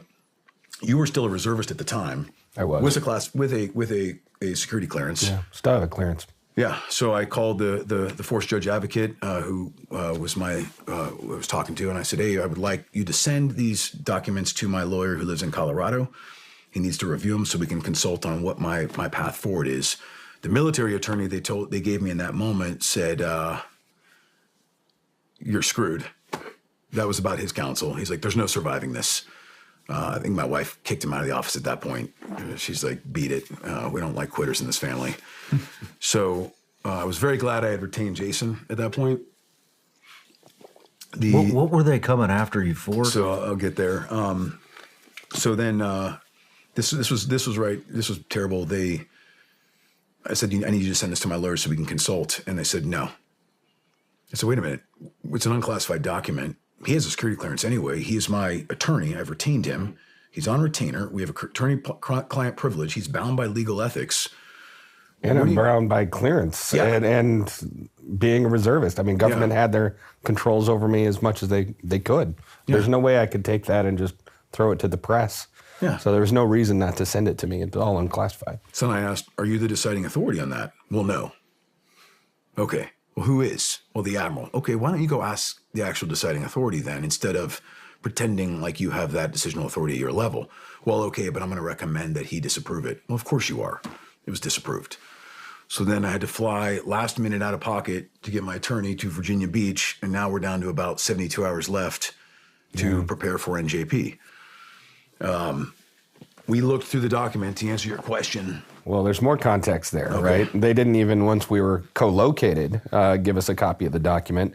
They required that we review the document in a SCIF. This is an unclassified investigation.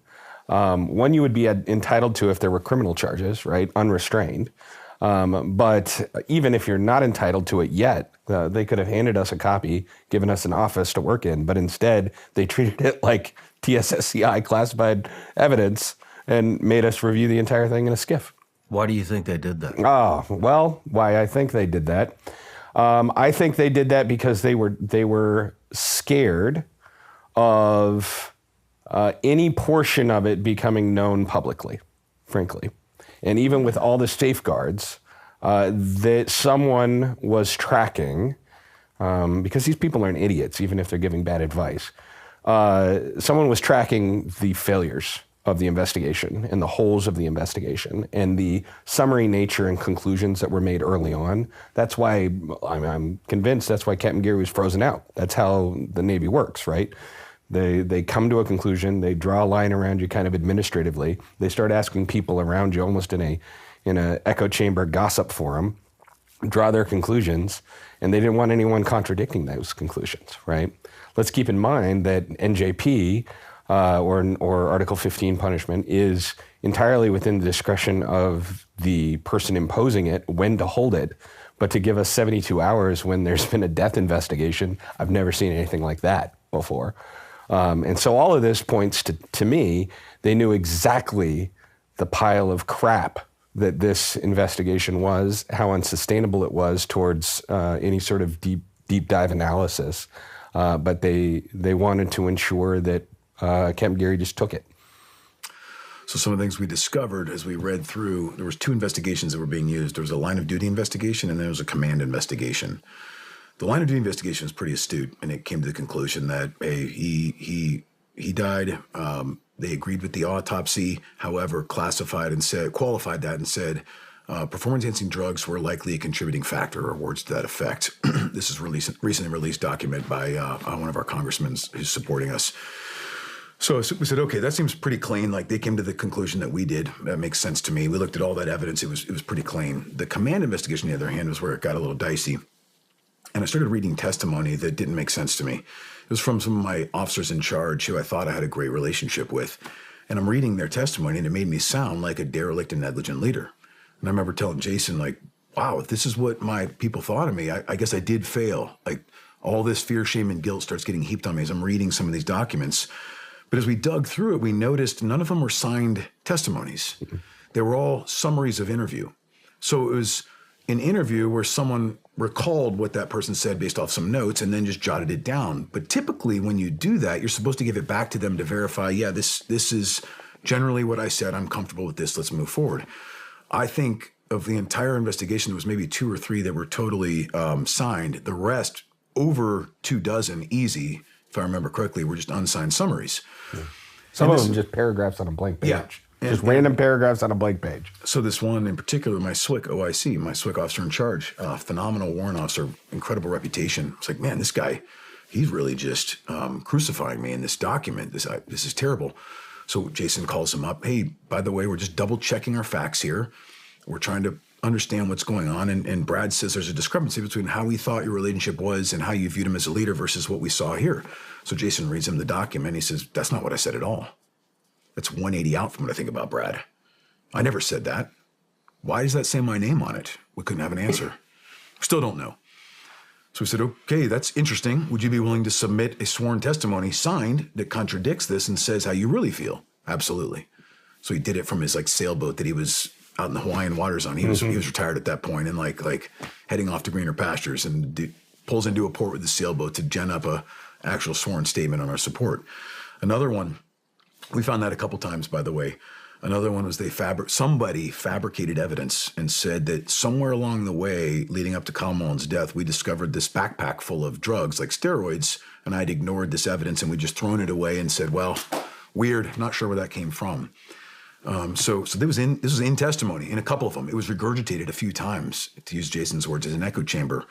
So Jason's doing his due diligence as my attorney, calls the master at arms who handles all evidentiary collection at my command and says, hey, we're just trying to connect the dots. We see this annotated a few times by a few different people, but there's no actual pictures of this evidence ever. We can't trace this back to an origination point.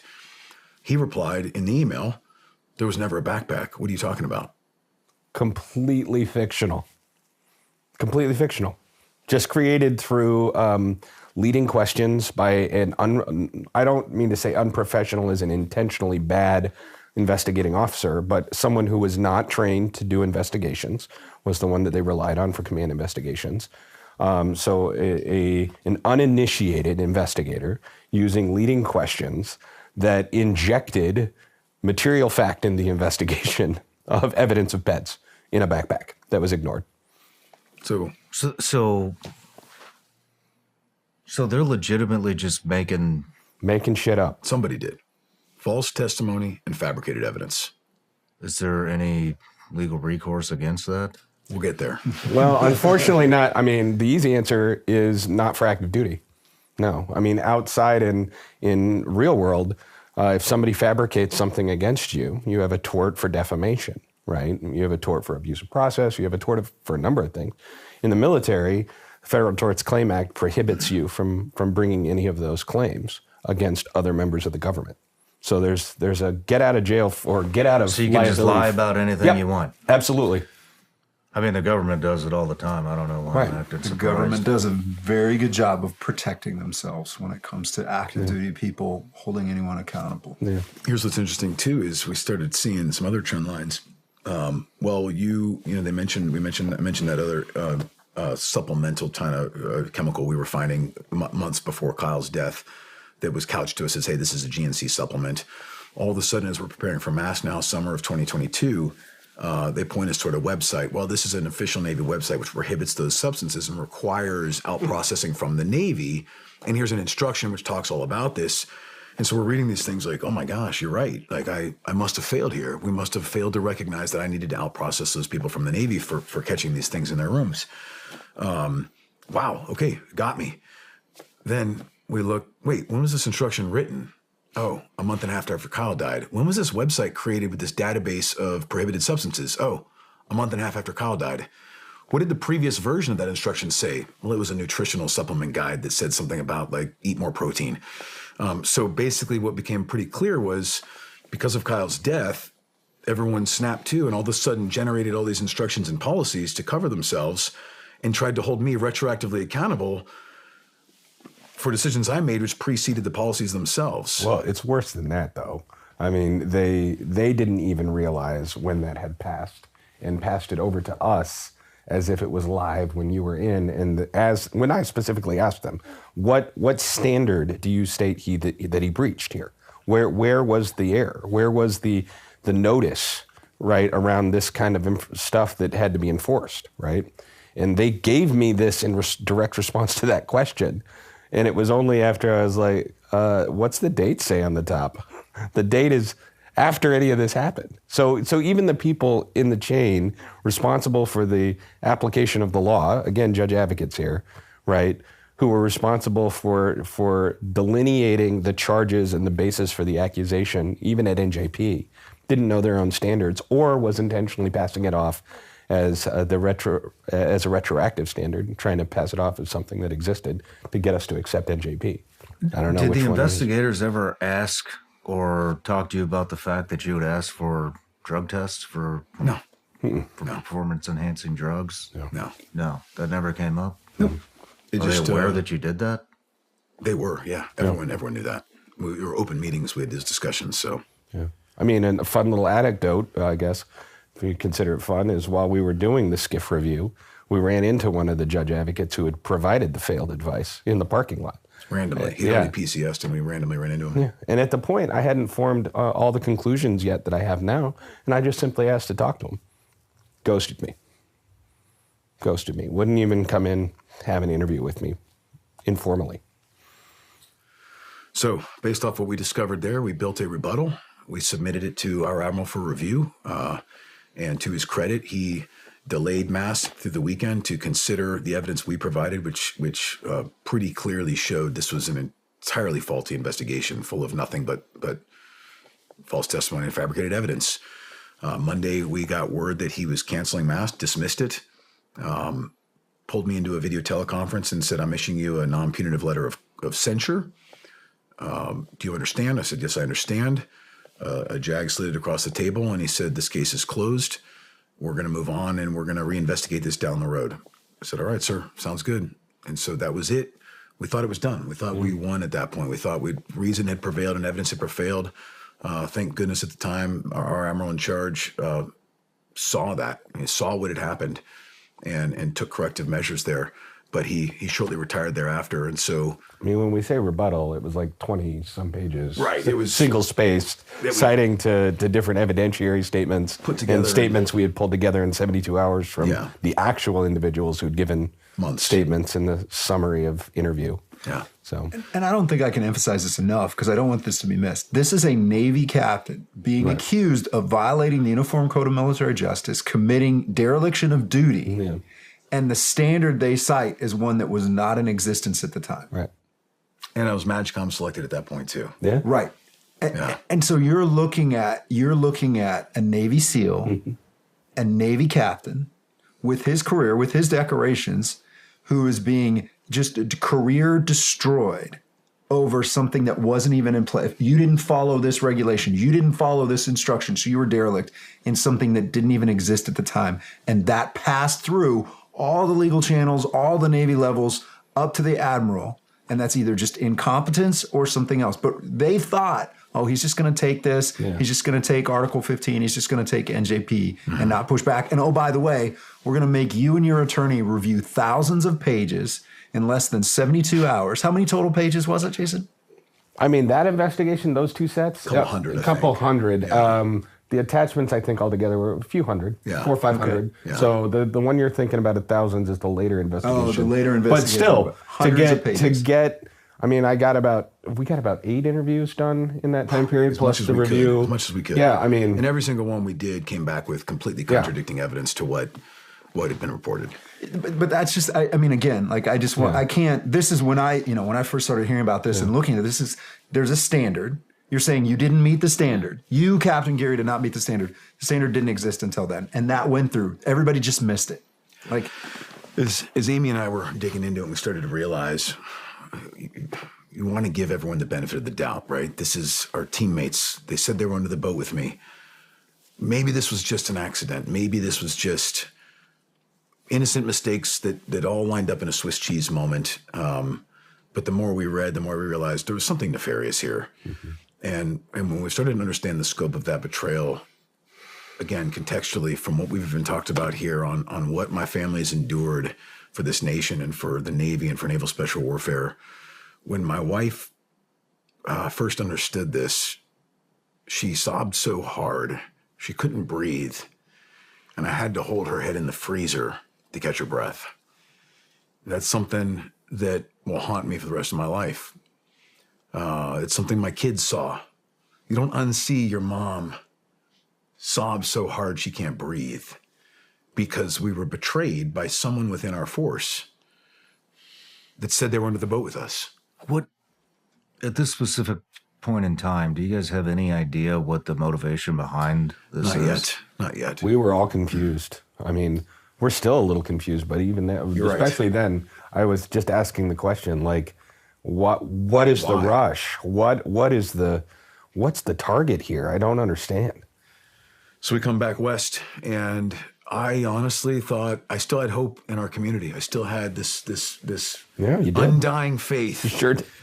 And I still love our community, let me be clear, but I fully expected we'd come back to a huge apology and an explanation. Yeah. Man, we're so sorry. How did this happen in NSW?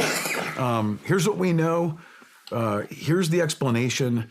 Man, that got away from us. We're really, really sorry, Brad, for what we put your family through. Crickets. So I start asking around, hey, why?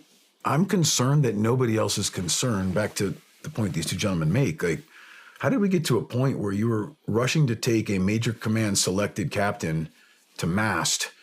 I'm not a perfect human being, but I have a pretty good track record of being trustworthy and professional in this force and reliable. How did we rush to going to mast with me and no one around here is concerned that we had false testimony and fabricated evidence? That's a problem. Even if it was all innocent, which I hope it still comes back to be, I said, are we not concerned about that? Shouldn't we be like really concerned about that? That sounds to me like a cultural problem we might have that we need to address. Certainly worth identifying that it was innocent versus malicious. Yeah. This is the stuff that at breakfast I was saying, this reminds me of the Gallagher case under different circumstances. And I mean, the Navy's always the Navy. Let's be clear. I've been doing this a very long time. I wait for people to contradict me that I believe I'm the longest serving Marine Corps Defense Counsel, continuously serving Marine Corps Defense Counsel. I did it, almost 10 years, right? Most people get rotated out. I've seen this play out in the Marine Corps and the Navy. It's how our institutions run these kind of cases now. If it's public, they will do whatever they want. The rules don't apply. And you've got to have somebody who's ready to get in that knife fight because you can't be confident that anybody's going to conduct themselves honorably. what a shame. So this is just the tip of the iceberg. Let's get to the meat. Right. Yeah. Fast forward, we hear then a few months later, I kept Jason on retainer because we had this eerie feeling when no one was concerned that, hey, we might be revisiting some of this stuff. So we hear then, hey, the Navy has given this to NETC, Navy Education and Training Command, to do a new independent investigation that will look into the death of Seaman Kyle Mullen and the circumstances surrounding his death at BTC during your time. And I said, okay, that's fine. I was pretty confident at that point objective evidence would rule the day and we would be vindicated at some point. And right as they started that investigation, they sat down with me in October and I was able to provide testimony to them. That was the first time, October, Kyle had died the previous February. That was the first time any one single investigative body asked me for my perspective on anything. Yeah. No one who did the Lodi talked to you? No one who did the command investigation talked to him Like at I any said, time. brief introduction, but Yeah. nothing substantial. No interview. Why? So- Why? Or no idea. Rigged the investigation. That's the only conclusion, Very strange. right? We don't want to include any sort of exculpatory or contradictory information because we've concluded our outcome. And so we're going to shape it to meet our outcome. Who did they talk to? My cadre and a lot of failed candidates. Yeah, that's right. A lot of failed candidates. A lot of people that would have an axe to grind, frankly. Some of them I dropped for ped use. Some of them I dropped for character. They talked to those guys quite a bit. So when I Did they talk to any guys that made it? A few, but those. So yes, to be fair, they balanced it out in the eventual NETC investigation. They did do that, But what I'd offer is, while they had pretty fair between the two, the ones that made it, that reported, hey, this was a great professional command, they just kind of buried in the enclosures, and they brought to the forefront really the visceral testimonies about my command. So when they talk about findings of facts, when you talk about the executive narrative, they specifically cherry picked the negative comments from failed candidates, and included. So, for instance, the guy that I said we dropped for the same drugs that we found in Kyle's car, his testimony was included. And there was no indication that you should consider that testimony as less valid than any other one that you read. In fact, that context I don't think was necessarily given. No. They never described. The only reason that I knew that these so-called summarized witness statements were completely impeached by their own character was Capt. Geary. There was no context. What kind of information was on the witness statement? Not in your favor. We're going off of 2 years of memory since they won't. Some of it was we this. recommended that we drop this candidate. Yeah. Brad overruled us and retained him anyway. I mean, just things that talked about how I just kind of was running my own show and not listening to counsel from my expert instructors, which is just not true. I've already explained how we methodically managed those scenarios. There was just a lot of stuff like that, making it sound like I was a negligent and just absent-minded commanding officer. Who looked a blind eye, really. They really intentionally like looked that. a blind eye, or took a blind eye away from drug use, So when Netzi questioned me, one of the things we did was we provided them my rebuttal to that faulty investigation, that initial command investigation. They read it, and one of their lead investigating officers told Jason after the fact that was edifying. So we had hope there. We had hope. So we know that they had the initial investigation. We knew they had my rebuttal. They continued their investigation for the next few months. Went silent again for me. During this period of time, all of a sudden, the Navy released a press statement in October of 22, right around the time they were starting that investigation. And the press statement was very, very brief, but it said something new. It said something that confused me. It said, maybe my words, I don't know if I'll get it exactly accurate, but something to the effect of performance-enhancing drugs were not a causing factor in Kyle Mullen's death. I thought that was very strange, because in all the documents I had read, in all of our rebuttals and digging through documents, we never found that statement anywhere, because you can't say that statement. So it was confusing. Found the opposite. We found the opposite. Yeah, like I said, the original line of duty we found was actually said that the drugs were a contributing factor. So about this time, I started asking more questions, and I found out that initial line of duty investigation had actually, this was a brilliant move by the admiral who had directed it to be done. He gave it to an inspector general representative to WARCOM, Naval Special Warfare, who was an aviator by trade. So zero bias from an NSW SEAL perspective. An aviator, independent inspector general rep, acting outside of his inspector general role, but still, like, this guy is a trained investigator, fully trained investigator with pretty objective, no bias. He's the one who came back with that PEDs were likely a contributing factor conclusive statement. Then the admiral said, we're going to take it a step further. I want to take this investigation and outsource it and have Vice Admiral Kitchener, now retired from Surface Forces Pacific, do an independent review of everything with his force medical officer, force training officer, force judge advocate, and a couple other experts. And they came back with, we paraphrased, again, my words, not theirs, but not only do we agree with all the findings, we affirm that drugs were likely a contributing factor. And they even went further to add more causal nature to his heart size being a major factor. His heart was 63% larger than it should have been, and had been interiorly restructured over time. Pretty significant differences in his heart from yours and mine versus what his looked like. And our basic Google search said long-term PEDS use can be a cause of that. Sure. Not definitive, but can be. So now we have, some proximate cause relating the two. But almost none of that was ever mentioned. So as we dig in, what we find is, even though that review was independently verified, they send it up to Washington, D.C., to the Pentagon for final review. This all now predated where I was in time, but we're just now realizing it. And they were told, no, we don't accept the findings. We want you to rescope this investigation. We are going to limit what you can say. And they redid the entire thing from scratch, even though it had been independently verified by other experts. And the new one now no longer said anything about drugs being a factor at all. Yeah. They changed the investigation because they didn't like what it said. What's really interesting about it is when I dug into that investigation now. So this is, I'm sorry, is this 3 investigations now? We're at 3 now. Yes. Okay.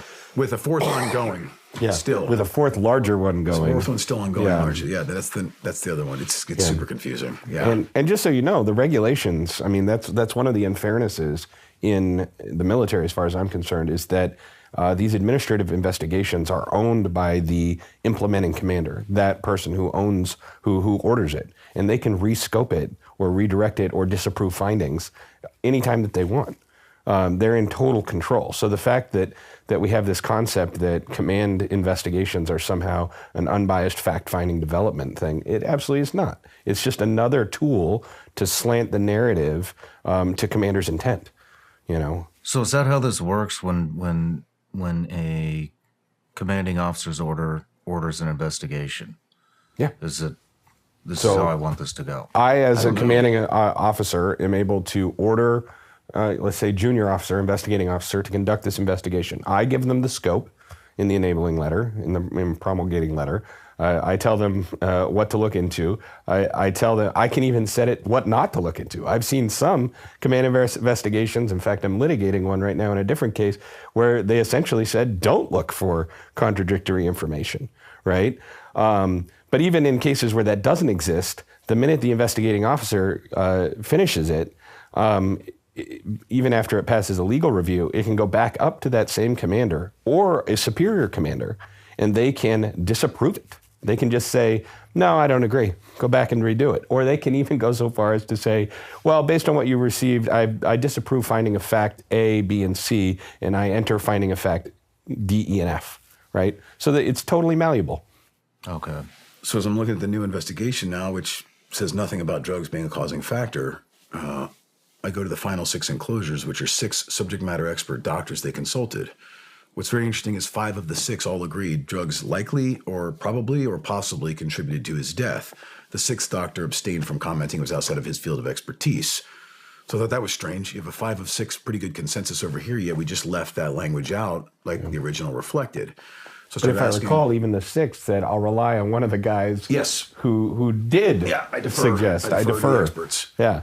So at this point, I now start confronting senior leaders. I'm doing exactly what they tell you to do in the Navy, right? You have a problem, you have an ethical dilemma, go up the chain and start asking questions.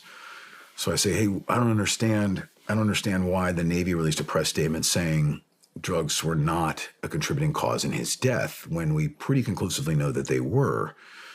Well, Brad, you have to understand that these things aren't that easy. I said, well, okay, help me understand. Like, that's what I'm asking. That's what I'm here for. Well, what you don't understand, Brad, is that the original line of duty investigation was way outside of scope, so they had to narrow it down. Okay, well, that's weird. But either way, why'd they come to a different conclusion?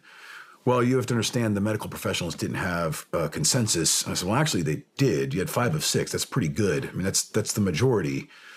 So again, why did they say it? Well, Brad, what you have to understand is the autopsy said that drugs weren't a contributing cause. I said, actually, it didn't, because I read that as well. The autopsy was silent on the issue of drugs, never mentioned one drug possible. That is not saying they didn't do it. And then I was told, well, Brad, I'm concerned that you're letting this consume you. You know, we have mental health professionals that you can talk to if you need it. So you're crazy, Brad. You're crazy. You're letting this get to your head. So I don't really appreciate that answer. And this is a man I consider a friend. He said that to my face. I mean, it shattered my soul a little bit. I'm coming to you in a vulnerable position with an ethical dilemma, and I can see what's happening. You're deflecting and marginalizing and justifying things that you know to be not true, and you're trying to spin it back on me as if I have a problem because I'm concerned that we might be lying as United States Navy. So I go to another senior leader and I was told, Brad, this is what we do. We protect the organization. I was in on those conversations. We made a deliberate decision to reinforce that narrative. I said, why would we do that? This doesn't make sense to me. Like, I can see what's happening here, and this is going down a very, very dangerous path. How are you protecting the organization by faulting the organization rather than the organization had set a narrative, right? The Secretary of the Navy had set a commander's intent of what was going to be the Navy answer, and nothing could contradict that. So what was revealed to me shortly after that was an insider forwarded us an email, and that's the email that the congressman released to the press, which explained this. It finally at least explained it to me. Still didn't make sense why we did it, but explained at least what we were doing.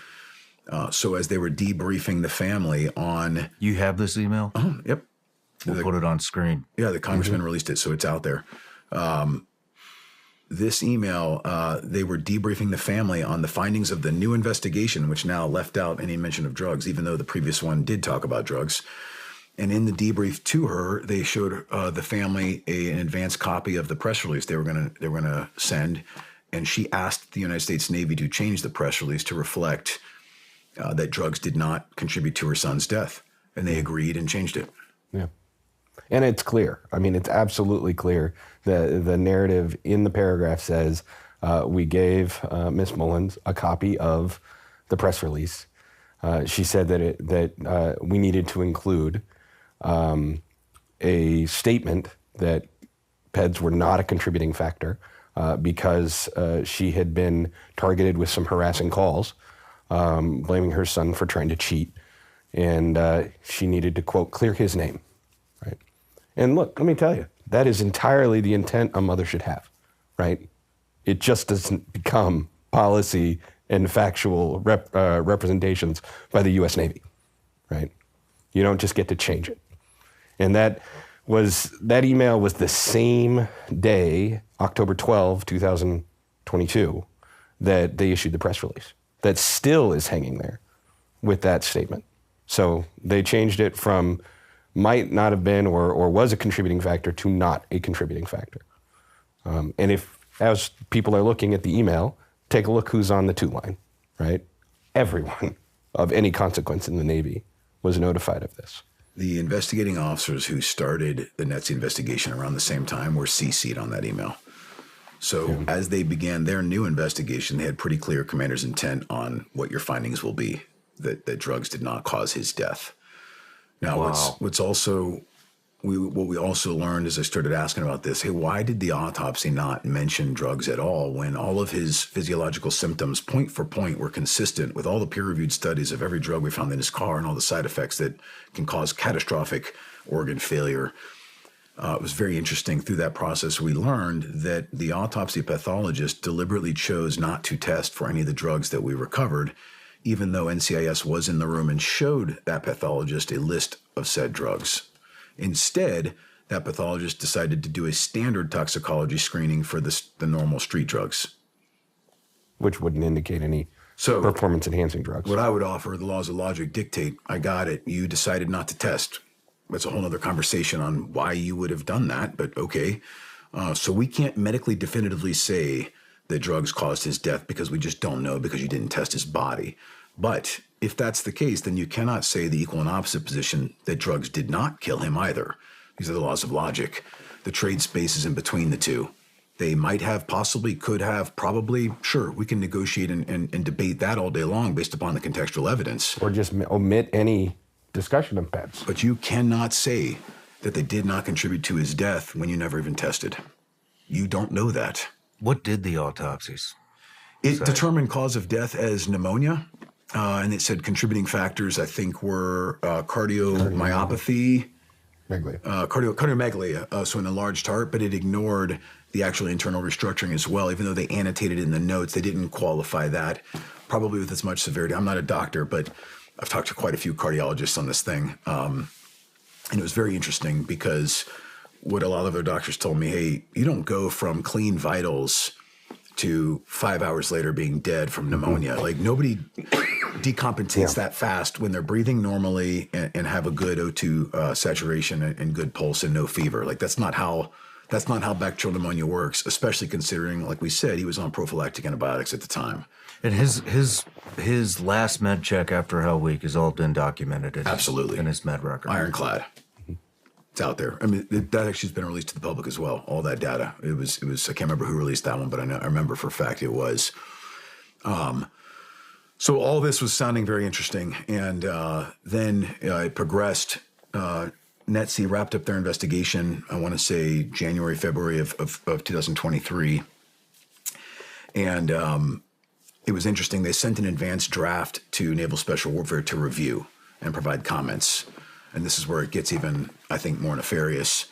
So I'm on the Naval Special Warfare staff at the time. I'm one of the key leaders there, and I'm going to these meetings where they have taken most of the senior leaders, 06s and GS-15 government service employees, and said, hey, your primary job is to digest this investigation, come back with recommendations to the Admiral.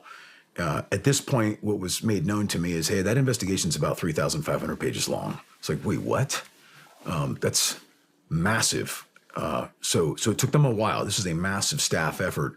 Very weird because they'd be talking about progress in meetings that I was in, and everyone knew I was there and hadn't been briefed on anything, wasn't allowed to be briefed, but they were talking around it with me in the meeting. Incredibly isolating and dysfunctional. But okay, here we go. So they did that for a few months. Insiders fed me information like, hey, did you know that the executive summary of this thing never once mentioned drugs? 3,500 pages, didn't even mention drugs. And the charter for the investigation was, remember, investigate all the context surrounding the death of Seaman Kyle Mullen that's relevant to his death. You found the drugs we found, and you didn't even mention the executive summary. Mm-hmm. So our staff put together a proposal to our Admiral, which included 70 pages of rebuttals, which they sent back to NETSI. Now, I don't have the inside information on what was changed, what was not changed, but basically around this time, I was very, very concerned about the path we were going down based off what I was hearing and finding. And I wrote 2 letters to the Admiral and said, I'm very concerned. Like, by the way, here's your referenced ethical guidance to the force. Here's some of the evidence I have that there have been ethical violations, not only within your force, but up and out related to this whole case. I don't want to presume to speculate or understand why, but there are major problems I'm seeing here. Violations of joint ethics regulations, and I have concerns. I'm asked. This is a cry for help. Mm-hmm. This is a cry for help. Like this is not I'm getting very uncomfortable about how this is going because every time I ask, all I ever heard was, "Brad, you have to trust the process. Mm-hmm. Brad, you're overreacting. Brad, this is what we do. We protect the organization." All reasons for me to be uncomfortable with where this was going. I could see it coming. And I will note that in the NETSI investigation, we fully complied. Against almost every fiber of a defense counsel's being, right? We made the decision to do a full and complete interview with the investigating officer. Yeah. Unfortunately, even then, we saw things deliberately misconstrued. Some of your quotes around attrition and things like that. We're jumping too far ahead because they hadn't published it yet. I want to pause and provide another piece of context here.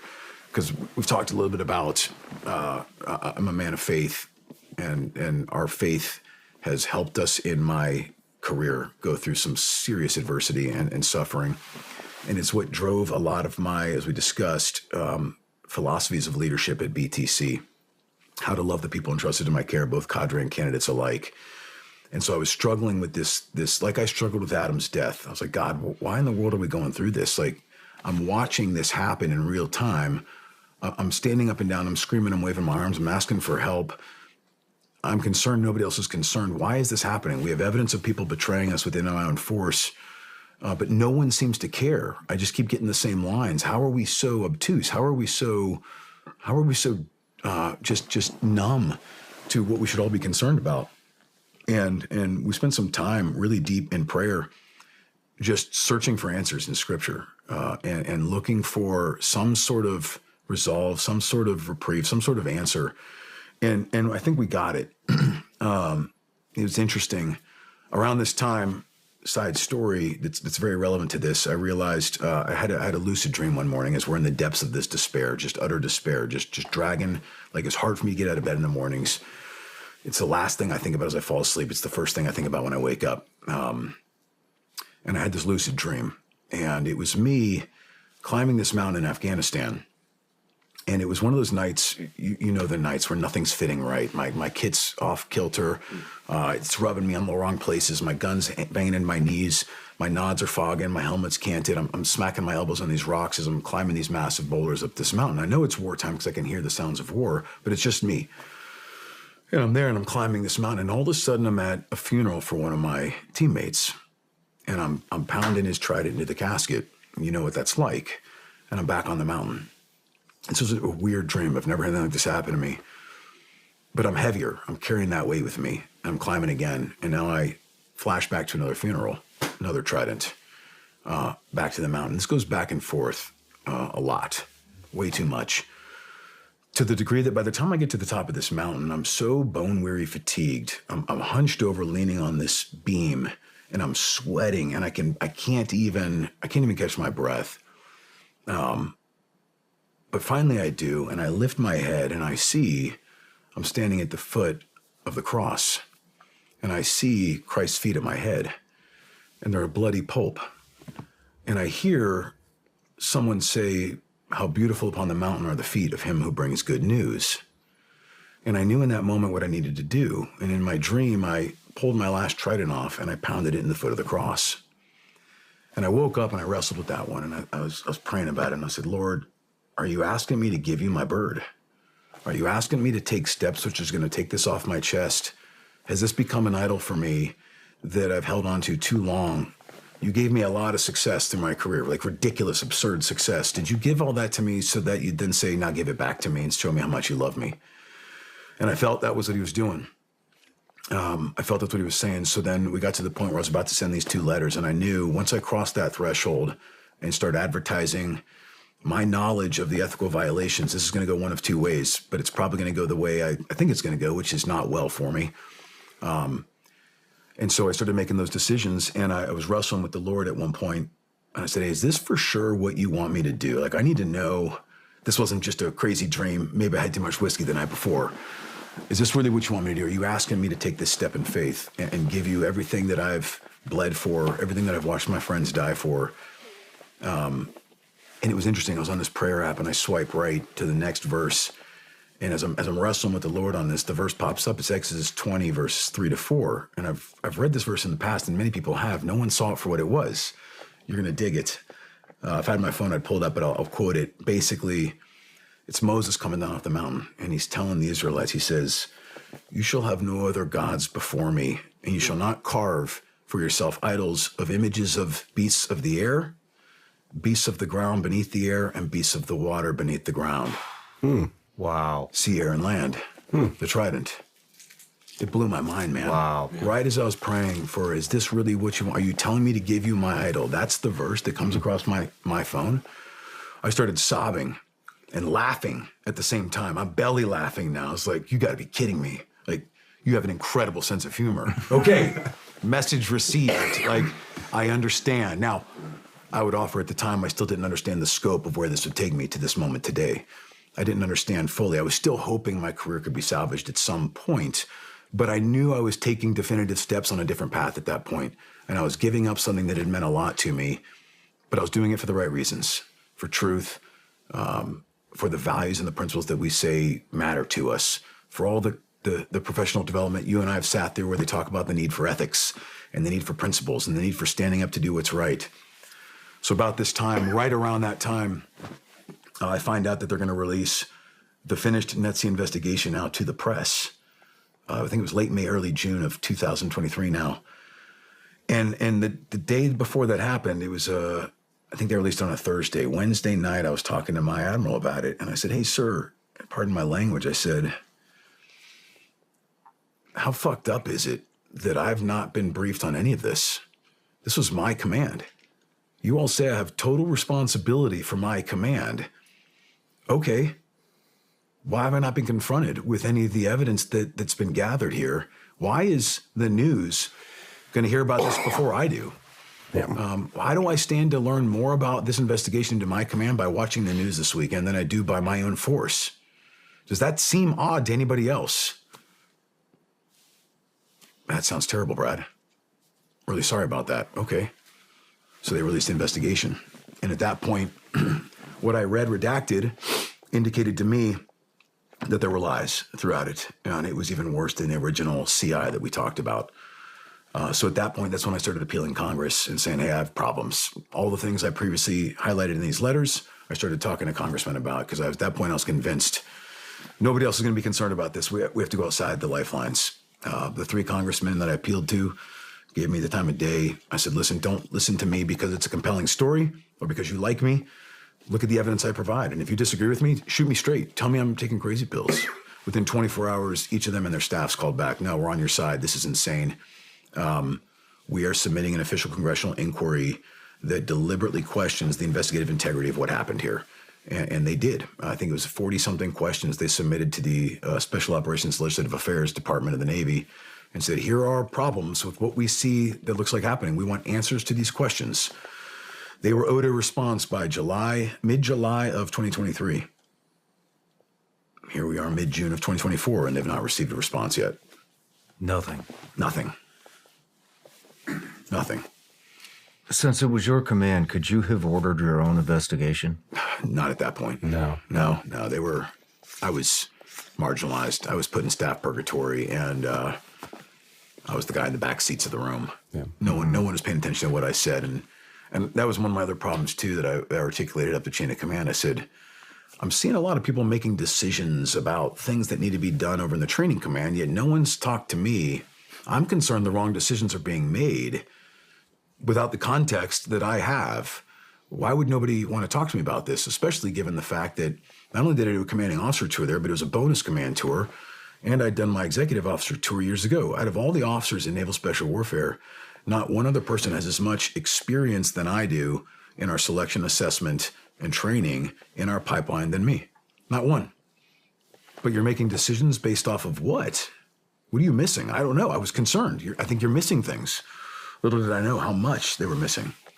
And let me just tell you, that's fact pattern alpha for how even senior officers are treated when something like this happens. You're ostracized, you're excluded, you're relegated to this side, and you're lucky if you end up finding out why in detail. Let's take a break. Okay. Attention creators, we see you guys ripping our content and putting it all over social media. We've seen it on Snapchat, Instagram, Twitter, Facebook, YouTube, TikTok, you name it. Here's the deal. We absolutely love it.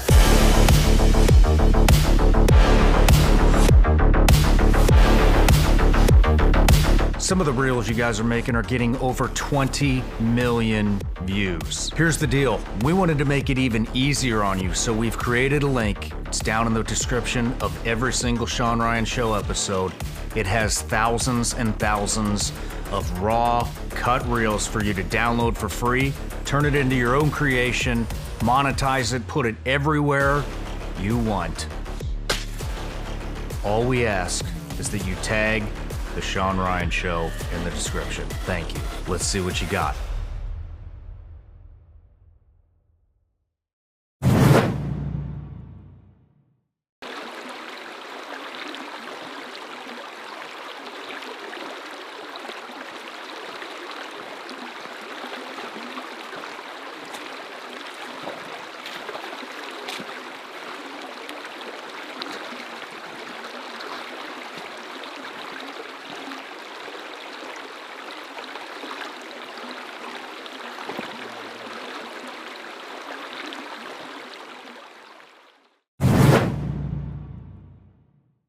All right, Brad, we're back from the break.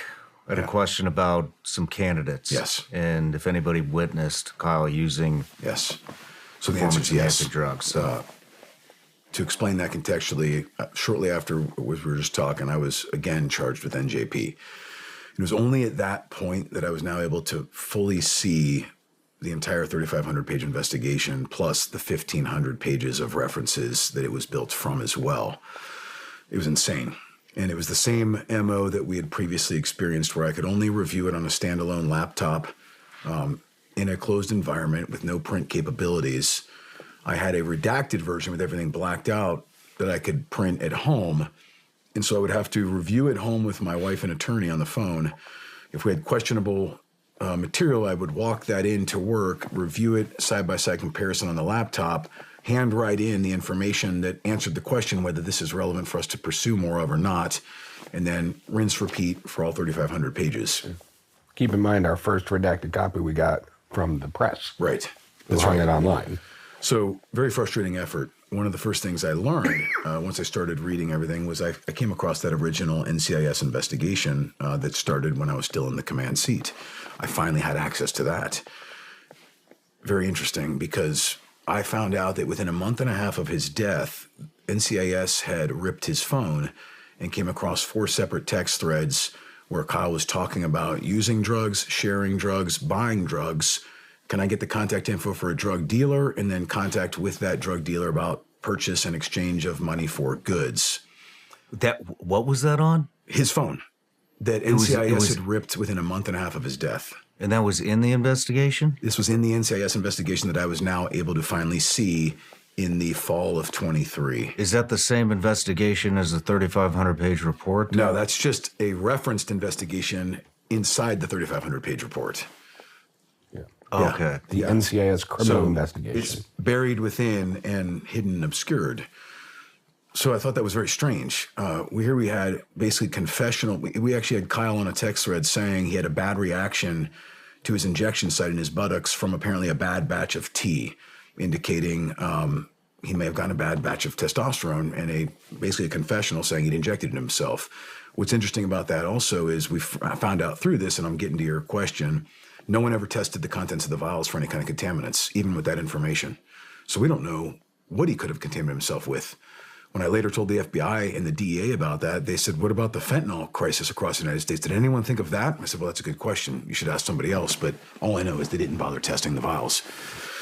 So we had now confessional text threads of injecting with other people and the purchase of drugs. It took me about 5 minutes to realize, well, hang on a second. Let me run those names through my student database, and come to find out 3 of those 4 text threads were with other candidates that were serving underneath my command. So NCIS and Naval Special Warfare had information about people actively using drugs with Kyle Mullen while I was still in command, and withheld that information from me and let me to continue to train them, knowing the risk that was presenting to their health. Never disclosed it to me. I did another database search. One of them graduated and is now a SEAL at SEAL Team 7. So I asked my successor, hey, did anyone fill you in that you were training a guy who confessed to using drugs and buying drugs and sharing drugs in text threads with Kyle Mullen? No. So we were allowed to accept blind risk, while the narrative was we care very much about these and we want to stop this problem. But you had direct evidence within a month and a half of his death, and everyone ignored it. Mm-hmm. No follow-up questions by NCIS for any of those people, even though we had their names, phone numbers, everything. I double-checked the NETSI investigation. Did anyone bother to question any of those guys? Not one. Only one of them was questioned at one point. It was before they discovered the text threads about him. He was discovered as talking about how he visited Kyle in his room post-Hell Week med checks, and he gave a description of how Kyle looked and behaved in that moment. So let me get this straight. We've got a guy who confessed to talking with Kyle after med checks were complete when we all left the area. We also have that same guy on text threads talking about using drugs. We also have drugs found in his car with a cooler and ice packs.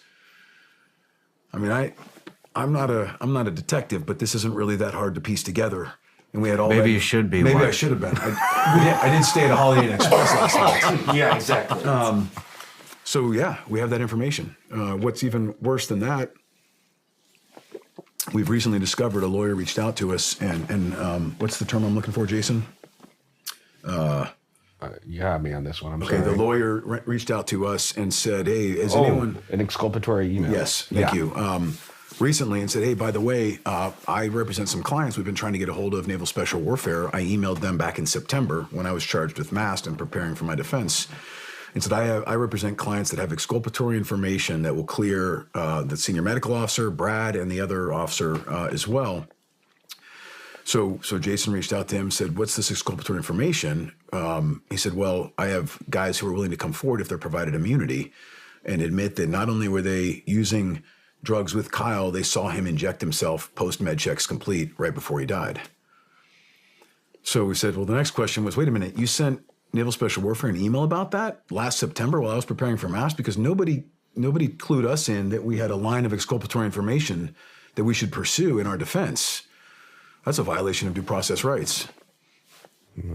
And let's be clear, where they're going to come back and try to parse this is, NJP is not a criminal charge. In a criminal charge, it is a rule that all exculpatory information, anything that would be materially helpful to defense, has to be disclosed.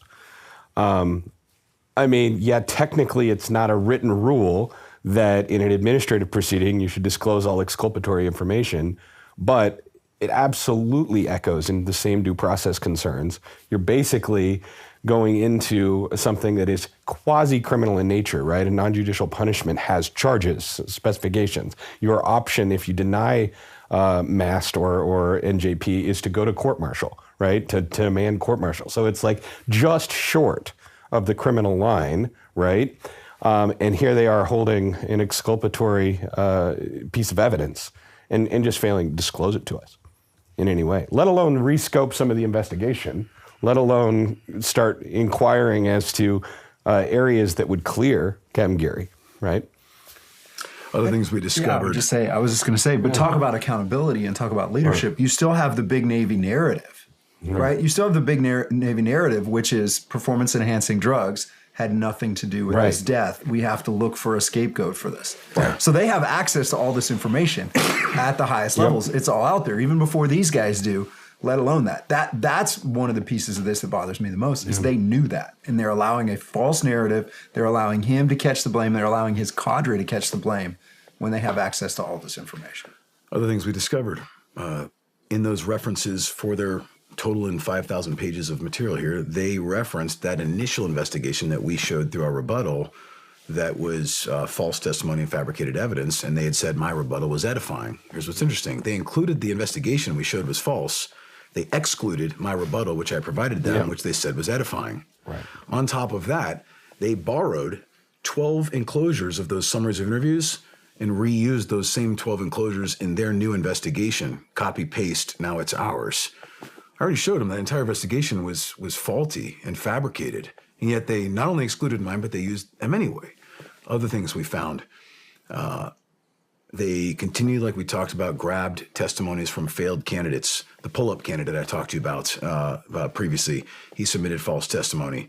He said something to the effect of, quote, I believe Kyle Mullen is dead because Naval Special Warfare Basic Training Command cadre are drunk on duty, remediating outside of curriculum, and denying medical coverage to candidates. I mean, it was the most inflammatory thing I've ever read. Absolutely, patently untrue and provably untrue. And yet these are the testimonies that people were compiling and regurgitating in the narrative. One of the opening lines. Do you have recourse against these? So I have filed. Yeah, well, I have filed a complaint, allegations to the CNO, which the congressman also released. So that's out there now. Stating all these point for point, all of the things I say, hey, they claim this, we said this actually. So we claim that they knowingly produced a false document, knowingly perpetuated untruths, and we showed evidence to support all of that, to include everything we've said here and more. I've been met with silence so far. Silence. But besides IG complaints or despite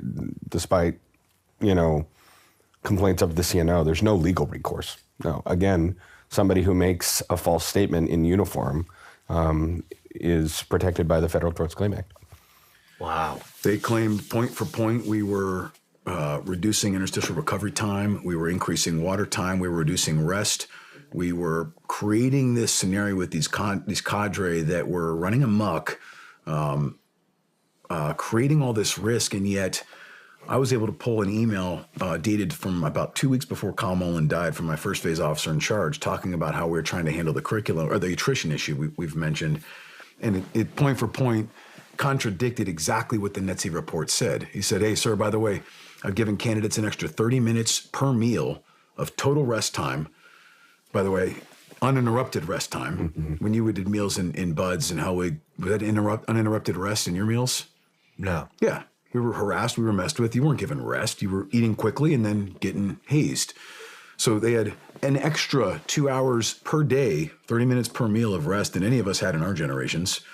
He said, I moved a night swim from pre-Hell Week to post-Hell Week to reduce water time. I've canceled some of our water immersion events just to reduce the risk of SIPE and more attrition. I've mandated heads on beds at a certain time every single night to ensure they're getting enough rest.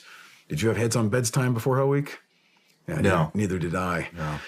And there were a couple other quantitative and measurable things he did. All official records, official traffic, emails sent to me and I sent up to my boss.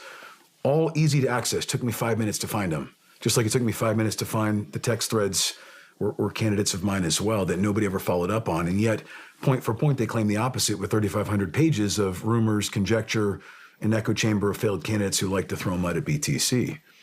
All of it is hard evidence I can show contradicts every assertion they made. They claimed we never did an annual high-risk training safety review. Turns out we did. You were wrong. If that was the only error in the investigation, I would assume maybe that was innocent and unintentional, but in fact, the trend line shows pretty consistent bias here. I found one testimony of a candidate who I didn't recognize the story. I start digging, pull his name in our database, and realize he was dropped from my successor before I ever took command. So you included a testimony from someone that never even served under me as evidence that I was a derelict and negligent commanding officer. How was there no recourse against this shit? Not only is there no recourse, that's the very investigation This is that the recourse. Congress said there's problems with, and yet that's the very investigation that was used as basis to levy charges against me again and take me to NJP for the second time now for dereliction of duty and negligence, but all based upon false untruths, knowingly demonstrable untruths. And we showed it point for point. And yet I said, hey, here's all the evidence that we have which contradicts this, waiting for someone to say we're dropping all charges against you.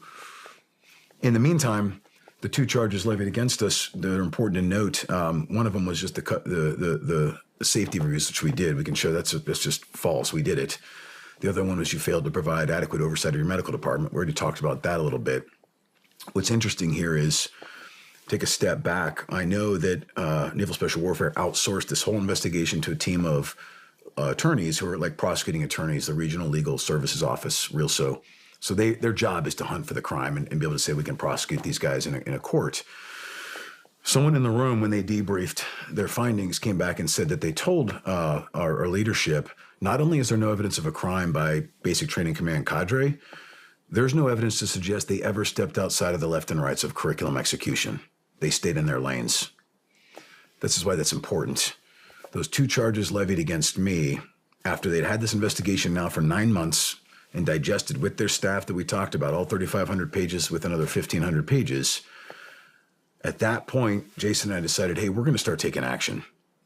Back to like putting my trident on the wall, like it's time, or on the cross. So we filed allegations of fraud against the United States Navy, certain officials, for that false press release that we said was a known lie at that point. I notified our chain of command that, in fact, we did that. And I said, hey, I'm being open and transparent, like any good sailor's supposed to be. Please think of this as independent of anything you're supposed to adjudicate, unrelated, but I have to take action on this. I've expressed why I have a problem with it. Within 24 hours of me notifying them that I did that, an additional charge was added to my NJP. That charge stated explicitly exactly the opposite of what RELSO had reported.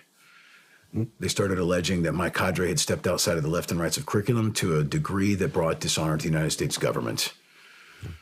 How so? No one can give me any examples. We just know it happened, Brad. Basically, failure to supervise as a Article 134 general article offense. So not even dereliction of duty, just general failure to enforce standards. So after 9 months of digesting this, coming up with two charges, 24 hours after I say there's a problem over here in the United States Navy, you all of a sudden think of a third charge that happens to contradict all the legal advice you got from prosecuting attorneys? Mm-hmm. It's very strange. Which would have to be disclosed to us if they charged him criminally. Again, exculpatory information, right? That they haven't. That if we didn't have people that would come forward to us independently, we would never know about. It was around this time I finally stopped naively hoping that people would do the right thing. And I started realizing we were being reprised against. I mean, why? Why? Yeah, this is happening? It would be speculation if I had to guess, but I'd love to hear some speculation. I think what I've noticed a trend in the United States government of when somebody dies, there is a desire to get to the conclusion that they died in the line of duty. The reason is the next of kin get the SGLI life insurance at that point. If his death was associated with misconduct, using illegal substances on government property. Well, now it gets debatable whether he died in the line of duty or not. So all of a sudden, the life insurance is off the table. Mm-hmm. I think it was a well-intentioned early twist to get to he died in the line of duty. And the only way you can get there is by ignoring all the drugs, which is why they didn't test for him, which is why they didn't test the contents of the drugs, which is why they left it all out of all the narratives. So they could say that and then move on, hoping this would all go behind us. Unfortunately, like I talked to you early on, a small lie, even for the right reasons, can turn into institutional deception and can cost people their careers and reputations. And if this had been just been me, okay, but when you start vilifying my cadre and painting a picture that they were doing precisely the opposite of what they were doing, well, that's a step too far. They served honorably. They were trustworthy. They executed curriculum professionally only every time. I said I've got a lot of experience in this world. I'm not an idiot. We talked about trust and autonomy, but we also talked about proportionate accountability. I trusted them, and I know that they executed my trust because I checked in on them. I would sneak over to Proctor Hour. Lights are out. Everyone's gone for the day. You remember Proctor Hours. And I would sit outside the door and listen. And only every single time did I hear nothing but clean mentorship going on. No hazing, no beatdowns, no getting wet and sandy, just good old-fashioned, here's what you guys did today, here's how I need you to be better, this is what's expected of you in naval special warfare. I must have done that a dozen or so times. I started having internal naysayers back when we saw attrition. Some of our GS employees, our graybeards, were starting to say, the cadre are running amok, the cadre are running amok. Okay, I'd go out to first phase. Hey, when was the last time you saw that person, that GS-13 at an evolution? Well, we haven't seen him yet, sir. Okay, so they're telling me cadre's amok, but they're not here to watch it? No, okay. Well, let me come out then, at least see. So I got under the boat. I got under the boat and ran LAMPO with candidates more than I think most COs before me. I did it at one point with a broken foot in a boot and was told to not be on my feet, yet I found myself under the boat. Not because I'm that badass, but because I wanted to see how bad is this training really. I had my Apple Watch on, checking the pace. We were clean, inside of curriculum. Every time I looked, I found nothing.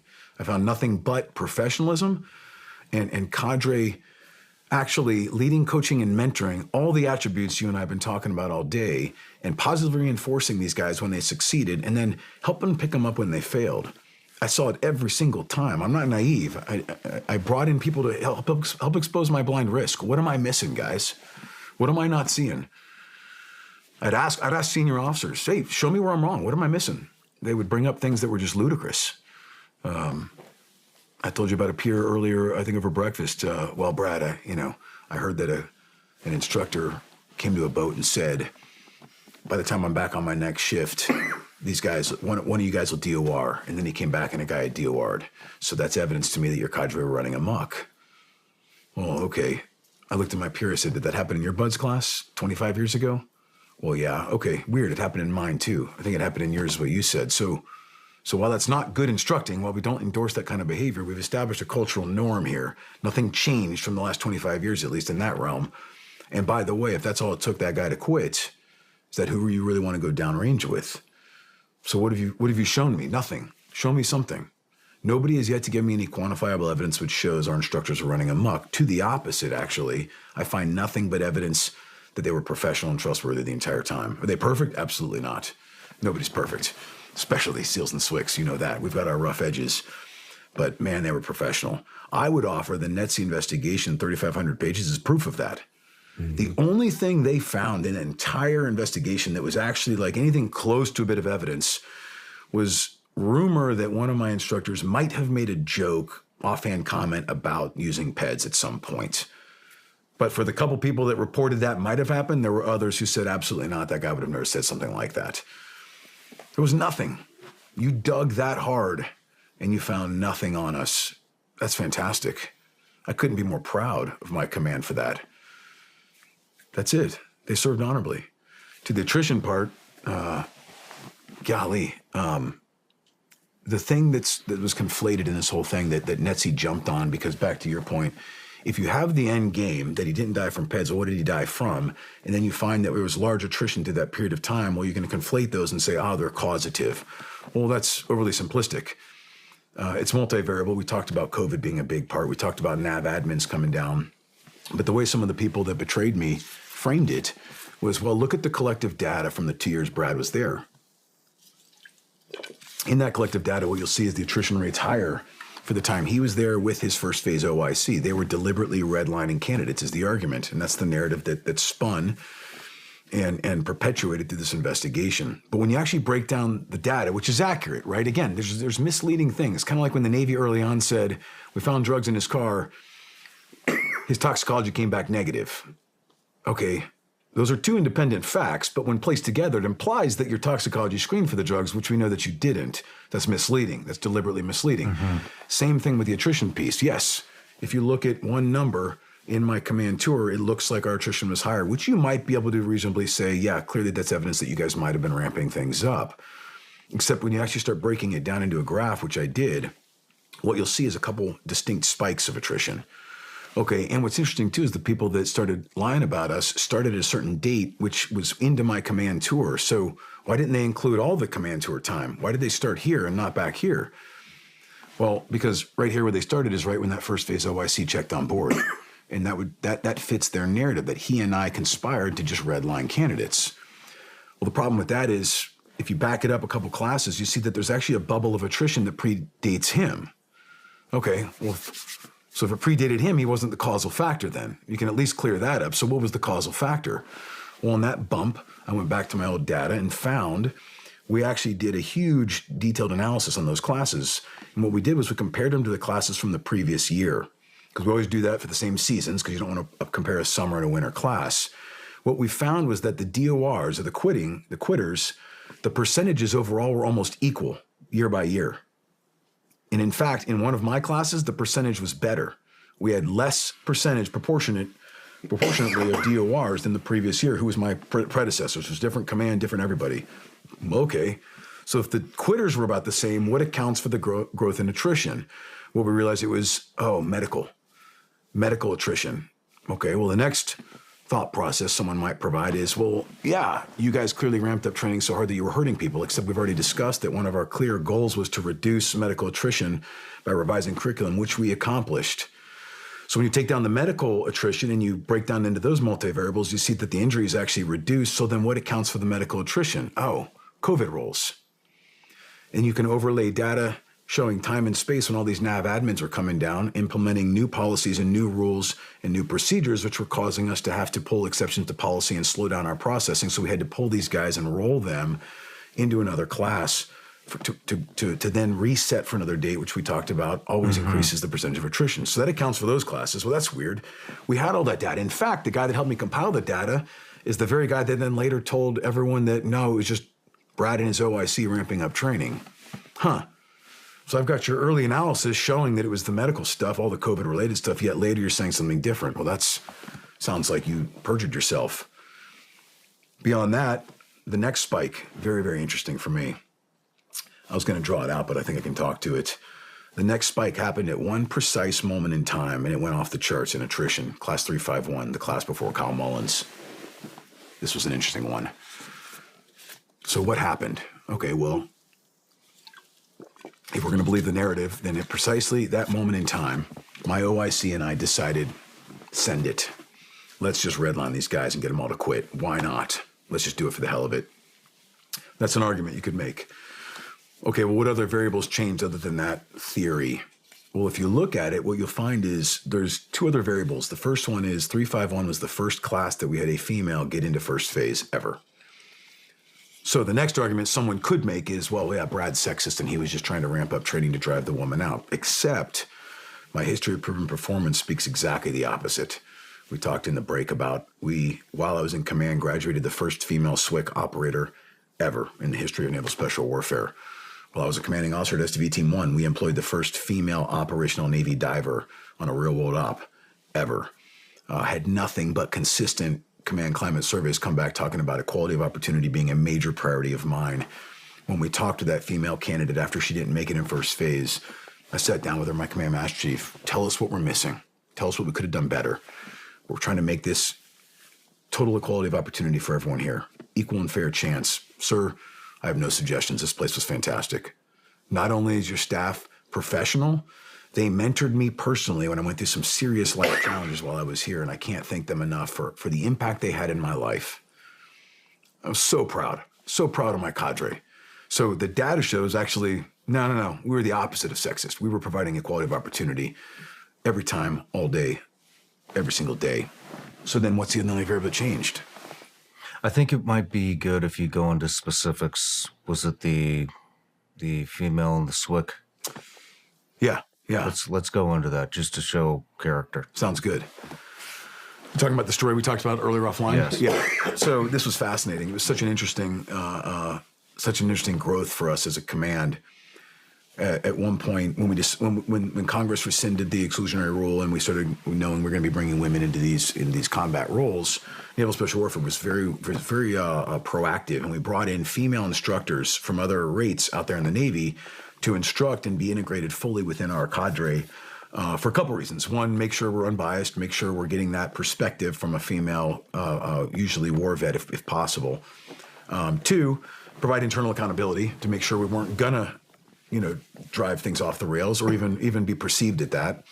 And three, they were provided to be great mentors for female candidates that would come through the pipeline. Someone who's been there and done that, not as a SEAL or SWIC, but can at least help you understand what this looks like. So we had a female master chief as one of our first phase instructors, EOD, absolute professional. I mean, just top-notch warfighter, trustworthy professional, one of my closest advisors, so I'd always go to for, hey, give me some context, give me some perspective. So she was engaged with this female SWIC as she went through the pipeline. So at some point, our female SWIC candidate failed an evolution. And we did the independent boards, and they all came back with the recommendation, hey, you should drop her from training, sir. Like, it's time. I said, okay, well, let me go back and look at her records like we talked about, her peer reviews, her data. Turns out she's a pretty dang good performer overall, like top half of her class on most stuff. Like, she was pretty consistent and reliable, and showed some great character attributes along the way, like just really impressive, stand out among some peers. So I said, so what's different here? Because we've had other male candidates fail this one evolution, and we've retained them or given them another chance. Sometimes we'll give a second chance, allow them to fall forward. So what's different here? Why would I drop her versus them? And one of them said, well, sir, it's because she cried. And I said, all right, well, I get it. Right? No crying in NSW. It's uncomfortable. It's certainly a foreign thing for us being in a male-dominated industry for so long. But let's break that down then. Let's figure out what's going on here. So we brought in those female combat veterans, and we brought in the psychs, and we sat down at a big meeting and said, okay, let's break this down. I said, hey, for my EOD master chief, hey, have you ever cried in a stressful scenario? She said, well, yeah, sometimes. It's always uncomfortable, but yeah, it's happened. Okay. So psychs, what's normal? Like, what's the bell curve of normal for male and female when we process stress and how that manifests itself physically? Well, typically men get angry, apparently, and women cry, apparently. Not true for all, it's the bell curve, but that's the statistical norm of what they see from a psychological perspective. So then as we broke that down, we then said, well, what's better or worse, crying or being angry? Does it really matter?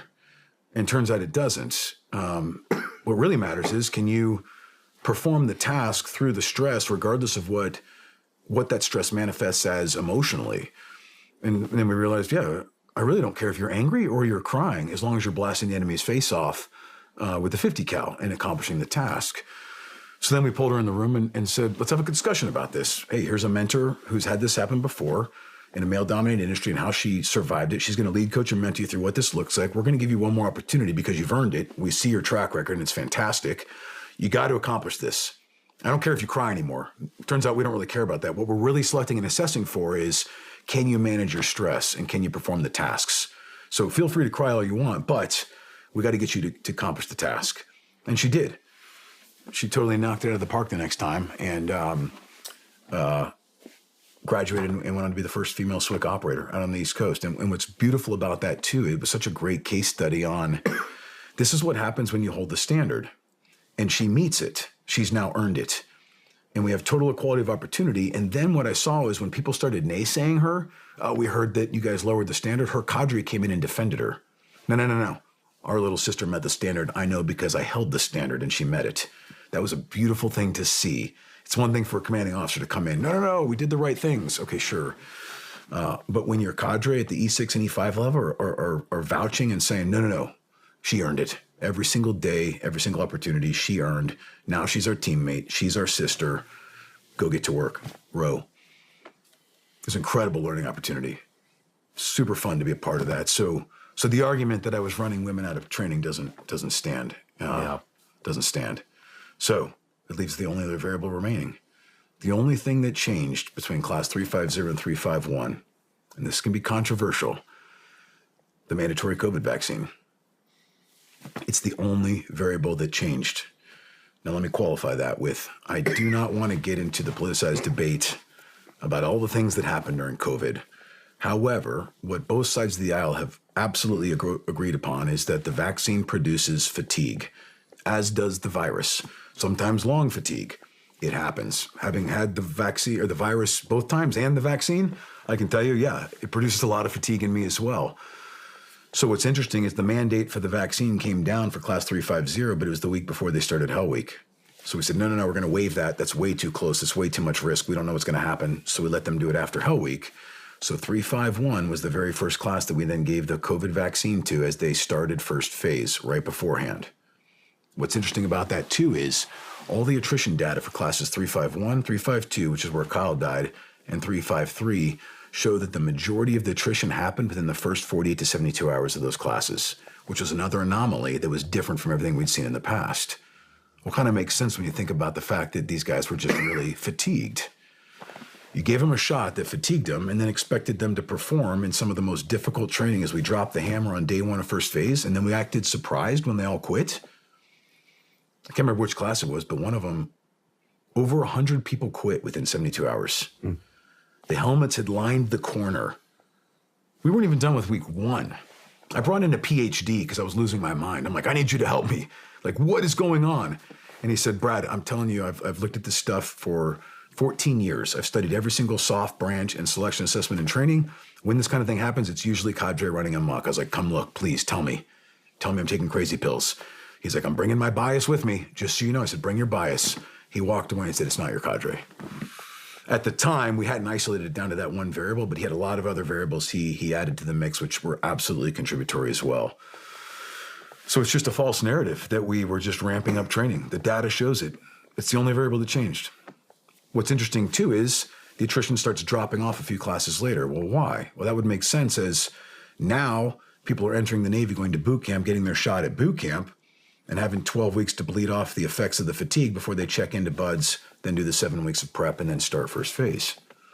So it makes sense the attrition would start spiking down right about the time I changed command, by the way. So inconvenient for me, it looks like, oh, Brad left and things started getting fixed. No. They started self-correcting based upon the variables. Nothing was broken. Nothing needs to be fixed. Nothing needed to be fixed.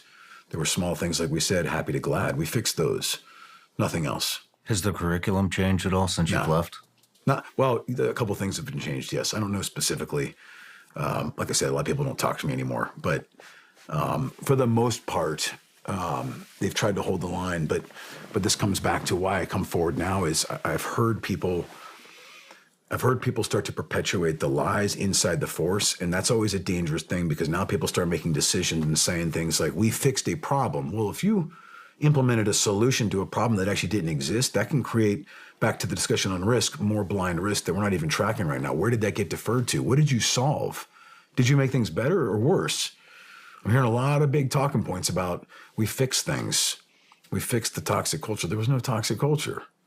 I had one of the medical professionals tell me recently, he was one of the last ones standing that was there when I was there. He said, oh yeah, everyone now loves to talk about how they fixed medical. He said, there was nothing broken with it. It was fine. It was fantastic, actually. He said, what I would offer, back to our discussion on risk, he said, now the only thing that's changed is we have more policies and procedures in place, which are really cover your ass for accountability, but that's more paperwork and more administrative work for us to do. But we don't have more manpower to do it, and we don't have more time in the day to do it. So we're spending more time now doing those things, which make us look like we're doing things better, but that's actually detracting from our real mission of patient care. So are we really doing things better, or are we incurring even more risk? There's a couple things, to be fair. I got to give credit where credit's due. We're doing better.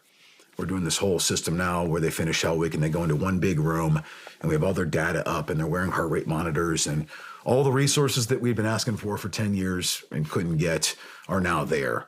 And so they're doing a better job managing awareness on candidate health after Hell Week. That's great. But here's what I'd counter that with. We'd been doing virtually the same thing since 1943 when J. Brooke Kaufman started Hell Week, and we'd never once had a problem with someone post-Hell Week med checks complete going that fast into decompensation and death. So what's the outlying variable? Well, it's the drugs. So if we just remove the drugs, well, then we probably wouldn't need all these other resources to do all this other stuff, which makes it look like we're doing better, because there's only a problem because of this unknown variable at the time. Have they implemented any type of drug policy? Yes. There is now an official drug policy, and they're testing for it. They have the resources and the authorities for it. So that is happening, which is good. But this is the other... Why did they implement that? I don't understand. Great question. Because it's hazardous to your health, apparently. Yeah. I mean, if there's never been a problem with that before, then why did they implement it all of a sudden? Great question. Right. Why spend the money for the expensive tests for steroids, the additional testing? Especially if he didn't die due to steroids. It's interesting. The other unintended consequence, two other unintended consequences back to decisions and what are we incentivizing and disincentivizing. The greatest deterrent factor we had for candidates to be afraid of using PEDs was this fear that Kyle had died because of the PEDs, which I think is accurate and fair. That's a natural fear that people are now who were thinking about taking that risk. Because, by the way, these are young 18 to 24-year-old men. They tend to make bad decisions from time to time, I hear. So they were willing to take those risks, but they were fearful now that could have killed them. So a lot of them, I'm going cold turkey here. What I heard from the candidate network, because I kept in touch with quite a few of them, when the Navy released that press statement saying drugs didn't kill him, well, the candidates believed that. So we just sabotaged our own efforts. If we really don't want them to use drugs, we just sabotaged that because we removed the fear factor and the only deterrent we really had. Now we're back to square one of, well, it's a policy and you better not do it, and we mean it. Now we'll start testing for it. That'll help. But that's absurd to me that we allowed that to happen. We sabotaged our own efforts. Beyond that, I'd offer that by saying that in any way at all, we've denied the Mullen family closure to their son's death. That's cruel. Because without that as the causative factor, they're always going to pursue an answer. Well, why did he die? Who failed? Someone must have failed. That's cruel. That's cruel. It puts them on a never-ending search for closure, which I don't think you'll ever find because you're looking in the wrong direction. Kyle wasn't the villain here. That's not the moral of this story. Kyle was a young man who made a couple bad decisions. That doesn't make him a bad human being, doesn't make him a man of bad character. It makes him, pretty normal for a 24-year-old man who every once in a while makes bad decisions. Those decisions came with a catastrophic cost, unfortunately. We could be doing so much more in that messaging if we would just be honest about his death. Yeah, I'm glad you said that. I mean, that it's not Kyle, it's not his family, it's the Navy. And going back to your why question, I place the blame entirely at the feet of the Secretary of the Navy, 100%. He set the tone here almost immediately, early on. And, our armed forces do really well to execute on intent. And he set the tone that highlighting Kyle Mullen's drug use was victim blaming, right? This is the message we get. And that we weren't going to do that. And so if we're not going to do that, then what does that leave? Well, that leaves all of these permutations. That leaves all of these misconstrued investigations, right? Because we're going to meet that intent. And you know what's insidious about it, and I've seen it play out in so many different cases that resonate at this level, is that the investigating officers don't know they're doing it sometimes. I don't think they come in saying, I'm going to be biased, I'm going to be unfair, I'm going to misrepresent, I'm going to misconstrue. But they do execute on it, and they do inject investigational bias. And they do, NCIS, for example, reports directly to the Secretary of the Navy. It was taken out of the command chain back in the day and is a direct report to the Secretary of the Navy. I am under firm belief that as we continue to prosecute this case in whatever direction, someday we're going to get records access that shows a direct line between the Secretary of the Navy's office and NCIS and an instruction to stop investigating. Well, I'd offer too, Jason. Some of them may not know. They may be unwitting. I'm not sure. But the trend lines would suggest otherwise. Other examples that we didn't even get into, or as I was getting into the investigation to build my defense, And I noticed at that point I had that line of duty that had been changed. I asked for access to the original one, if you remember, that had been outsourced to Admiral Kitchener to be independently verified. And what I was told by the Force Judge Advocate at the time, I have an email, Brad, that investigation was never signed or serialized, and it was never independently verified by Admiral Kitchener. And I said, well, that's interesting because I just LinkedIn messaged Admiral Kitchener, retired, who said, I stand by my independent review of that investigation. So can you please give it to me now? Yeah. And he delivered it within 24 hours. Yeah. That's very interesting to me because... To be clear, in Brad's case, I think a lot was done intentionally. I'm speaking generally that I don't think every time an investigating officer is going in here with investigational bias. All the evidence to the contrary in Captain Geary's case, by far. Another interesting data point coming into Thanksgiving week as we're preparing for Mass now, again, digging through piles and piles of papers, comparing notes and everything. My boss at the time, who was a GS-15, I was working directly for him as a staff officer. Our command reached out to him and said, hey, we're thinking of tasking Brad with something new. Are you good with that? And he wrote a very robust reply saying, absolutely not. First off, Brad's consumed with over 5,000 pages of documents.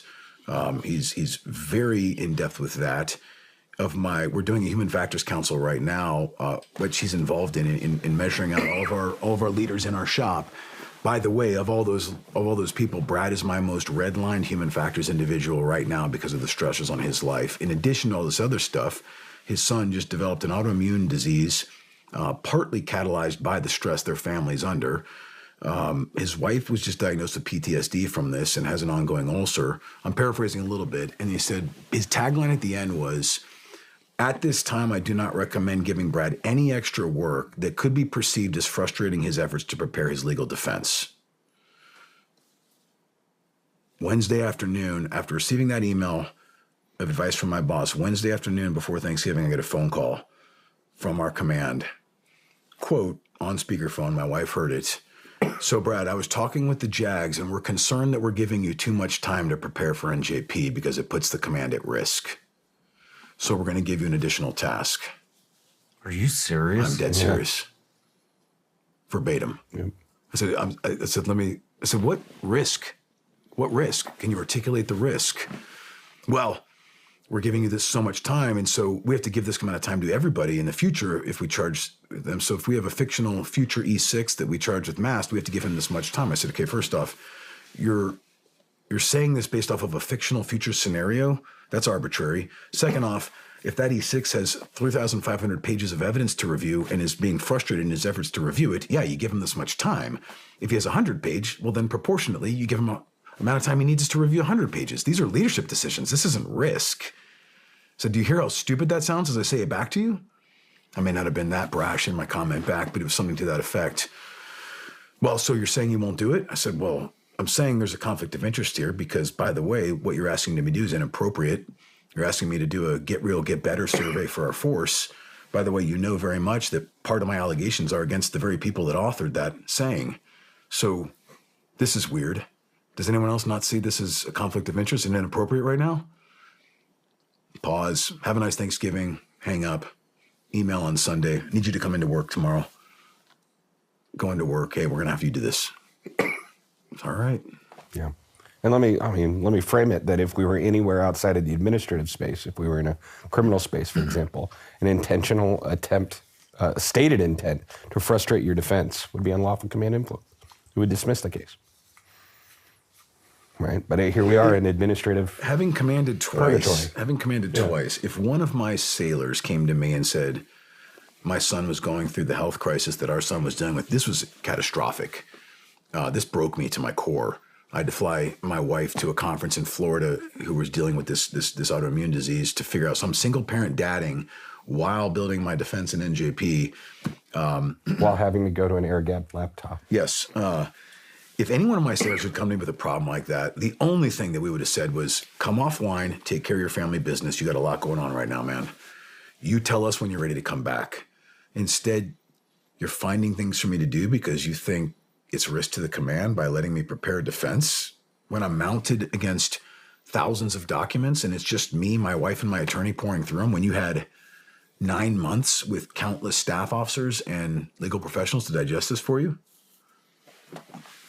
It's mind-blowing, man. The trend line is insane. It's insane. All that said, I have to throw this out there. Back to our faith and the journey that God took us on this. And this is how I can sit here and I can have this conversation. This is why I can have this conversation. This is a big part. As I was questioning God, why did you do this? Like I questioned him about Adam. Give me insight into your will here. Help me understand this. He brought me to the book of John. Similar to that other verse, it just came across. And it was particularly John 15. And it's Jesus talking, and he said, you'll recognize the verse. The verse is, he says, I am the vine, my Father's the vine dresser, you are the branches. Branches that do not produce fruit are cut off and thrown away. Branches that do produce fruit are pruned by the Father so that they'll produce more fruit. And I realized this is our season of pruning. I was having a hard time with anger. I talked to you in the past about the wrath and the rage I was experiencing at Extortion. I had that again. My wife even called it out. One morning she said, I see the spirit of extortion on you. You have got to figure out this anger again. It's back, and I haven't seen it in a decade. I was asking for help there, and this was the answer. And what I mean is, I realized back to basic training command, I talked to you about my CMC putting his hand on me and praying over me. We were men of strong faith and leading by faith-based principles during that time, and we were producing fruit. We weren't Bible beating, but we were pretty open about what we stood for. And I was pretty open about my philosophy being rooted in the fact that I'm called to love my neighbor. And so in doing that, I love my command, I love my cadre, and I love my candidates, and I'm gonna do the best I can for them. So I knew that we were producing fruit, more probably than I've ever produced in my whole career. It was a different era, and it felt amazing. So this was my reward. This season of punishment, of actual like pain and suffering, and just took me to my knees in absolute brokenness, betrayal, was my season of pruning. And if that's the case, well, then this was orchestrated by God the Father as a reward for what I had done in preparation for a coming season in which we'll produce even more fruit. So if that's the case, which I think it is, God is sovereign. He was never surprised by this. Not only was he not surprised by it, he allowed it and ordained it and orchestrated it to happen, which means even the people that betrayed me with evil intent and lied about me and perjured themselves about me and built this false narrative about me and my cadre and our senior medical officer, who's one of the best doctors I've ever met, even though they meant us evil intent, well, that doesn't matter. God sabotaged their intent, has used it for his purposes and my good, and I know what that's going to look like in the coming season, which is goodness. That's how we can get to forgiveness. Because if I'm going to be mad at them, then I got to be mad at God. But I know what he's doing, so I can't be mad at him. Therefore, I have to forgive. And when I got to that epiphany, it's the most beautiful place in the world. Because all of a sudden the anger was gone and there was nothing but peace. I came home and I told Amy about this revelation I'd had, this epiphany. And she starts crying and I'm crying and she says, well, how do you feel? And I said, total peace. Total peace. I'm free. I'm free from the anger. It's no longer there because I know what's happening and why it's happening now. Now all I have to do is endure and know that suffering produces endurance, endurance produces character, and character produces hope. And I know where that's going to take us as a family. We're going to produce a lot of fruit in the coming season, and it's going to be magnificent. So now and only then am I free to make this fight, because before it would be a fight based upon vengeance. It'd be a fight based upon my pain. We'd be speaking from our pain, which is never a healthy place to fight from. Now I speak from peace and from love. I'm not fighting you because I'm angry at you and I want vengeance. No, not at all. I'm fighting because it's the right thing to do, which gives me the moral high ground. I'm fighting because it's the right thing to do because I love the United States Navy, because I love naval special warfare. So I'm fighting from a place of love. I wish you no ill will. I hope you come clean and apologize for what you did. I will provide you the grace and mercy that's been provided me. But I can fight now cleanly, and I can fight from a moral high ground. And that's what allows me to do it with a clear conscience and sit here and have these conversations and sleep well at night, because I know the heart I'm coming at from this. This is what love looks like, and this is what I'd offer as we probably get close to wrapping up here soon. I know it's gone late. I want, if you could say, what do you guys want out of this? I would want congressional immunity, administratively and testimonially, for those gentlemen who are willing to come forward if provided immunity. I want an official apology from the United States Navy to my command, center, the senior medical officer, and all of our families that were involved in this who have been raked across the coals for 2.5 years now. I would like punitive letters of reprimand written for every single officer that participated in this deceit or perpetuated or was even complicit in it and allowed it to keep going. All that said, like I just talked about, and like we've hit on, I'm a flawed man and I've made a lot of mistakes in my career. I was fortunate to have some of those leaders we talked about press in with me, lead, coach, and mentor me, and provide me grace and mercy when I needed it to fall forward and grow through those trials. I've been provided grace and mercy by our Lord Jesus Christ, and then some. When I was in my dark days of extortion, he left the 99 to come back for me. And so I have to be willing to provide the same to even my enemies, and I'm willing to do that. And so what I offer is, in spite of all the things that I want, if people come forward, and I hope they hear me right now, if they come forward individually with a public apology that admits what they did, and it includes, I'm sorry, please forgive me, all that stuff gets wiped clean. I won't pursue anything with them. And in fact, I will be the first advocate to allow them to fall forward and continue their naval service honorably and move forward into the future. This is what love looks like. And this is what I've been taught through this whole thing. And it's the entire reason why we're here, Sean. This is what love looks like. It will risk everything for those entrusted to their care. I risk it all for my cadre and for our medical professionals and for our senior medical officer. Everything I lay on the line by sitting here and telling this story and exposing myself. I risk it all for them, and I do it with joy. And this is what love looks like. Forgiveness, grace, and mercy to my enemies. If they ask for it, it's theirs. I'm happy you found that peace.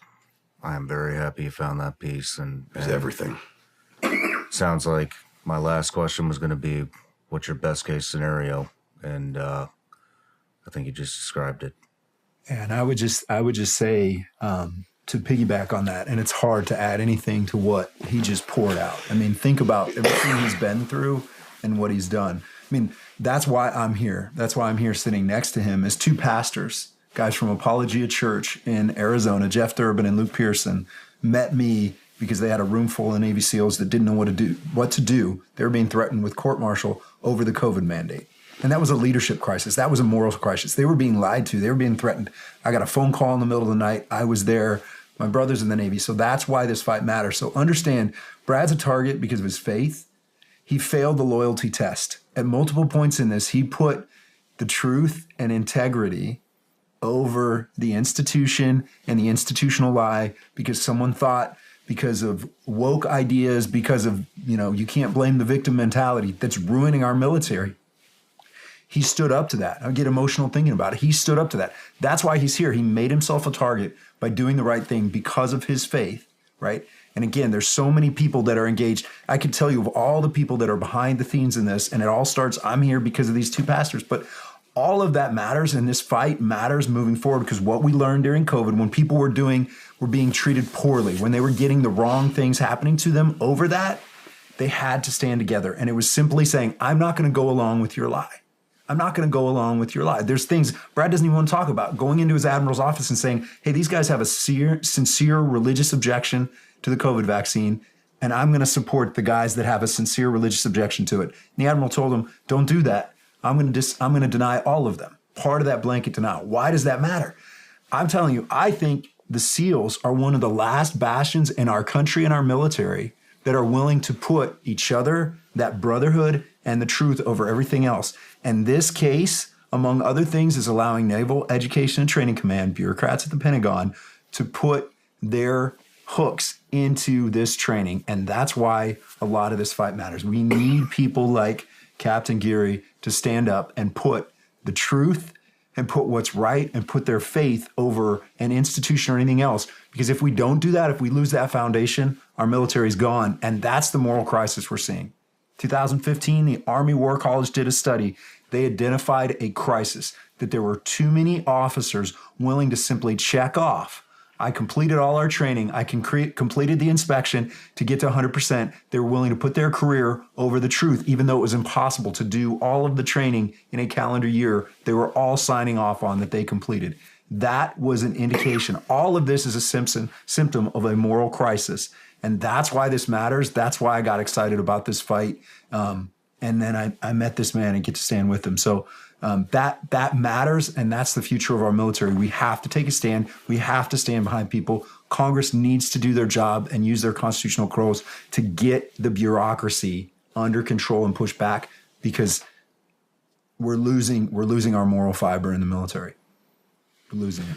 One small point of correction. It wasn't the admiral that said I was going to die maul. I apologize. It was my direct senior, but he wasn't the admiral at the time. Okay, understood. Yeah, but appreciate it. But that mentality was there, and I can almost guarantee you there was. I didn't speak to another 06 during COVID that didn't simply deny all, recommend deny all. Yeah. In clear violation of federal law and the Constitution. So a question for the two attorneys. Is that a realistic outcome? Oh, Captain Geary's request? No, it's not a realistic outcome. The realistic best case at this point, it would be for him to take an unqualified retirement, I think. It's not the outcome I want, it's not the outcome I like, and it's not the outcome he deserves, right? He deserves to go back to full duty and execute, right? But realistically, our best outcome right now is that he just be allowed to move on to what's next. And that is part of what we're asking now as well. I just want to leave, and I'm actually not even allowed. There are people that are advocating for that, which is good. It's helpful. But at this point, like I said at the beginning, it's been 2.5 years. This has gone on far too long. I would like Congress to reach in and mandate that all charges against me in the past just be stricken from the record, wipe this clean, and allow me to retire. And our senior medical officer, he's in the same boat. I mean, this guy, I will be fine. I will find another job. Our senior medical officer, he relies on his medical license to perform medicine in the real world. He doesn't transition to a new career. It's the same career field. And I'd offer, he's licensed in 12 different states. And 2 or 3 of those have already been under review unjustly. And he got letters from them. He has to pay lawyers to fight this because they said, hey, well, we're tracking that you were charged with NJP associated with the death of Kyle Mullen. Well, here's back to the deception, Sean. None of our charges on NJP, me or the senior medical officer, reference Kyle's name at all. Specifically because they know we didn't fail. There's nothing in those 3,500 pages which shows causal links between us and Kyle's death. So what they did was clean his name from any of the charges so that it's just what they'll tell us in a conversation is, this has nothing to do with Kyle.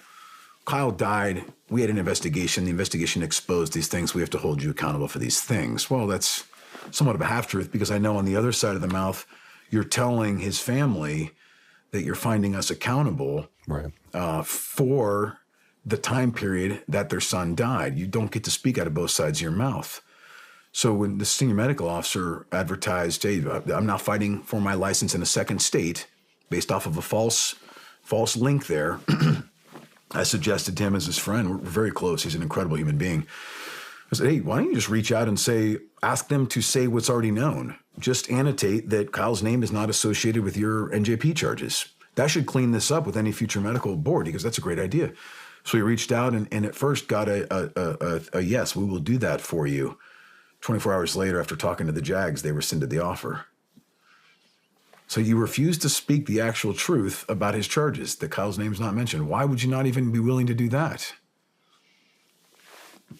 This guy's going to keep fighting his medical license. He's going to keep having to pay lawyers to fight for his ability to provide for his family until we clean this. Back to one of the original reasons why the taxpayer should care here, man. They are a stakeholder now. Because of these lies, again, when you're searching for closure, what killed Kyle Mullen, the family has filed a wrongful death lawsuit against the United States Navy. Now, this is a little bit of speculation, but I would offer the only way you're going to fight that lawsuit is if you admit the nature of his death and that we weren't wrong as the United States Navy in how he died. But in order to do that, you have to admit that we deceived everybody in the process as a Navy. Well, that's probably not going to happen, which if I had to speculate, I would say that means there will be some sort of a settlement in which the U.S. taxpayers are going to pay money to conceal the lies further unless they are forced to expose them. People should care about this, not only for the ethics involved and honor, courage, and commitment, which matter a lot to me, but taxpayer dollars are now going to go to further conceal these lies. Will there be any type of retribution to these admirals? No. Won't even be a stain on their career. No. I mean, not based on anything I've ever seen of equivalency. I mean, there's just the admirals don't get punished. So they'll just do it again. They'll do it again. Yeah. Or if they are punished, what that looks like is they'll get a punitive letter of reprimand in their official record, which prevents them from promoting to the next star up, and so they just retire at their current rank. That's about the extent of what you can hope for. But if you ask if I see that happening in this case, I don't. I'm an eternal optimist. I tend to like to disagree with Jason. Congress could do a lot. Congress can do a lot. Now, Congress has authorities, that are intentionally broad compared to anyone within the chain. So, yeah, Congress is the one with the power to make some real change here. No question. Well, gents, is there anything I should be asking that I haven't asked yet? Do you mind if I check the gallery behind us? Absolutely. Missed it. We got it. She says it's a wrap. All right. Brad. Sean, thank you. I really cannot I'm sorry, I just interrupted you. It was an honor. It was an honor for me. Thank you. I wish you the best of luck, and looks like you got some really good attorneys behind you, and so just we do. Beyond the attorneys, I keep saying this isn't my side, right? This is truth. We've aligned ourselves on the side of truth, and truth is unbendable. What we are is relentless. And more important than that, it sounds like you got a hell of a family behind you and a great woman. That's for sure. She's a fighter. Congratulations. If they're not afraid of me, they should be afraid of her, for sure. Yeah, I am. Yeah. So did Dave Hansen. He was as well. He admitted that once. Yeah. Appreciate this, Sean. Thank you for your time. Thank you for giving us a voice. It means the world to us. I think it's going to make a difference, and I appreciate it. My pleasure. Best of luck. God bless. Appreciate it. God bless you. Thanks. All right, brother. Thank you.